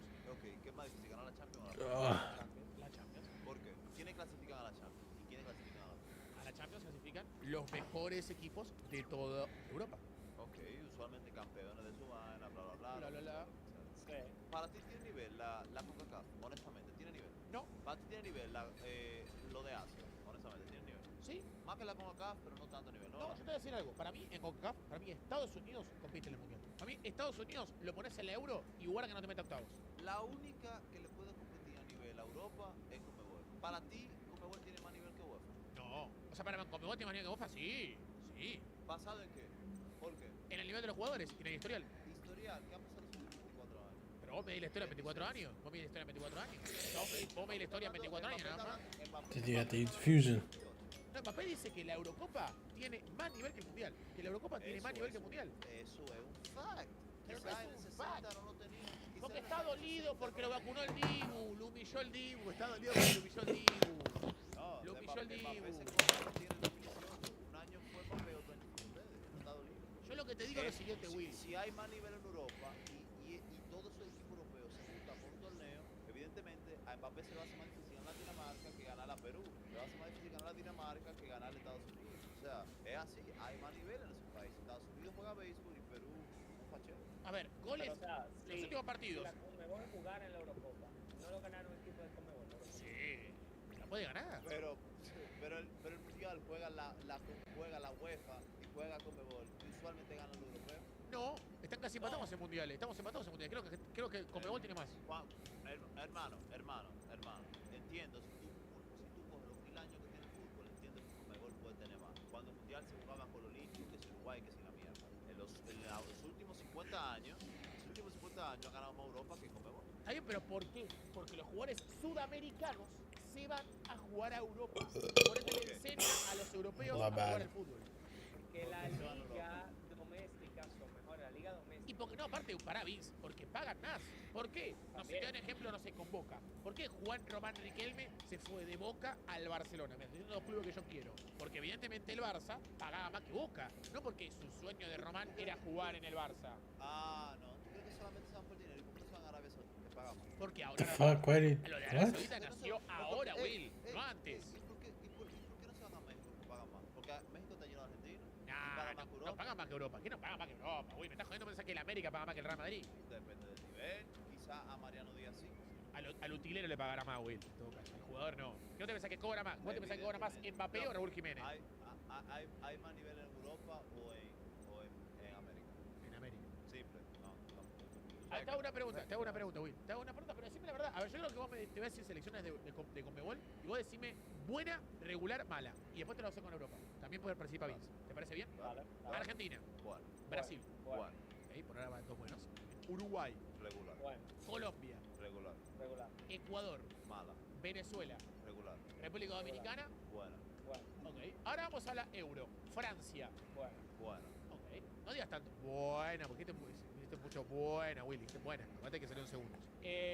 Austria. No, eso no se vale porque tú me dijiste Bolivia. Let's go. Let's fucking go. Dije Ecuador o Venezuela. Fuck, dude. Dije Ecuador. Will, responde. Will, responde. Austria. Regular. Ah, regular. Ok, decime 5 jugadores de Austria, Will. Let's fucking go. Sí. Oh my gosh. How the fuck did that even happen? Campbell y Laimer, toma. Ah, ok, tomado, muy bien tomado. Ok, La colección. nivel de Países Bajos. Nivel de España. ¿Y por qué le dijiste a Colombia regular y a España buena si Colombia le ganó el último partido a España 1-0? El Madrid le ganó los últimos 3 partidos al Barça. El Madrid es el padre del Barça. Está en un mejor nivel. Colombia pudo estar en mejor nivel ese día. Ok, entonces hoy en día Colombia es mejor que España. No pasa nada. Un partido lo gana cualquiera. El Sheriff le ganó el Madrid. ¿Sabes lo que pasa, Will? ¿Sabes por qué respondiste ¿Qué pasa? regular Colombia y buena España? Porque vos sos un títere de los europeos. Vos sos un títere que repetís lo que te dicen. Vos estás contaminado por los medios de comunicación europeos. Y bajás el precio de Latinoamérica. ¿Me bancás, Vince? That's a factos. That's everybody in Latin America. Yo consumo a la cobra. Yo consumo el candidato de la cobra. ¿No sentiste, Vince, que yo dije Colombia y Will dijo regular? Dije España, bueno. Tipo, bueno. Fue con mala cara cuando me dijo. Sí. A ver, te hago una pregunta, Will. ¿Cuál es el nivel actual de Rumania? O sea, no hay. Ok, ¿cuál es el nivel actual de Turquía? What the fuck, O sea, no hay dude? ninguna mala en Europa. No hay ninguna selección mala. Ok, nivel actual de Albania. Ah, y está por ser una mala. ¿Tú de verdad crees que si se empieza Bolivia, Rumania? Gana Bolivia, olvídate. Para mí los rumanos vienen a jugar a Bolivia, se cagan. Bolivia de calle. Bolivia de calle. Muy bien, claro. A ver, yo quiero hacer una pregunta para cerrar este debate. Para cerrar este debate. Cuando jugó el mejor de Europa, que recordamos que el mejor de Europa le ganó básicamente a todos los europeos. It's fucking me up. Y el mejor de América fue Argentina. Jugaron una final. ¿Quién ganó, Will? Un amistoso, un amistoso. Hubo copa. ¿Hubo copa levantada, Vince? Hubo copa. La Audi Cup tiene copa levantada. O sea, la Audi Cup. Señores, hasta acá llegamos a este debate. Creo que lo último que dije cerró este debate. Gracias, Will. Gracias, Vi, por participar. Wait, what the fuck is this? Si bancan Mbappé o no bancan. Para ustedes, ¿la Eurocopa es mejor que el Mundial? ¿Sí o no? Sigan a Will, sigan a Vince, que son unos Oh my gosh, I never knew. Cuídense mucho y nos vemos pronto. Chao, chao. Oh, that's so stupid.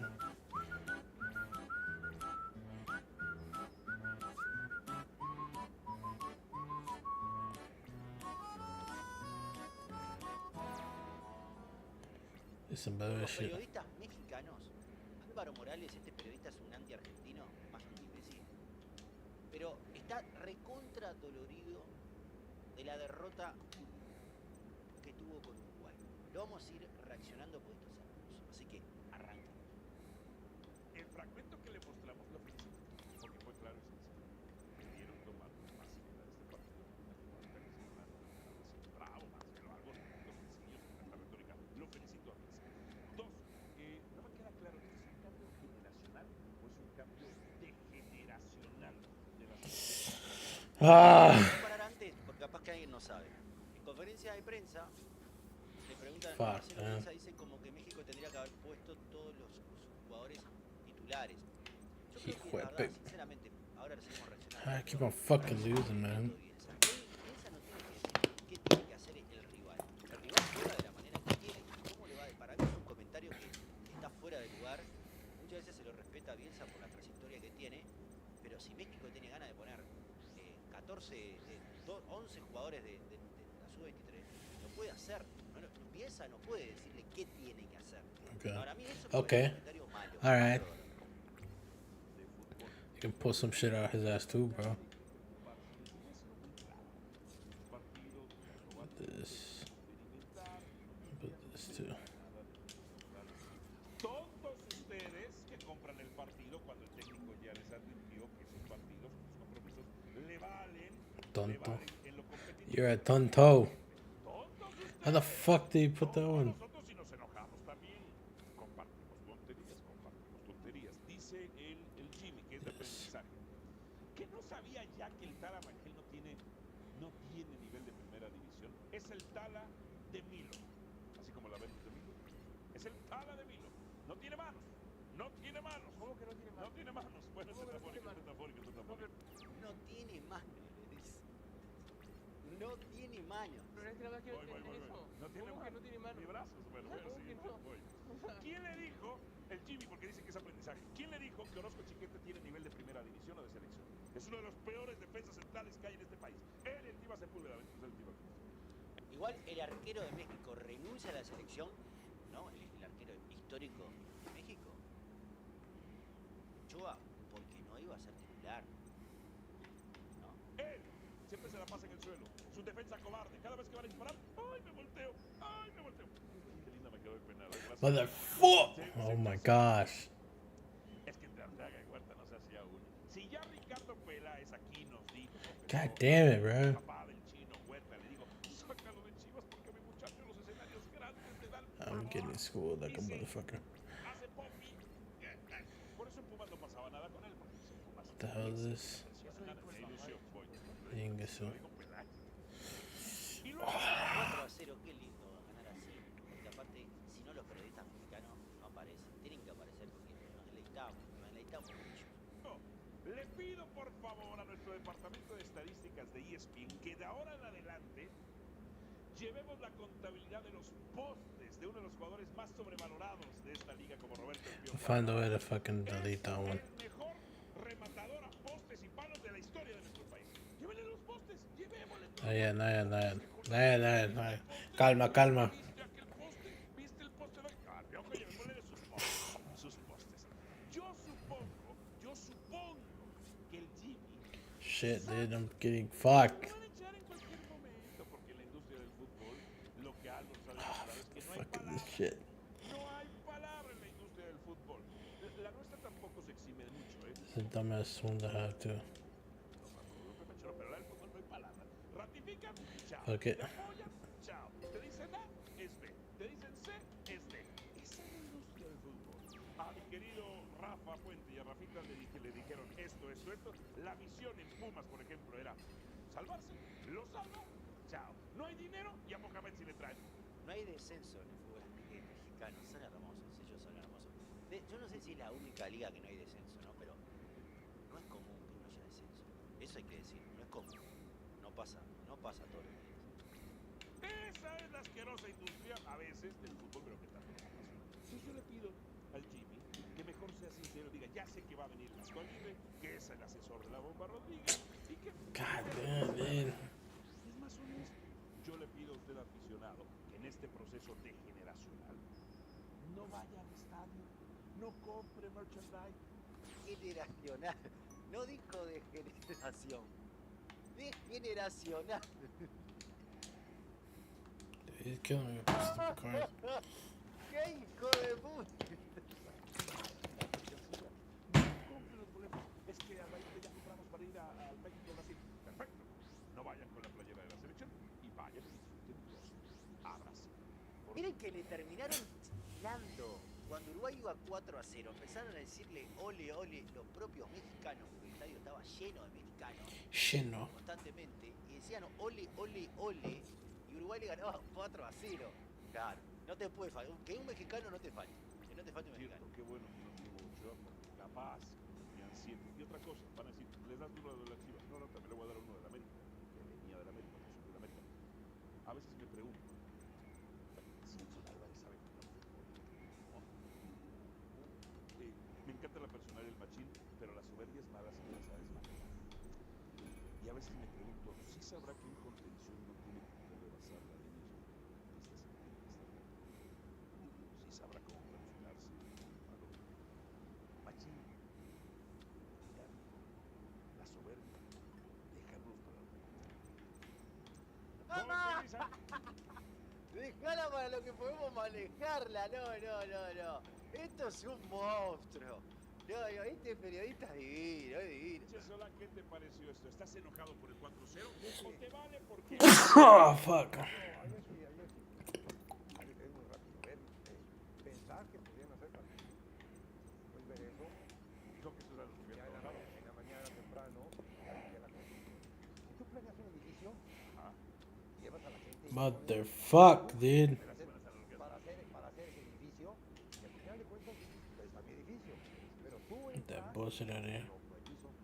paredes, Let's fucking go. Castillos, las puertas de los baños por puertas, lavabos, la regadera, porque en Sudáfrica no hay regadera, no falta el tubo. No, pero es el edificio que tú planeaste con esa gente. Claro, es tu edificio. Después pasará lo que pasará. Esto es el resultado que edificaste desde el momento en que esta directiva está. Misma directiva. El único que lo podía solucionar. What the fuck? Es David. Y a David se ve que no le hace el menor caso. Pensar que México estuvo a nada de contratar a Marcelo Bielsa. Cosa de la vida. Tenían todo pronto y al final no. No sé qué sucedió bien. Pero claramente lo podían pagar. No sé qué sucedió. Ninguno de todos los que hay, de todos, sabe de fútbol. El único que sabe es Davino. Lo que pasa es que Davino, si quiere decir algo, o podría intervenir, o podría... La gente no lo quiere. No le hacen caso. Bro, what the fuck? Pero sí sabe de fútbol. Davino sí sabe de fútbol. Pues debe saber más. Ahora sabe de gestión, sabe de liderazgo. No se recargan. Sabe de manejo de personal. Más que todos los que están ahí. Que son grandes triunfadores, cosas. Triunfadores de negocios, los mejores. Empresarios cañones. La bomba cañón. Es que los demás, ¿no? Estoy anotando para darle a cada uno. ¿Puedo? ¿Vas a contar? Me está poniendo, Bielsa no quiso por Televisa. Bueno, se habla de que los jugadores que hoy están jugando, esto estaría bueno que algún mexicano me responda, los jugadores titulares que hoy juegan en la selección son elegidos por el grupo de Televisa. Me lo han dicho varios mexicanos que he debatido y se habla en su momento, que en verdad no están los mejores, no son los que son representados por un grupo. Puede suceder. No sé si es así. 10 minutos y no ha soltado la pelota. Y te la dejo solita. Ahora. Te la dejo. Va. No me meto. ¿Me lo prometes? ¿Me lo prometes? Te prometo que trataré el intento. Bueno, quedan 5 de bloque, así que... A ver. Ok. César, yo ayer tú y yo estuvimos en el World Football Summit. Es un congreso mundial de fútbol, va mucha gente, va muchos chavitos que aspiran a ser directivos, trabajar en la industria del fútbol, y la verdad es que... No, yo no sé, perdón, pero no es fútbol, es fútbol. Y el tilde está a la U. Fútbol, no fútbol. ¿Por qué le dicen fútbol? Y no solo los mexicanos. Creo que el venezolano también le dice fútbol. No, es fútbol. El tilde la U, papá. Juegan muchas veces quizá con sus aspiraciones, pero es fútbol. Y platiqué, lo chido del World Football son que estás chismeando, enseñando, cabildeando, te cuentan todo.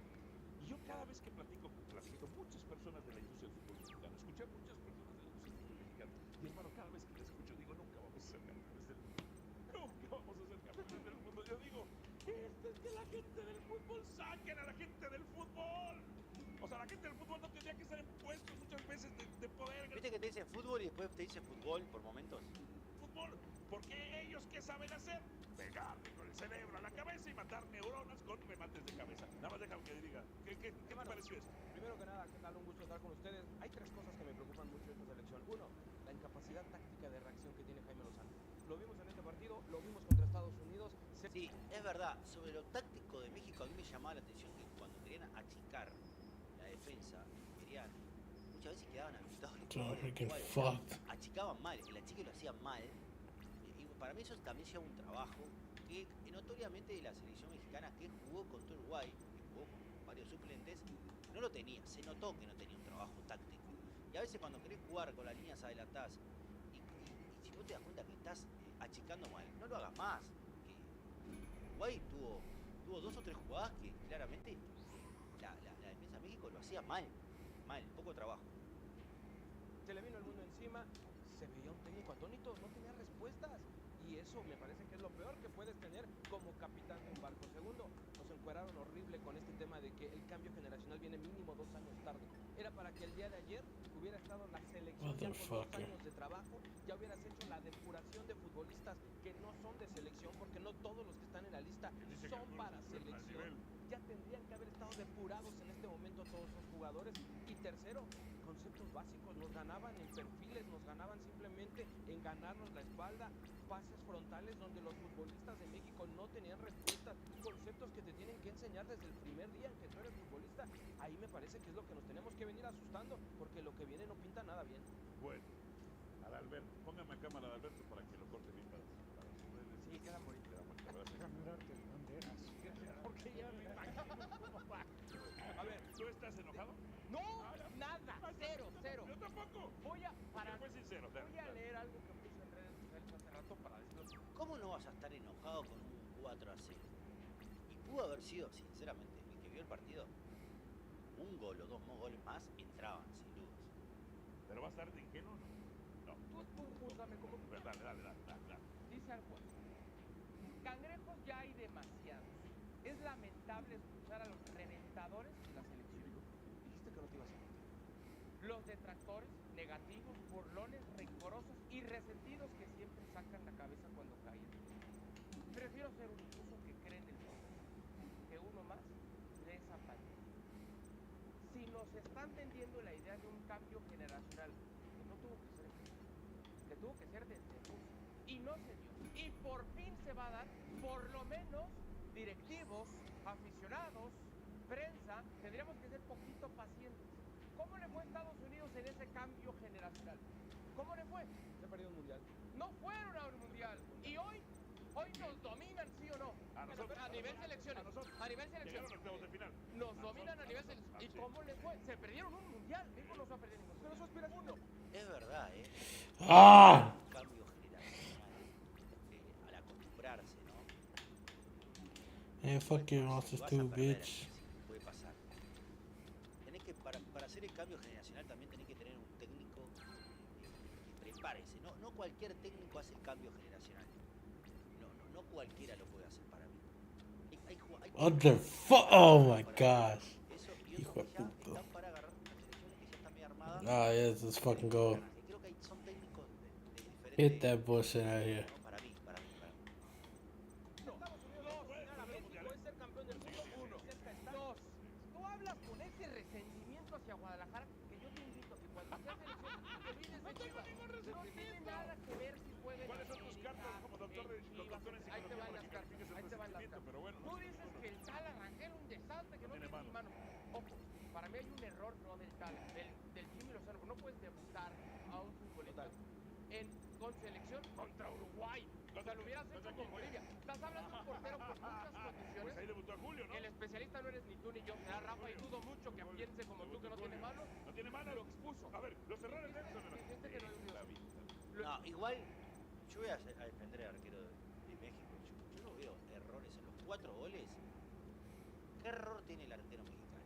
No, para mí la defensa era muy mala y no marcaba a nadie. Y la mitad de la cancha de México-Uruguay salía jugando desde el fondo. Y el que estudia Uruguay, claramente, el primer pase, muchas veces, o quien viene a buscar la pelota, es Ugarte, ¿no? Muchísimas veces. También iba Bentancur. Pero la jugada del segundo gol, que es un golazo de Uruguay, segundo o el tercero, no recuerdo. Salen jugando afuera, que no la tocan los mexicanos, ¿no? Se abre después al final de derecha a izquierda y termina Darwin con el gol.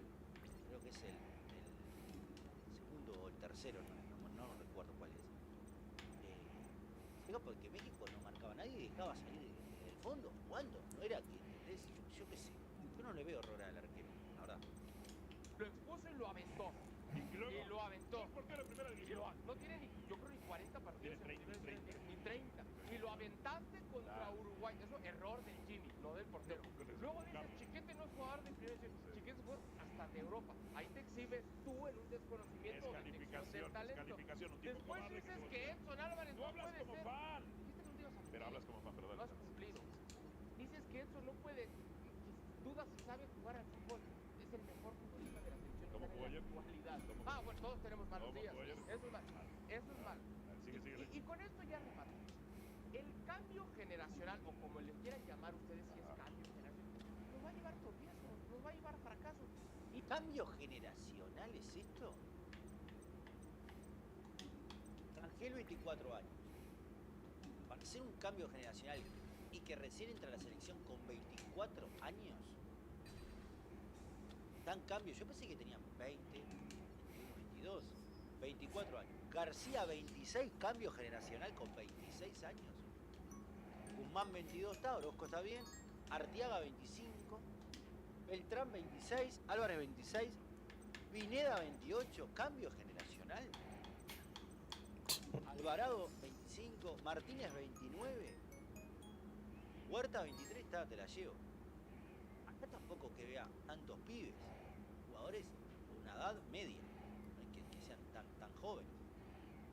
Y el problema no es la derrota, la goleada, el éxito. El problema es la falta de paciencia para entender que es natural en cualquier proceso caer, que te goleen, que te vaya mal. Porque Jaime Lozano está pagando los platos rotos de Martino, de Osorio, de ahora de Juan Carlos La Bomba, de John de Luisa. Claro, hoy el malo del cuento es el Jimmy Lozano. Siempre hacemos lo mismo. La culpa es el técnico. Siempre. Y eso nada más exhibe otra vez una carencia para entender que esto es natural. Ayer fue un paseo. Contra Brasil, prepárense. Va a ser un carnaval. Bueno, pero va a ser una alineación totalmente diferente. Esa manita. Chiquitibuna, la Bim Bomba. Chiquitibuna, la Bim Bomba. La Bim Bomba. La Bim Bomba la vieron adentro, la tienen toda adentro nuestros hermanos mexicanos. Qué lindo ser uruguayo, por favor. Y que nunca te falte un hermano mexicano, che. Si te gustan más videos de estos, suscríbete a mi canal, dale, no seas sorete, dale. Dale, qué lindo. Let's get more reaction, shall we, to that 5-1 drubbing for the hands of Colombia. Alexis and Herc in actually North Carolina ahead of the TSC semi-finals and finals. But guys, take it away. Take us through your thoughts of what we saw last night. Yeah, thanks so much, Dan. And I was actually at that game, and it was pretty much like a home game for Colombia in Bogota. But look, that's nothing new, as the USA said, that they are used to hostile atmospheres, for example, up against Mexico at the Azteca. So they're not going to use that as an excuse. But you heard from Greg Berhalter there, Herc. He said it was a disrespect to the game of soccer. He said that it was a wake-up call. Matt Turner actually also spoke to us, and he said that Colombia came with an intensity that they were just too casual for. Is that how you saw it? Fair assessment. I think Greg Berhalter was right. It was a disrespect to the game of football, disrespect to the U.S. men's national team, and He also, some would say, threw his players under the bus when he said that they didn't do their job. Let me tell you who else didn't do their job. Greg Berhalter. And that's been the case when it comes to facing top 20 opposition. What did you think was going to happen when you played a Colombia that's going on 21 games unbeaten? Now 22. Yep. Last 6 games victories. A team that is flying in World Cup qualifying in one of the hardest qualifying formats that there is in world football. That if you're not careful against a team that actually plays well, that actually has players in a good moment, in big leagues and good moment, that are important factors in their team, they can hurt you. That's what happened. I understand what Greg Berhalter's talking about, these casual mistakes. We saw them. Tim Ream, who's supposed to be your main distributor, he's on the field not because he could defend well, not because per pace he's going to catch up to these guys, because with the ball at his feet, he can help you out going forward. Bambi on ice with the ball. That's what it was like. And then some of these other guys who got up, we could say it's an off day, but this has been the case every time they set foot between top 20 opposition. They do great against Mexico. You can beat the worst generation Mexican players that I've ever seen in my lifetime. But when it comes to playing well against top quality opposition, we've seen this before. And I mean, one of the interesting things too is that Colombia was able to do something that no other country has been able to do on U.S. soil, and that was score not 1 but 2 goals in the first opening 20 minutes against the USA. First time they did that in almost 30 years. So is it the back line that you would blame the most in this one? We know that there's some familiar faces, I suppose, missing, especially in that right back position with no Serginho Dest. Greg Berhalter still trying to see who will probably fit there, but this back line probably has to take a long look at itself. Yeah, let me tell you something. If the U.S. men's national is trying to rely on Serginho Dest to keep a shutout, you're in big trouble. That's not what he's going to offer to you. He's going to be very good with the ball going forward in the final third. He's going to do his thing. He can be the X factor for you going forward. Not defending. This goes beyond the back line. There were some poor individual performances. Matt Turner, I'm sure Shaka's going to talk about him. He had a couple that he's going to want back. Tim Ream, as experienced as he is, maybe the rust is there, the age is there. Johnny Cardoso getting an opportunity in the absence of Tyler Adams wasn't very good. Across the board, wasn't very good within performances. I'm more worried about this team in the sense that this is Colombia, top 20 opposition. This isn't the only good team you're going to face in Copa America. What are the solutions you are looking for? What is the DNA? What is the fallback? You heard it in the voice of Christian Pulisic, who was disgusted. I think a lot of people are feeling that way, but this by no means is a surprise. I know 5 goals sounds like a crazy drubbing, and trust me, the guys have been there. We've been there. When you're on the field, and it should have been a 3-1 game. You get out, we lost, we were outclassed. It got away from them at the end. These casual mistakes. Timothy Weah, who I thought was poor, signs the goal, trying to dribble out of the back, gets caught. Cameron Carter-Vickers comes in, didn't do so well. Chris Richards making mistakes. Overall, I hope they can chalk it up as a bad night and move forward, but we've seen this movie before. Well, that question that Christian Pulisic reacted to, not in the very nicest way, he was a bit annoyed by it, but it was saying, you know, comparing this U.S. team, again, this golden generation that we keep talking about, time and time again, every time there's a big major tournament, it was pound for pound, the U.S. players, are they better than this Colombia team? And I think you tweeted after, and you said that we keep looking too much at the individual talent of these players, but as a collective, something still is missing, Herc. What is it, and how do they sort it out before the Copa America, or at least before Brazil? So this U.S. men's national team has not done anything that its predecessors, that those before them have not done. We go back to '94 World Cup win against Colombia, a Colombia team that was favored in that '94 World Cup. We can go back to 2002, shocked Portugal, the round of 16, the 2-0 against Mexico, a blown handball call away. Torsten Frings on that line from being in a semifinal of a World Cup. 2009, the U.S. men's national team, Bob Bradley's generation, ended a 35-game unbeaten run for the Spanish team that ran an era. 2010, they won the group. You win your World Cup group. The famous win against Algeria, Landon Donovan goal. 2014, that generation, Jurgen Klinsmann's men, they beat the Dutch, they beat Germany, they beat Italy in Europe, they beat Mexico in the Azteca, got out of the group of death in the World Cup. What has this team done? What has this U.S. men's national team with, that's not even arguable, the greatest collection of individual talent in their history, in the history of the program, what have they done besides, I repeat, beating the worst generation of Mexican players that I've ever seen in my lifetime? So then, is it back to the Greg Berhalter question then? I think it goes further than Greg Berhalter. I don't think, listen, Greg Berhalter right now, he's the guy everybody's going to point to. There are some very bad individual performances. We got to start pointing the fingers at these players as well, and at the people who put Greg Berhalter in charge. If you're asking for Greg Berhalter's head, if you're asking for him to leave, to step down, who are the people that put him in charge, gave him a second term when it wouldn't, just very easy. Actually, the easiest thing to do would have been walk away. Looking at the players now, as you just mentioned, specifically, who do you need to put their hand up, at least against Brazil now? Because as we said, this Copa America, before, you need to sort things out. We cannot see this even in the first match. Yeah, the leaders of this team. Who are these leaders? Tim Ream. I was one of the players that were very critical with his inclusion in the World Cup, and he was one of the best players at that World Cup. A very good player, and he proved it why at that World Cup. Now you're coming off a season where you didn't play that much, where you're getting older, a little longer in the tooth. What you're supposed to do on the field to lead, to distribute, all of a sudden you can't do. He's a guy who's going to want to look himself in the mirror, and I'm sure he will. He's a professional. Christian Pulisic, how good he's been for Milan, he's going to need to do that. Weston McKennie, the leaders of this team. Matt Turner, who's had a very down year for Nottingham Forest, if he wants to stay the number one, these are players who individually need to look themselves in the mirror, and I think they will. They've shown the ability to be resilient and rebound, but he called it a wake-up call. I think this is a very nice way of saying you're not as good as you thought you were. All right, well, now it's time for the U.S. to rest and regroup. At least that's what they said, because up next is Brazil, and we know how stern a test they definitely can be, Dan.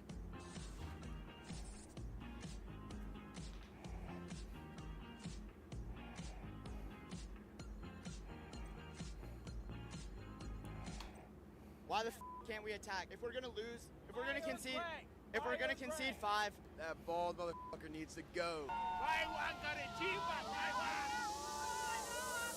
Ladies and gentlemen, today we are here in Landover, Maryland, in front of Commanders Field, where tonight the U.S. men's national team will be taking on the Colombian men's national team in a friendly match. And as we always do, guys, we're gonna go talk to the fans before the match, after the match, get their thoughts, their reactions, their predictions, all of that. Now let's get to it. So I ask you this, right? What do you want to take away? I know it's just a friendly match, good competition. You want to see a good performance? Do you want to see just the result? I mean, what are you hoping to take away from this match as a fan?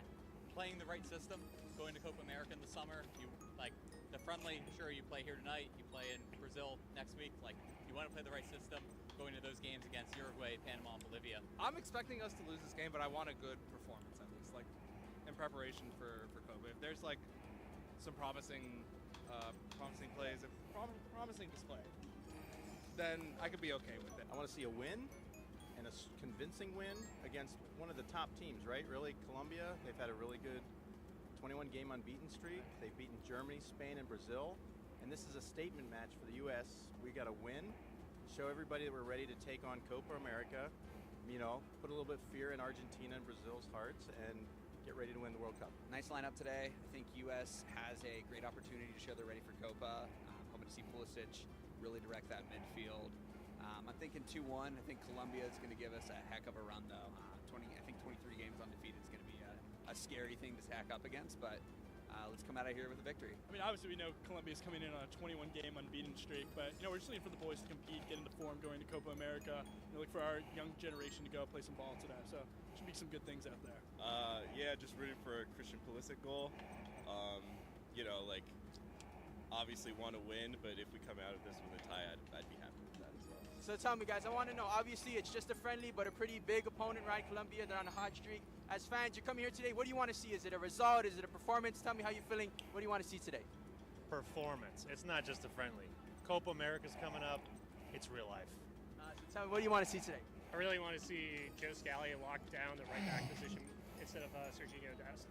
We need somebody to fill in for him, and I think he'd be a solid candidate. I'm looking for Cardoso and seeing how he does with Tyler Adams being out. That's going to be very interesting because we don't have he hasn't played a lot this season, so having a new 6 in, playing really well on the basis, it's going to be interesting to see how he plays. Is there certain players that you're looking for, like you want to see performance-wise? You're going to be watching extra closely. Any specific players on the team today?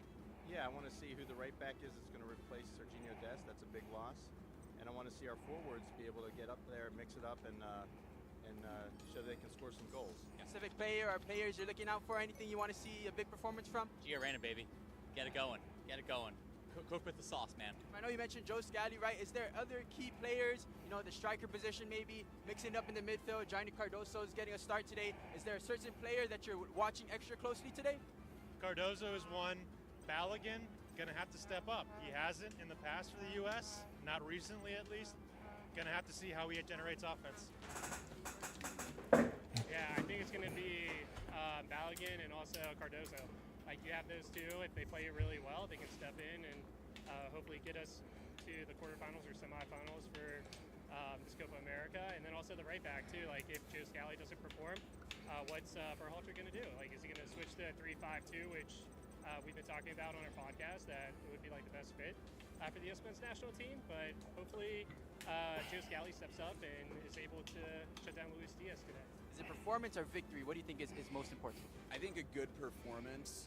Obviously, victory would be ideal, but a 1-1, 2-2 draw where we look threatening, I think, is ideal going into Copa. I mean, a team like Colombia is definitely going to be a favorite or a good dark horse in the Copa America. So if we can get something like this going for us leading in, it bodes well against Brazil for our next friendly. What do you think is most important today? Is it a result, getting a win, or performance? Just playing good, or well-rounded performance? What do you think is more important? I mean, it's a friendly. You know, the points start mattering in a couple of games. So, you know, hopefully they play well and hopefully they get something out of the game. Is that what's key for today? Just performing well? 100%, yeah. We need to see some offense. We need to see Balogun, Christian, Timothy Weah all connecting. We got to see some goal-scoring chances. Defense, we know it's going to be solid. We know it's not going to be a blowout. Really want to see that offense click. So you guys got a final score prediction? I like your 2-2 shout. I like the 2-2 shout, yeah. I think we got some frailties in the back, but we opportunities up front. 2-2. I'm going to say 2-1 with a late goal from Ricardo Pepi. 3-1 Colombia. 0-0. 2-1 U.S. over Colombia. Let's do it. I'll go U.S. 2-1. U.S. 1-1. No, I think it's going to be 2-1 U.S., but I would like to see 3-1. 3-2 U.S. Goal by the U.S. first, 2 goals by Colombia, then 2 more by the U.S. 3-2. Yeah, hoping for the best as long as we don't completely collapse, because we want to. This is a big warm-up game for Kobe. Maybe not like a 4-0 to Uruguay. Right? That wouldn't be No. Yeah. 2 hours later. Berhalter out. Why the fuck can't we attack? If we're gonna lose, if we're gonna concede 5, let's get Ange in there. 5-4 loss. At least we have some fucking fun at the game. What the hell is that? If we lose 2-1 with this defensive strategy, fuck it, I don't care. 5-1, that's embarrassing. Come on, we have talent. Any other top-level manager, better result. Let's get someone attacking. I don't give a shit if we lose. We're not like a top 5 team. Let's get some excitement. Come on, this is DC. We're losing 5-1 to fucking Colombia. That's it. Fuck that. I mean, disappointing, I'm sure. Right? Terrible. We need new coach. The tactic was terrible. The ball possession was terrible. The players looked like they had no idea what to do with the ball. You know, there was no passing. Terrible. Very slow. No organization. Nothing. The coach has to go. New coach. Guys played out of the position. New coach, definitely. Terrible loss. Terrible. He put the most creative midfielder, Girena, to play defensive midfield. How stupid is that? Yeah, he was very deep, very deep. Why? Yeah. Why? How does it make sense? Terrible. Charles Barkley once said, terrible. Disgusting. What do you think needs to change? I mean, if it's just a friendly, would this kind of be happening even in a friendly, right? What needs to change going forward? That bald motherfucker needs to go. Get Greg out right now. Get him out. Right now. Get him out. Low effort, and if we bring that to Copa America, we are going to get cooked off the field. So we need to improve. It was very, very disappointing. Credit to Colombia, great fans, great atmosphere, but poor effort even for a friendly. Very disappointing. What needs to change? What is it? Is it player selection? Is it just internally? Is it management? What needs to change? You know, the selection's fine, the management's fine. I think starting with effort, maybe a few more deep runs, getting the midfield more involved. But honestly, I think it just starts with wanting it more, and I didn't see that today. What's the advice going into the friendly against Brazil? Play. You know, show up for your fans, show up for your country. Play with some passion and some pride. I think Colombia starting off 2-0 really hurt our USA's momentum, and we didn't just look like we really wanted to play at the end of the first half. Second half, police came out, but give kudos to Colombia. They showed up, they played well. What's the word of advice? What's the message now? Right, next friendlies against Brazil, Copa America coming up. What needs to change? What do you want to see? What's your message? We got to clean up. We can't play like that. Can't make mistakes like the end of the game, giving them 4 goals. I just thought it was a poor effort in the second half. I think that they made a lot of fundamental mistakes. I think they didn't possess the ball very well. They were sloppy on the ball. Defense was a little bit not thinking, and we'll see when we come back next time in the Copa America where we play Brazil next match. It's going to be tighter and stronger. What do you think needs to change? You mentioned Brazil. What do you want to see change? I mean, I know it's friendlies, we're experimenting, but what needs to change? I mean, this kind of happened even in a friendly, right? Kind of be 5-1 in a friendly. Honestly, I thought the starting lineup was fine. There was, what are you going to do about a bicycle kick goal? But when those subs come in, they got to be up to snuff, right? You got to be playing harder. This is your chance to show that you're ready for the starting lineup, and tonight they just didn't show it. So that's what I need to see against Brazil. Colombia was playing very well. And United States didn't show anything. Yeah, it's true. Nothing. I mean, I'm surprised. I'm American and Colombian, and then I was like surprised about that. USA didn't show anything. So What's the advice? What's the advice to USA, right? What would you tell them? everything they had to change the whole team. I don't know, man. Nobody played very well this time, man. Nobody. So that's it. I'm sad. I knew that Colombia is gonna win. I say 3-1, but unfortunately it was 5-1. So there was a good game. We enjoy it. We love it. We love it. Colombia to Papa. Yes, yes. We enjoyed the game. 5-1. 5 good goals.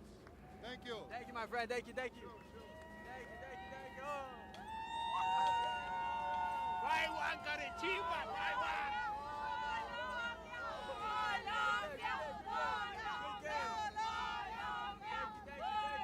What do you think? Do you think Colombia can go all the way, win the Copa America? You think that's the next step? It's a good step. We came here and beat USA in their home soil, where Copa America is taking place, and it's a good step. I'm not gonna sit here and say that we can win it all. We still got Argentina in there. We still got Brazil. There's still a lot of big teams we can play, but Colombia took a really big step with this one. Tell me, when you look at the two teams, right? There's Colombia, who just dominated, USA, who looked nothing like even to that level. What's the difference between those two teams? The difference is I would say obviously the level in the European leagues. You know, you got a lot of players that are in a high level of competition day in, day out. USA is starting to get into there. They got a lot of players that are in Europe, but they got a lot of unity to build up. What do you think overall? I mean, I'm sure maybe good result for you. How are you feeling overall? I mean, I'm from my wife's from Colombia. I'm was rooting for both teams, but the U.S. came down. I mean, their mentality wasn't there. So when they scored the first 3 goals for Colombia, I'm surprised they came a little bit back. My predictions for Colombia, they're going to have a pretty good Copa America. For the U.S. and not Bolivia, and hopefully the score is going to be 2-1 against Bolivia, and hopefully to make it out of the group stage. But I don't think the biggest fault with the U.S. team is the coach. I mean, the coach, he's trying to do a good job, but every friendly or every competition, he brings a different team. And every different team brings a different dynamic. He doesn't give a solid team enough of a dynamic to work together. So I hope they do really well. I'm going to be rooting for them. I'm going to be rooting for Bolivia a little bit harder. Bolivia's not going to do anything as always, but yeah, I could have expected this. And I'll show you guys my Facebook post. Colombia had at least +3 in this game. I could have told you that. You watch this game and you see the Colombian players, the Colombian team. You see the U.S. players, the team. What's the difference there? Is it just quality of players? Is it the style of play? What's the difference? Why such a big gap? You pretty much nailed it on all of them. It's the quality of players. You look at Luis Diaz, right? He's probably one of the best forwards or best wingers right now that we have in the world right now. When you look at the U.S., we have good players on paper, but again, it comes to that dynamic. You know, they haven't played that long enough together to be able to build a good enough of dynamic. When it comes to defending your country, and I hate to say it, but believe me, I love this country. I have this country tattooed on my arm.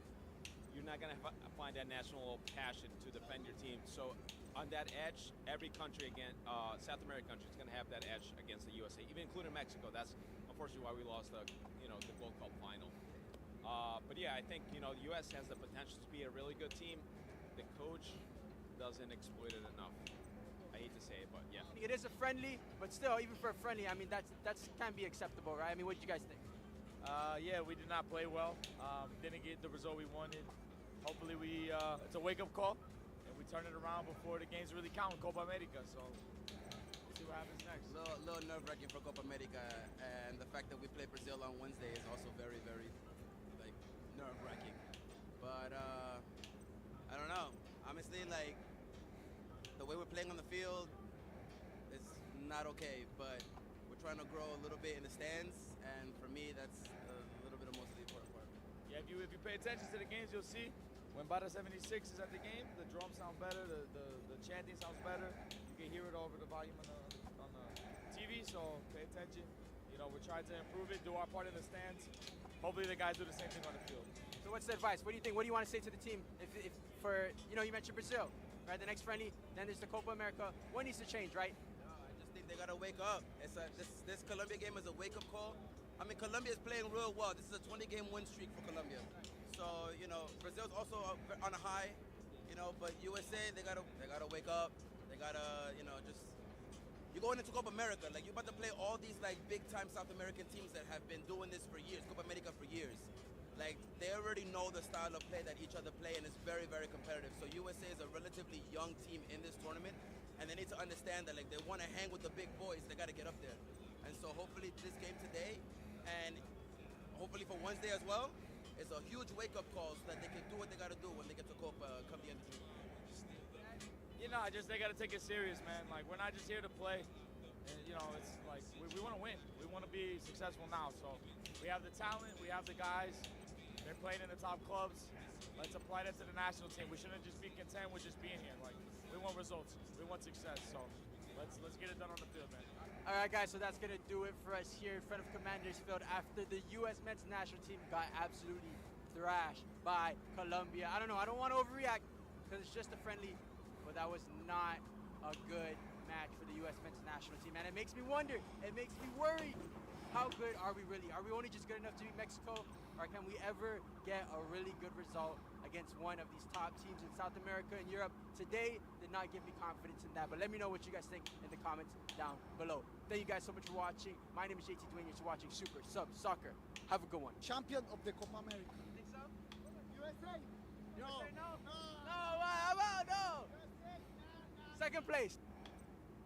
Hello everybody, welcome to That's Football. England lose 1-0 and Gareth Southgate will be being booed again as people wake up and see that this is the problem with England. I still think we're going to win the Euros. And people are going to say it's Friday night, he's pissed again.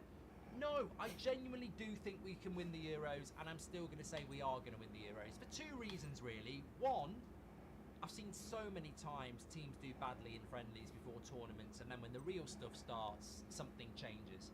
But two, I still look at it and go, Harry Kane, Saka, Foden, Bellingham, Declan Rice, Trent, there's so many good players in there and on the bench that we are one of the best squads in this tournament, and we actually should be saying we're going to win it because we should be favourites.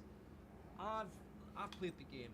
I've watched England a lot through my life, and I would almost argue that within the English football culture, we almost like to lose. And that's why we do lose, and I refuse to do that. I'm not going to sit here and say to you, we've got no chance, and then when we get to the semi-final and lose on penalties, we can go, oh, the lads did so well. No. Germans go into tournaments expecting to win them, and whilst they don't win all of them, they do win some of them. So do Italians. We should be going into this tournament expecting to win it. It's a mentality. We've got the players. We should be winning this. But of course, we saw again tonight the reason why, if we don't win it, it will not be because we haven't got the squad, it will be because we haven't got the coaching. Iceland scored in the 12th minute. That means you've got 83 minutes with 5 minutes added on. You've got 83 minutes to find an equaliser and win the game. And he can't do it. Iceland are 72nd in the world. They're below Jordan. No one wants to be below Jordan. Even Peter Andre doesn't anymore. So why can't we find a goal, one shot on target in the whole game as well, at Wembley, with all that talent and all that attendance? This is the problem with Southgate. He relies on an arm round the shoulder, nice guy mentality. We all love playing for England. Why do you think we all love playing for England? Oh, because we play cards together. We play games in the pool. He's a right laugh, Gareth. He lets us stay up till 11 o'clock and watch Netflix. He's a nice guy. He's a politician, and when things are going well, with Southgate it goes well. But when the chips are down, there's no tactical brief, and we saw it again today, and we've seen it before. When England go behind, they tend to struggle, because that's when the Mourinhos, the Ancelottis, the Sir Alex Fergusons, the Pep Guardiolas, the Jurgen Klopps, the great good coaches, not even the great coaches, the good coaches have a tactical plan. Southgate doesn't have one, and it was proved again tonight. Iceland, 72nd best team in the world, score in the 12th minute, he has one shot on target, and he can't equalise. Because he's not a good coach, and the coaches around him aren't good. I'm bored of saying it. Like, we can win the Euros because we've got the players, but if we don't win the Euros, it'll be another missed opportunity.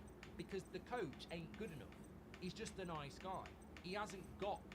Look, somebody said to me on the watch-along, have you enjoyed any of the tournaments that Southgate's been in charge? And I said, I enjoyed Italia 90 because it had momentum. I enjoyed Euro 96 because we played good football and it had momentum. I actually enjoyed 2002. I felt that we were building a momentum as well. I enjoyed 2004 with Rooney. It felt like we were joining, I know we went out in the quarterfinals, but it felt like we had a bit of a momentum. Southgate's a results guy. I've never felt with England in Euro 2, the Euro final, I didn't feel like there was good football there. There was some right crap games, wasn't there, like Scotland? In the World Cup, I didn't feel like that we had momentum because Southgate won't deliver momentum because he's not a good coach. We're never going to get the momentum of good football because he's not that type of coach. Southgate relies on community, unity, and talent. Individual talent or moments to create a goal. What it never is with England is sustained patterns of play. It's never tactical. It's never probe. Oh, we've missed again. There's no patterns of play. There's no tactical, right, you come off and he's talking to a player saying, there's gaps here, right? I want you to go into there. Tell him to stick back here. The same things are happening. In that game, Kyle Walker's constantly out of position. Like, at no point has Southgate said to Kyle Walker, can you just stay in position because it's causing us problems? That's what I mean. There's no tactical change with Southgate. It's just good players who will get results. But when you need tactics, he's found wanting. So I think we can win the Euros, and I'm going to say we should win the Euros. But if we don't, it will come down to coaching because, riddle me this, what manager in the Premier League is he better than? What job would he take in the Premier League tomorrow because he's better than the coach they've already got? Leicester's got a job, so that's easy. But every other coach is better than Southgate. And that's the problem. And it's the same with Steve Holland, and I think Chris Powell. They are not top-level coaches. And it shows. Because if you go into a burger place that does gourmet burgers and then you go and get a burger from somewhere for £1, there's going to be a difference between the burgers and the ingredients and the taste and the quality. And I said this to you the other day on a video. It's like people still expect us to hit a rhythm under Southgate for England, and I'd love it to happen, but I don't think it will because he can't coach us to that level. If you put Pep Guardiola in charge of this team, instantly you'll start to see a rhythm. You'll start to see a style of play. But we're not going to see that. We're not going to win the Euros playing great football. Unless we're very, very lucky. We're going to win the Euros by being methodical and, moments and, clean sheets and unity and community. We're not going to win it on a style of football that everyone goes, wow, that's just not going to happen. So I'm not going to say we're going to win the Euros because we're brilliant. I think we're going to win the Euros because we are a team that gets the job done. But obviously I have massive concerns because really I think Southgate should have gone after the World Cup, and we kept him for another tournament. We might keep him for another tournament. The problem is we've got a selection of players where people should not be lowering their standards. We should be winning the Euros with that squad. And if you're going into it already going, we can't, then you're letting them off the hook. We should be winning the Euros with those players. We should be going in there. And as I said, the mentality of the Germans and the Italians and the French, if they had our squad, they would be demanding we win the Euros. But because we like losing, we're like, oh, we've got no chance. I'm not going to do it. We should win the Euros. We should be demanding we win the Euros. We should have won the Euros last time and we bottled it. I think we should have won the World Cup and we bottled it. We should win the Euros. It's as simple as that. And I'm going to stick by it. Get your comments in below. Smash a like on the video. Speak to you on the next one. Hola América, mi nombre es Cristian y hoy haremos una especie de editorial con Mebol 3 con CACAC 0. Así que pónganse cómodos, que esto es Rock and Goal. ¡Empezamos!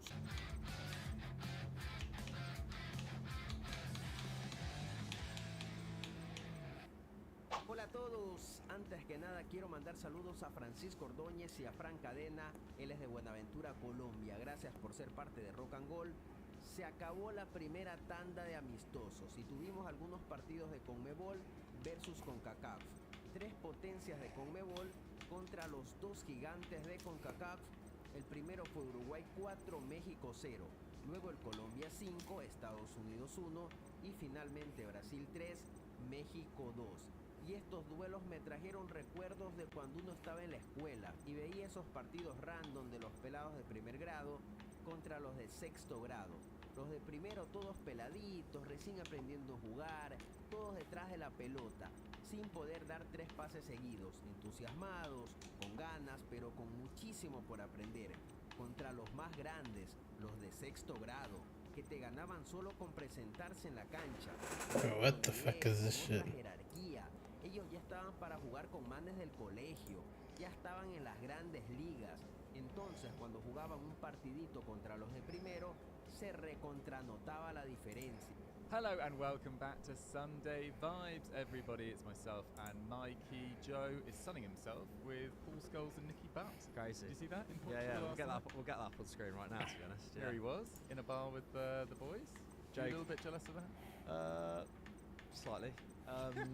Joe, apparently Paul Scholes said, "I know you from somewhere." So big lie, isn't it? Who knows? He probably does. He probably does. He is a star, isn't he, Joe, these days?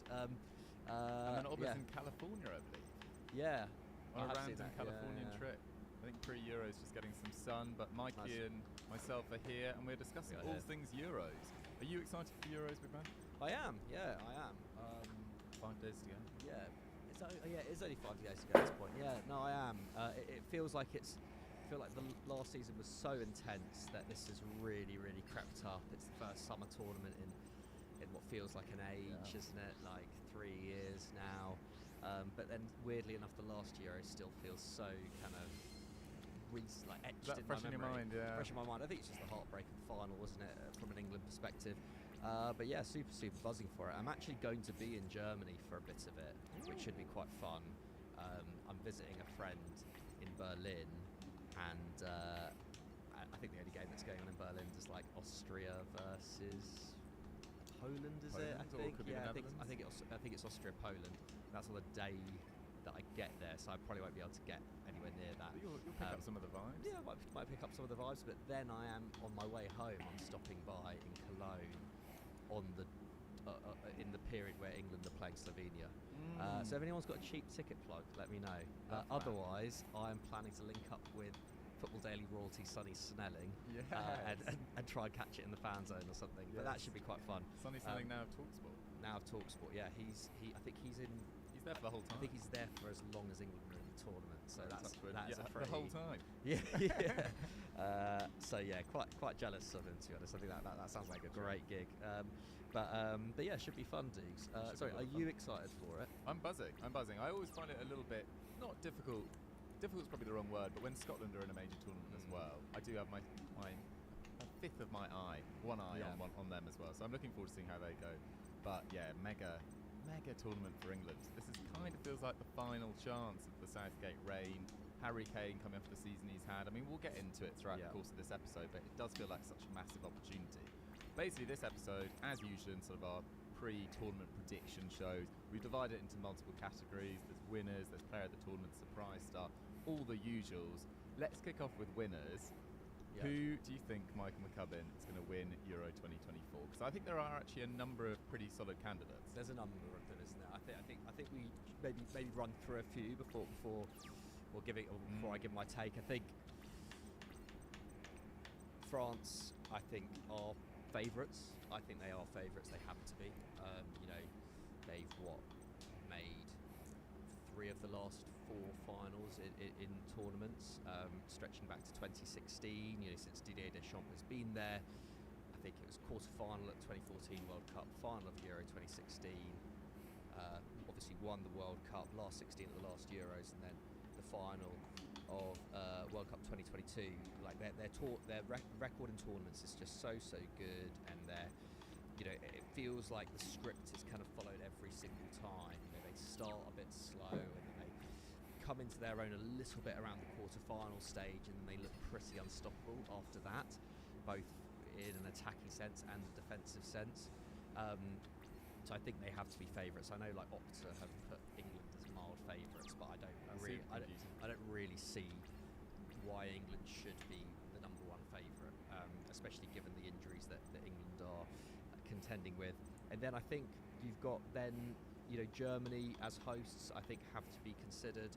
I think Portugal, the kind of form that they're in, and the quality that they've got from front to back, I think is really, really special. And they faltered a bit at the last World Cup, but you saw those glimpses of what that team can produce, especially when Bruno's on top form. He obviously ended the season on a high as well. Rafa Leao, I think, has a bit of a point to prove on the international stage as well. Ronaldo, potentially his last tournament. So I think you've got those four, and then I guess after that, Spain certainly have a shout. I think it's those five really. I can't really see it falling out of those five unless, say, an Italy or a Netherlands were to cause a bit of an upset, but I just don't see them at that level at this moment in time. So after rambling for a little bit and bigging up France, I'm going to put it out there and say that England are going to win it. Really? Yeah, why not? I just think that I'm obviously I'm going with heart a little bit overhead here.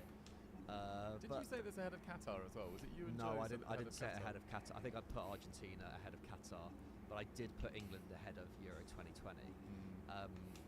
I just think when your nation is among the favourites, and I think England are among the two. Yeah, probably among the two favourites, along with France, maybe the top three, along with Portugal and Germany, or one of those two.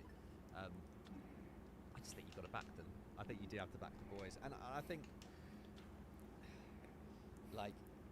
yes, the defence is a worry. The defence is a pretty worry. big worry. It's a big worry. Shaw has played made one start. Hasn't made a start since mid-February. Harry Maguire hasn't made a start since April. I think John Stones has only made one start since April. I think that was the FA Cup final as well. Yeah, so you look at that.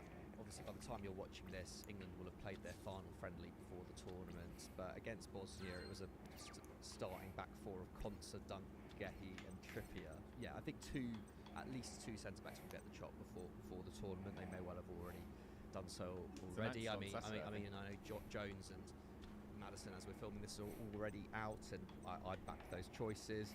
But yeah, left back's a worry. But then I just think, in terms of the attack, and I know tournaments are often, not necessarily won just in the attack, well, they aren't, but the attack is just so good. I think the attacking level is clearly the best at the tournament. I was looking at players or players who've ranked highest for just goals and assists. I know it's a very base level stat, but in terms of pure form going into this tournament, England have by far the best attackers at their disposal. I think 3 of the top 6 most productive players in Europe's top 5 leagues this year were English. Obviously Harry Kane, Cole Palmer and Ollie Watkins. I think that goes up to 6 in terms of the top 20 most productive players in Europe. I've got them down here, sorry, not very professional of me, but Kane. Saka, Foden and Bellingham also make up the top 20. The only other nation to have more than 2 representatives in the top 20 most productive attackers in Europe last season were Norway. Mbappe was France's only representative. When you go a bit further down, Haaland and Sorloth, who were both in the top 10 to be fair. But they're not there. They're not there, exactly. So yeah, England's only competitor. But it's interesting when you kind of go further down the list. You've got the likes of Giroud and Griezmann, who of course aren't also had great seasons, but they're on par with kind of Jared Bowen, Anthony Gordon, Dominic Solanke, who didn't even make the England squad. So yeah, in terms of pure output, in terms of pure kind of form and confidence going into this tournament, it's really, really hard to look past England's attack. And if you have Kane, Saka, Foden and Bellingham on top form in this tournament, that attack is going to be so hard to stop. So I will back the boys. Ultimately, I think the expectation has to be at least a semi-final here, right? Anything less than a semi-final, I think is a bit of a failure for England, given that if they win their group, the draw could open up quite nicely for England. Obviously, France will probably await in the semi-final, and then it's just who's better on the day. France would go into that as favourites, no doubt. And if England don't win the group, then big problems as well, because it would probably be Germany in the last 16. Looking to get revenge for Wembley 3 years ago. So yeah, like, this England team is not without its problems, but if they win the group, I'm pretty confident they get to the semis. And then yeah, like if I guess the one thing that I'm a bit buoyed with about France is the fact that it doesn't look like Saliba's going to be starting centre back. With Upamecano and Konate preferred. Obviously, they have history at Leipzig. They were a good partnership there, but I just I think anyone will say like Saliba is a better centre back than Upamecano at this moment in time. And Konate. But particularly Upamecano, particularly off the back of the last 2 seasons. And in some ways, it feels like maybe an injury to one of those two could be a bit of a saving grace for France in the same way as that injury was it to Luca Hernandez at the start of the thing with Theo Hernandez coming in. It was that first game against Australia where France looked really, really poor up until that injury, and then Theo Hernandez coming on really just transformed them, and I think was a bit of a game changer for the tournament. That's the one thing that's the only kind of bit of hope with France, because obviously France have a much deeper and better back line than England at this moment in time. But if Deschamps is willing to bench Saliba and continues to do so, and problems arise from that, then yeah, that's where I see them coming out stuck. But I'm assuming you've gone for France. Well, I thought you were going to go with France, so I didn't go with France. I mean, everyone knows about the strength of the French squad, so I'm actually pleased that I'm not profiling them, to be honest. I mean, I think they've been, as you say, kind of favourites for every tournament they've entered since 2016. They've actually only won one, which I think does go to show that this favourites tag, people get a bit swept up in. To make put some amazing performances so consistently is impressive. I think, to be honest, let's face it, I think Brazil have probably been the favourites at every single World Cup. Bar maybe 1 or 2 for the last 20 years, and they've failed to make it past the quarterfinals at most stages. But my point is, for England fans getting carried away, or people getting so swept up with the supercomputer putting England as favourites, like, just chill out. For sure. When you've got the weight of failure that we've been through in recent years, like this favourites tag, I don't think it really matters for a side like England who haven't been there yet. So I'd have England up there. I think they are probably third favourite in my eyes. I think I'd probably have Germany just ahead of them because of home advantage. But if Germany get off to a slow start, then I think that could be quite difficult. Nagelsmann's relatively new in the door there. But I actually have gone with the Portuguese as my favourites. Wow. I think so. France are down in 4th then? No, France are.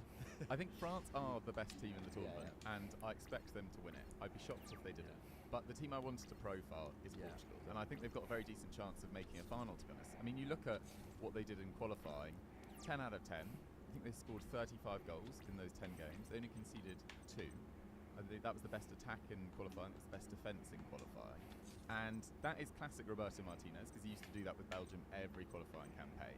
But the experience gained at Belgium, I think it was 80 games in charge of Belgium, multiple tournaments there in charge of that side, taking them to 3rd in 2018, took them to the quarterfinals in Euro 2020.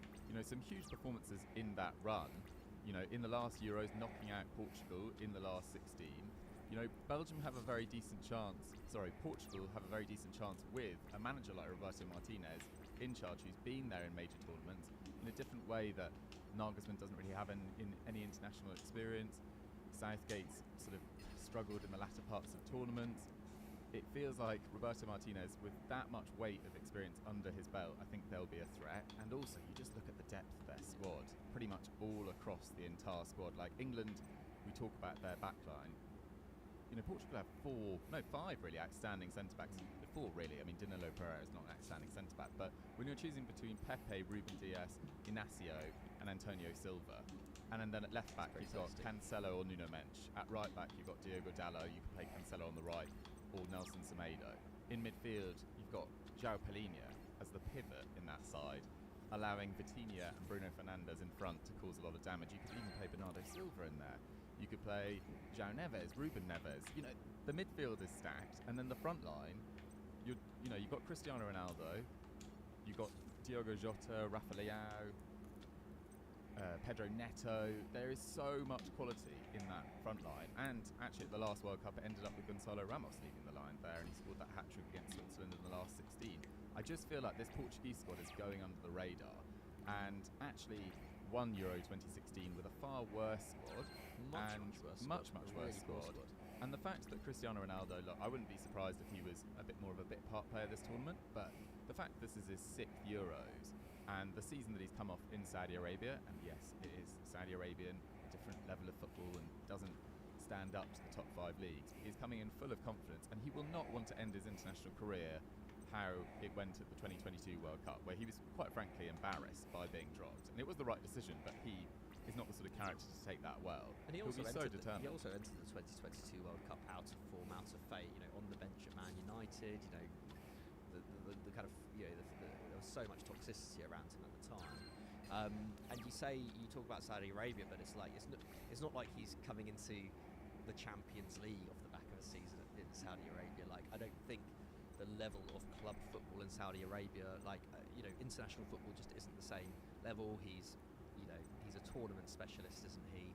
And like Pepe there as well. The blend of serious experience there with, I think it's good experience all across the squad, but with players like Antonio Silva in there as well. There is a really particularly good blend about this Portugal team. Feels very balanced. It feels like really the weakest position's probably right wing, because Pedro Neto, had so many injury issues. Bernardo Silva's not really favoured on the right wing anymore. Conceição is being picked as their right winger, but other than that, there's 2 outstanding players really in every single position.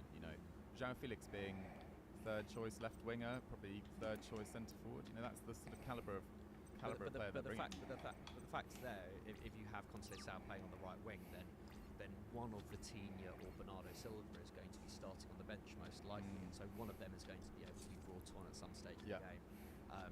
It is really, really tasty.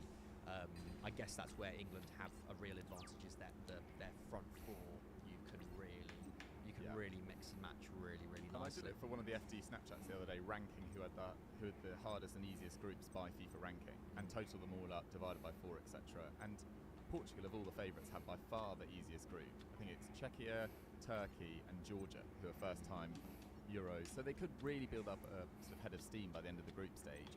And then from there, with that level of attacking depth, with that quality in attacking positions, I think they could be really, really difficult to stop. And I think the only thing really counting against them is the fact that Roberto Martinez probably hasn't got over the line, maybe did slightly underachieve with Belgium at different points. But I think this squad is more balanced than Belgium's ever was, particularly in defensive areas. There is so much young talent coming through with Inacio and Silva, etc., that it shouldn't feel like Belgium was slightly undermined by Vertonghen and Alderweireld maybe aging out sooner than other members of their squad, and they didn't really have that depth in defence. They never had the same calibre of fullbacks either. I think this Portuguese squad is really well rounded, and they are my tip. I think Belgium also had the golden generation tag kind of put on them, and I think there was a certain pressure around that. It just never seemed to go right for them. Whereas this Portugal team has gone out and won it before and won it ugly in 2016. But nice they will be great to watch. So we are backing England and Portugal. No one's backing France officially, but we kind of both are. Right, we've got plenty to get through. Mikey, top scorer. Top scorer. I mean, on the subject of France, this was a really easy one. I wasn't going to go with. It is Kylian Mbappe. Yeah, same. He's best goal scorer in Europe. Good mood.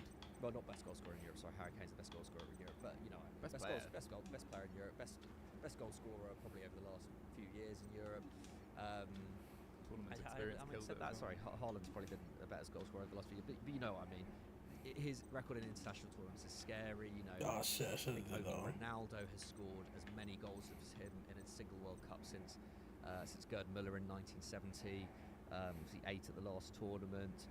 He scored 30 goals for France between 2021 and 2023. He's already, I think, 11 off Giroud as their all-time top scorer. Like, there's a possibility that he could become France's all-time top scorer by the end of this year, or even by the end of this tournament. Yeah, like he is just such a beast in tournaments, and in terms of his Euros record as well, I think he'll be really keen to banish the ghosts of 2021 when of course he missed that penalty against Switzerland, which I think is still one of the greatest games of football I've ever seen. Just a ridiculous game.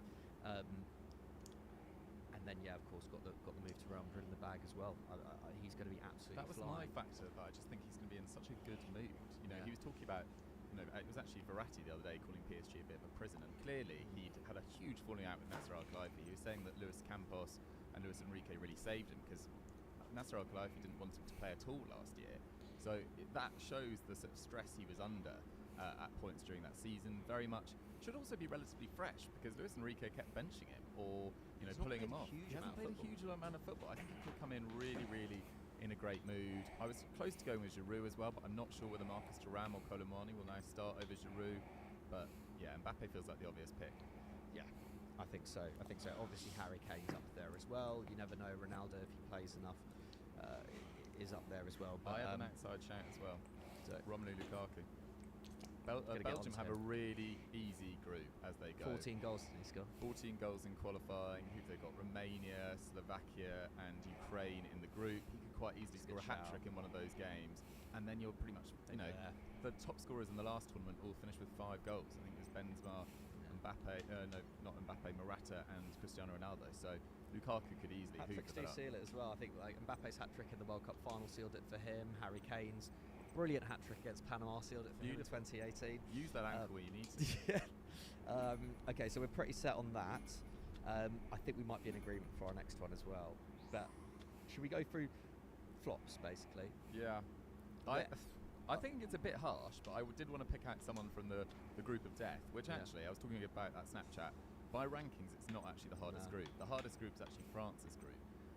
As in, that's got the lowest ranked teams in it by FIFA rankings. France, Austria, Netherlands and Poland won.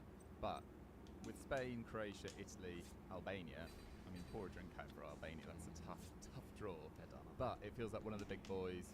I mean, Croatia aren't such a big boy, but the way they've performed in international tournaments in recent years suggests that they deserve a lot of respect. But it feels like Italy are the most likely of those of Spain and Italy to sort of crumble at that stage. They've had a horrendous run of injuries. I think it's now 7 players that would probably be picked in their 26-man squad that are now missing. Big name players as well, like a Cherby, Destiny Doji, Scalvini picking up that injury on the final game of the season, where I think Spalletti's likely to be furious with Gasperini. There was nothing really riding on it. They could only finish 1 point. Yeah, they could only finish 1 place higher up. So yeah, he'll be incredibly frustrated by that. But Italy, it feels like they blow incredibly hot and cold at international tournaments as well. Recently, actually, their Euros record's been a lot more impressive than the World Cup. I mean, haven't played in a World Cup since 2014, which is pretty staggering. But it's not just the injuries; it's the amount of quality from the Euro 2020 squad that is now left. No more Bonucci, no more Chiellini, no more Verratti, Insigne, Immobile. These are big players for Italy. And Spalletti's only been in the door for, 7-8 games? It feels like it's going to be incredibly difficult for them to get up to speed with his style of play. And I just think they are flop potential. Yeah, I did actually go for the same. We didn't consult on this before. If we had, I would have picked someone different for sure. But I think Italy, there is something about Italy that makes them a bit of an outlier when it comes to all the big teams. Like, I think another one you could put in here potentially is the Netherlands. They were my second pick. Yeah, they have continually underperformed at major tournaments. I know they gave Argentina a great fight at the World Cup, but they weren't exactly overly convincing in the build-up to that. And yes, they have a great squad, but it still feels like that the Netherlands are waiting to fall on the perfect kind of Dutch legend to actually lead them to a final. I'm just not sure about it with the current crop. They just haven't shown quite enough over the last few years to suggest they'll go deep. He's also made some quite interesting selection calls. Joshua Zirkzee wasn't picked, which, given their struggles for a centre forward, seems like a big call. Ian Maatsen wasn't picked as well. I mean, they do have so much quality at the back. That's what I would say about the Netherlands. Yeah, they could really grind their way to pretty deep. I do think Ian Maatsen has a big oversight, to be honest, especially given the end of his season. But I mean, back on Italy, you talk about the injuries. the depth that is worrying. I think you've got, that last tournament was so built on the defensive solidity that the new